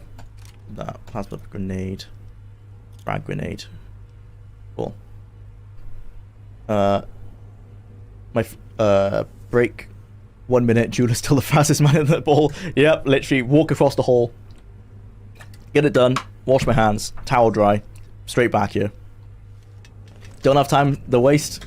Got 27 minutes.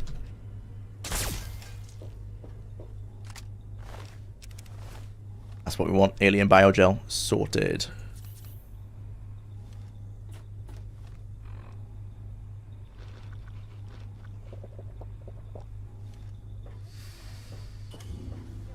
Oh, these actually work now.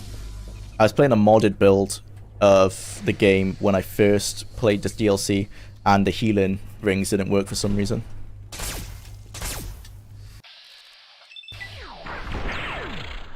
I do find it funny how the alien pistol is super strong, so everyone wants it, but because of its limited ammo, no one actually wants to use it. Yeah, pretty much. It's always that gun in like I use it a lot if I play Wild Wasteland on New Vegas, and I'll have it and I'll use it only right at the end to kill like Lanius because I've just not used it the entire game. Don't want to waste the ammo. That's the one benefit of this DLC, is that it gave you those powerful weapons with tons of ammo for them.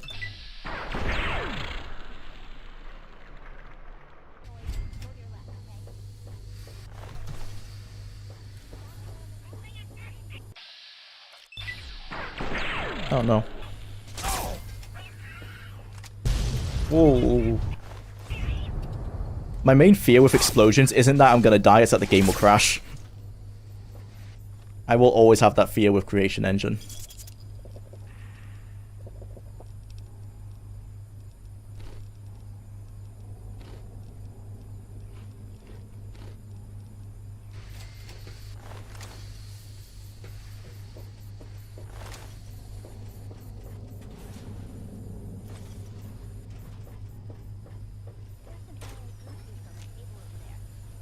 I love that reload animation. Just slap it on the top.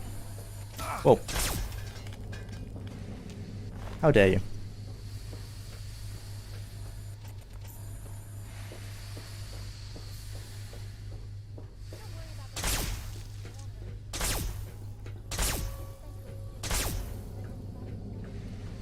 Oh god.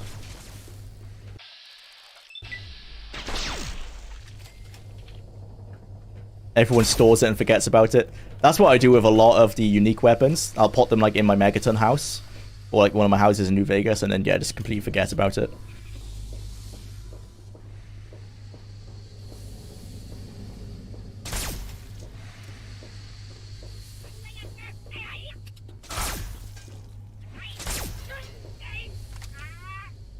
I probably should stop picking these all up, because I don't need this many of them, let's be honest. Yeah.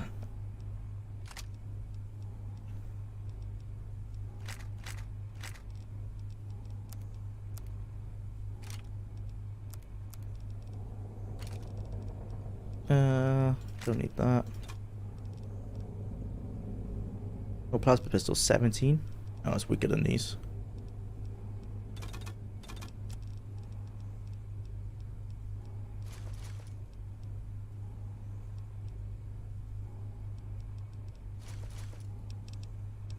I'll keep the app for the perception once I don't need the energy weapons anymore. Oh, no, I just want the power module. And yeah, the ammo and the alien biogel is all I want.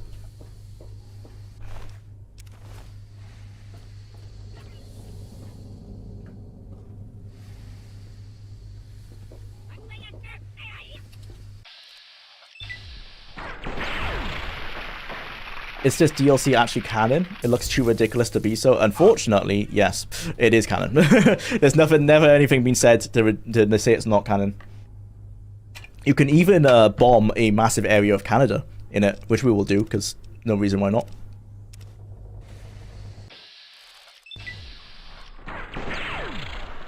To be fair, aliens were in Fallout 1, but they were a luck-based random encounter. Technically canon, but, you know, not. I don't think they had ideas that you would go and do all this kind of stuff. Professor definitely lent more into like the 1950s sci-fi elements a bit more than they did in the classic games.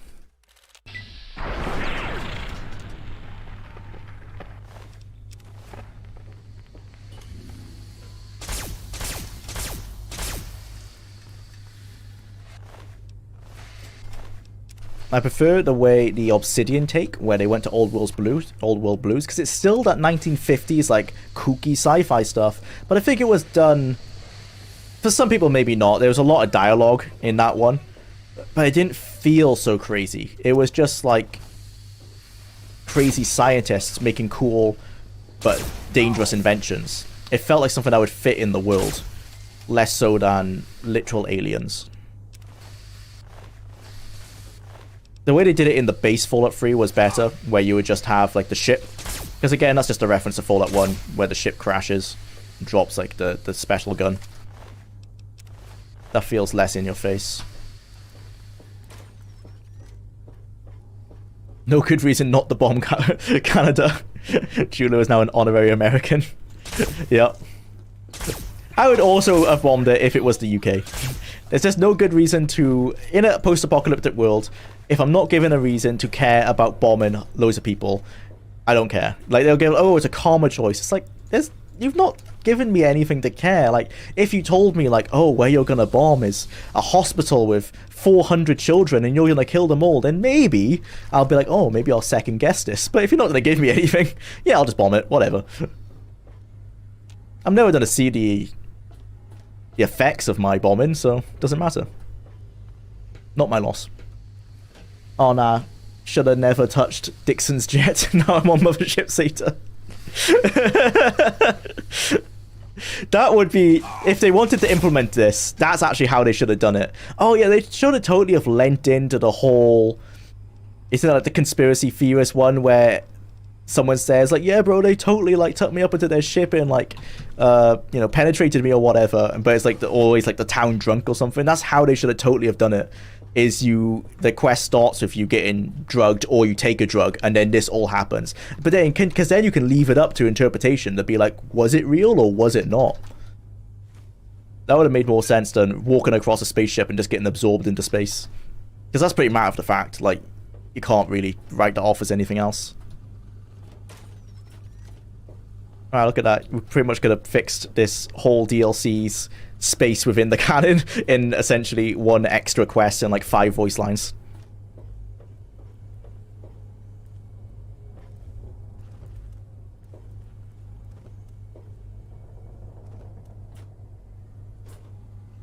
The aliens were an Easter egg, just like Doctor Who and Godzilla? Exactly. Okay, I'll show you what I... God, can you imagine if Bethesda got the rights to Doctor Who, they would totally put him into the games. I'm not sure if that. Yeah, I don't want that.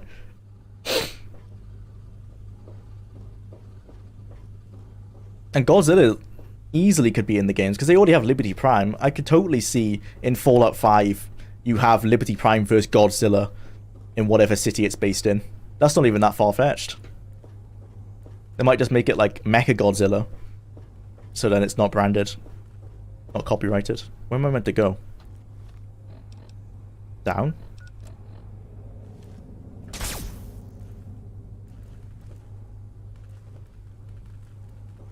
Probably should have listened to what she said. Quests. Reach the engineering core of the ship. Well, that's clearly not where that is it? Silly game. No, I'm not meant to go down there. I'm meant to go find the door to the engineering core. That'd feel really nice into the Tale of Two Wastelands mod.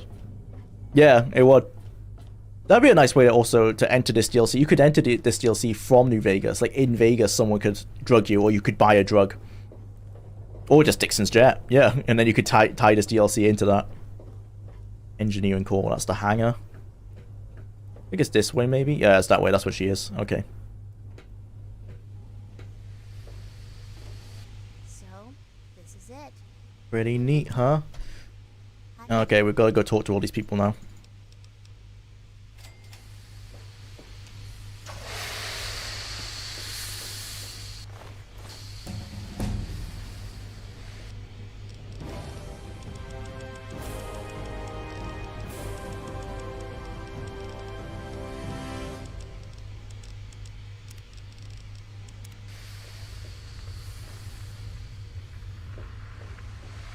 New Vegas has that giant fire-breathing gecko.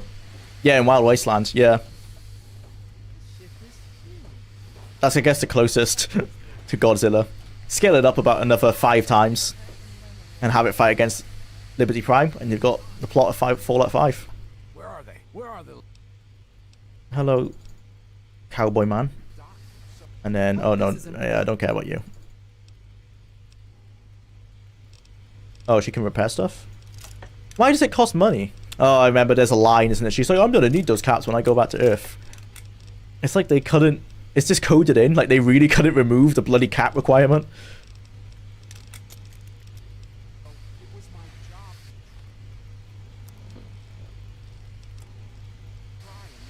And then you're Japanese.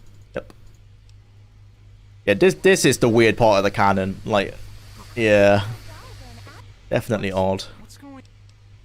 And then this is the reference to Operation Anchorage. I think this came before Operation Anchorage.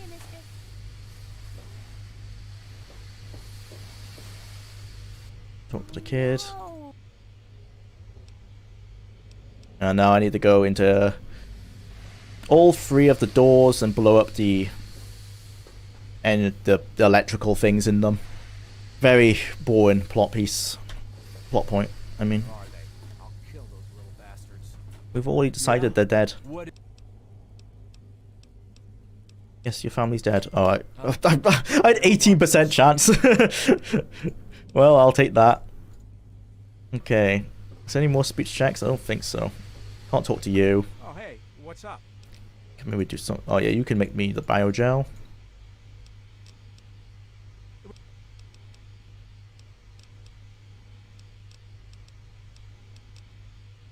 Yeah. Do a quest series to place moving parts in the T-Rex statue, then piling it around as your own rad Zord. That could totally happen. Oh, actually, that's the one cool thing that we will have because of Starfield, is that they have no reason why they cannot implement vehicles, like flying vehicles at least, into the creation engine now. I don't know what game could use that. I guess you could fly a vertibird in Fallout now. There's no reason why not. They've managed to make that work. Probably won't have driving vehicles. Only the Frontier developers have managed to make that happen. I guess flying won't really fit in the Elder Scrolls. Fly a dragon, I guess. I think you can already do that though, can't you? So, but yeah, we can totally fly vertibirds now. Alright. Oh, we could go to the cryo one first. Yeah, let's do that first then. To be fair, it is logical that if aliens had observed us for millennia, they would have some people in stasis. Oh yeah, totally, it makes sense. I just feel like they lent too much into like the comedy aspect. But then I could, saying that, I could totally see that in Fallout 2. Because Fallout 2 was a bit more, Jesus Christ. Had a bit more comedy than Fallout 1. So I could totally see like a random Japanese guy like in an Easter egg like finding an alien ship, and then a random, because they only had the she, right? So like a random Japanese samurai from the 1500s. That would fit in Fallout 2.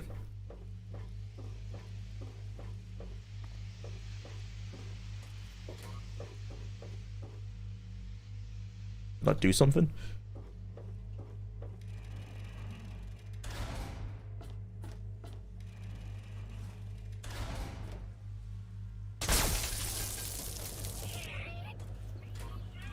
This does something, right? Oh.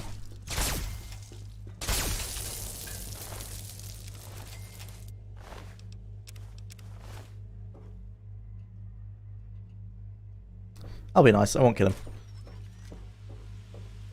He has felt my mercy. I thought I was meant to spawn something in those rooms, but I guess not.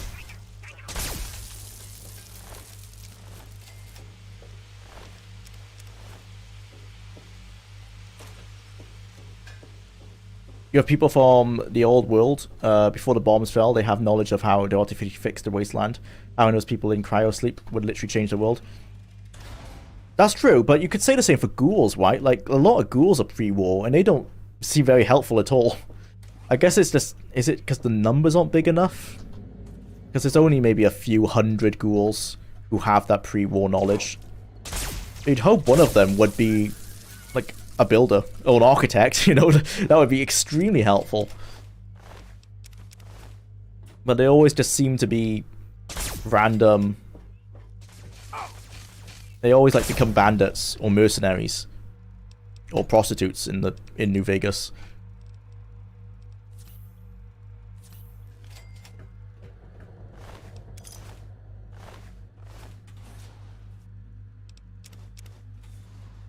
I mean, Necropolis exists, and no ghouls aged him, and as ghouls age, their minds deteriorate. Yeah, so maybe it's down to that. Even Necropolis, like, in Necropolis it felt more like they couldn't rebuild, because ghouls seem a lot weaker in Fallout 1 and 2.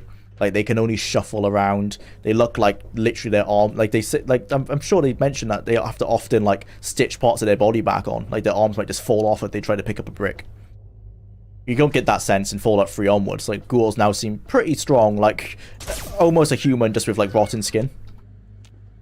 So in that retcon, it's odd that they aren't as helpful as they could be.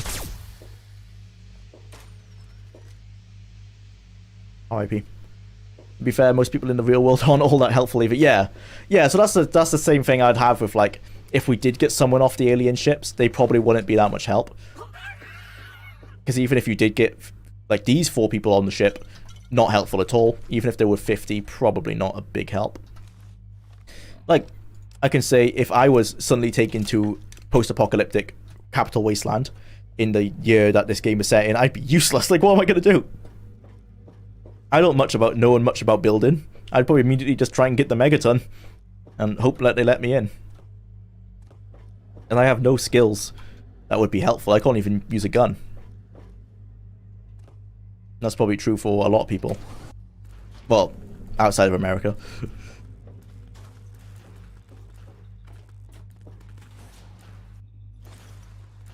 They seem more ostracized in Fallout 3. New Vegas goes out of their way to point out that there's ghouls in the NCR. Oh yeah, I forgot about that whole aspect of it. Okay, that makes sense why they wouldn't be allowed to help rebuild society. But no, I was gonna say if they proved that they were more helpful, maybe they would be. But nah, prejudices don't work like that, do they? So yeah, understandable actually. It would make more sense then if Underworld. Oh, Underworld does have a mechanic. Yeah, I guess they tried to show that a little bit, didn't they? Underworld has that one mechanic in it.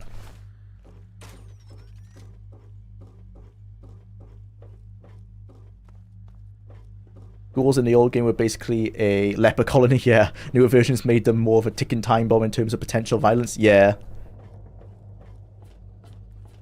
Yeah, I never got a sense when you go to Necropolis that these are like dangerous people, even though like their one boss guy, forgot his name, but he's a bit like he's an angry fellow. It's quite easy to piss him off.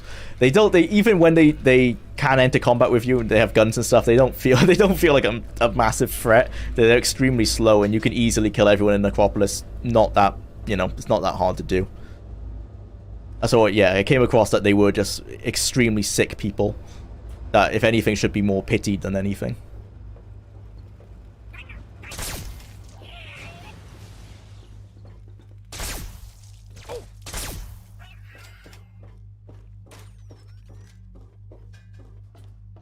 In Bethesda games, they're just better super mutants. Yeah, that's actually, yeah, they're like Gen 1 super mutants from the first game. They're smart, they can live forever, they're immune to radiation. Yeah, that's a very valid observation, actually. Gek designers.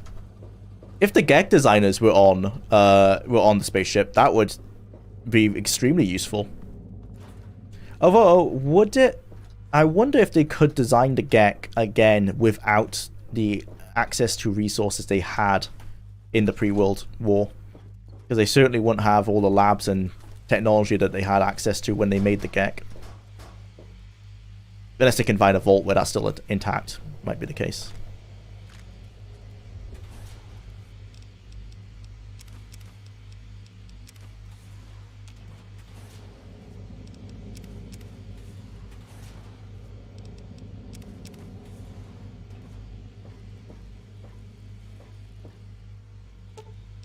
Oh, it's broken.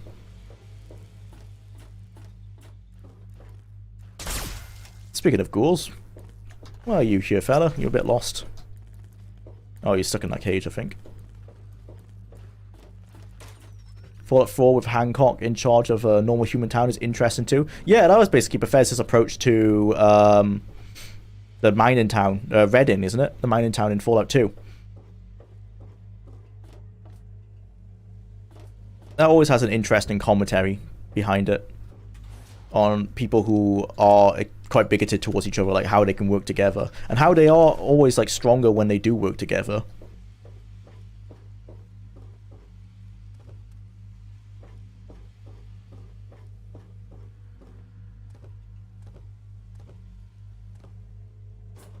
I'm thinking about it, I think Hannibal is, as a character, does make sense of what many pre-war ghouls might become.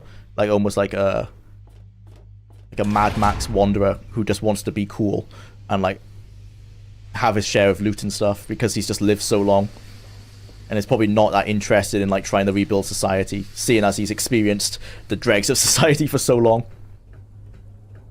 He just likes to sit in his little pirate outfit and be mayor.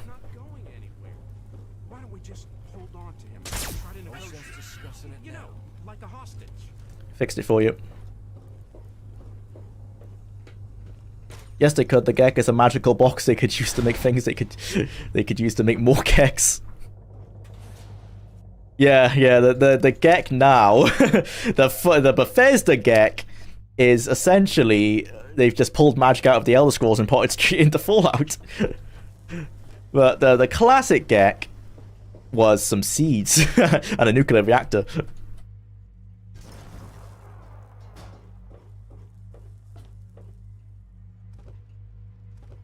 So fair enough, they could definitely... No, that's the thing, they probably couldn't get the seeds anymore. And nuclear reactor, I can imagine, would be really hard to make. But maybe not in Fallout 4, there's so many bloody... there's so many bloody cells you need for the power armor. Might not be that difficult, actually. Oops. Rolul is in his... Valkyrie outfit too. Yeah. Yeah, I feel like that makes more sense if you've lived for like hundreds of years. You've probably lost all faith in trying to rebuild society and you're just there like, just chilling. Just trying to live through life, make some friends along the way. Picking some clothes you like. That feels more, yeah, I just feel more like the human condition.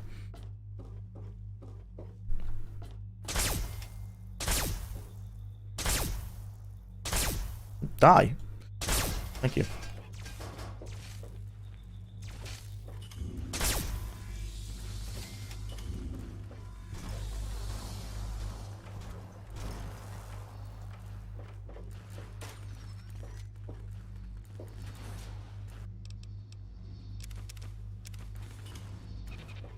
Ironically, you can actually build a nuclear reactor yourself, relatively speaking. A teenager can and has done it. The difficult part is the nuclear material. Oh, well, if it is that simple, then I guess the guys who made the GEC with access to nuclear material, which I'm sure there is quite a lot of in the Fallout universe, they probably would have no problem at all then. I need to... There's like a wave assault on this one. Can't remember how to start it. So you start the wave assault and then you use all these barrier things to kill them, but I can't remember how you begin that. 3 minutes left.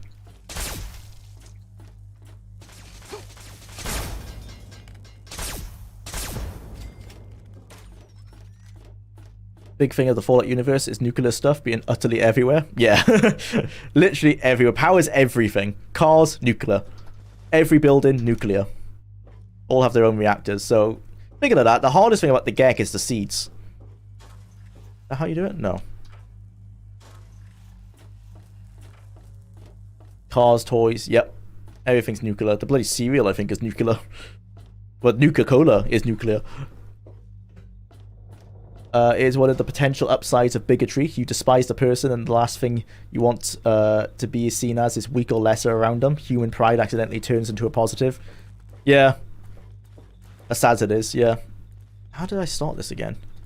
Because there's like a wave defense thing where everyone comes through these doors and you basically like you use these to knock them around and kill them. But there must be a button somewhere that starts that up. Oh, it's a quest bloody marker. Didn't think of that. Yeah, that's it. Alright, let's do it. Game might crash here. Quick save. Come on. Yeah, and then you do. See? Woo! Literally tower defense.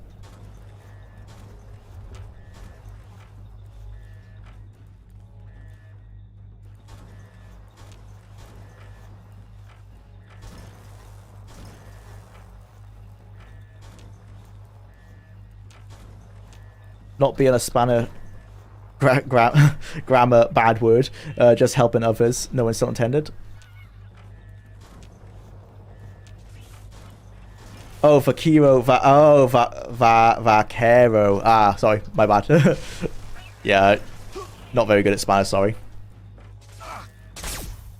Gotta bounce, have fun, guys, peace. See you, Jack. Have a good one, mate.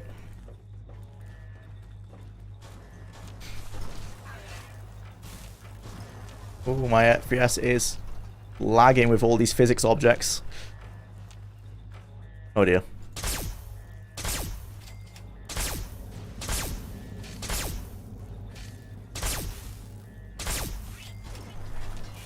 Come on. This really overstays its welcome. Oh, I might die.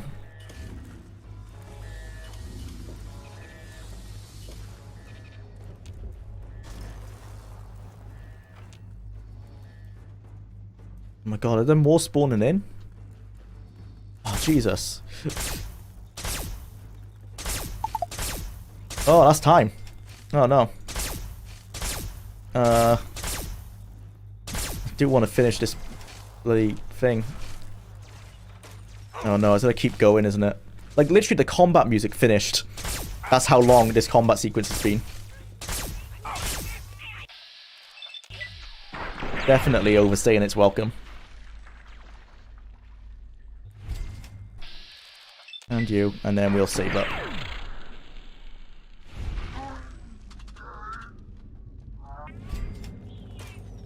Is that it? Yeah.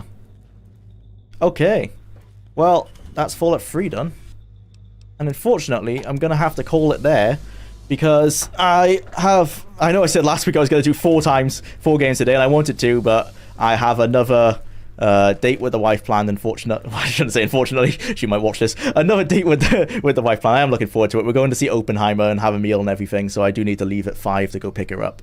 So yeah, we're gonna have to end the stream there.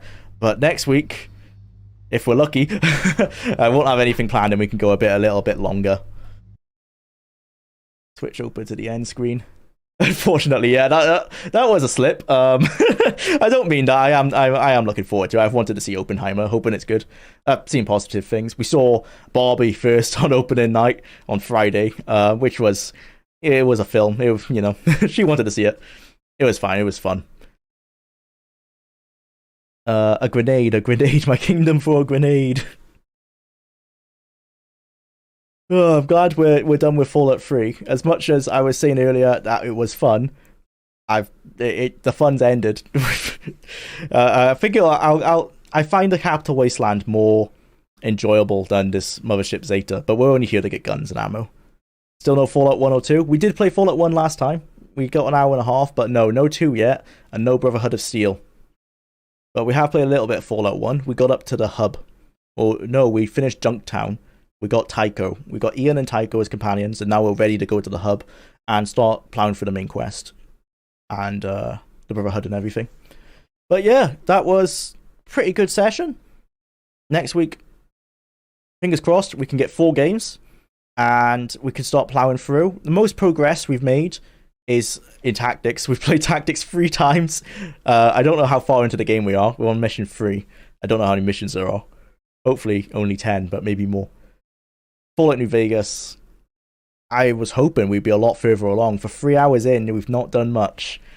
And Fallout 3, actually, I think we've done the most. For an hour and a half, we're already halfway through a DLC. So it's getting along. It's going quite well. So I'll see you all next week. Same time again. Enjoy the movie. Gotta put in maintenance time with the wife. Yeah, exactly. But yeah, hopefully we'll see you all next week. And yeah, thanks for tuning in, guys. Have a good one. Have a good week. Hope you enjoyed the 10th Planet video.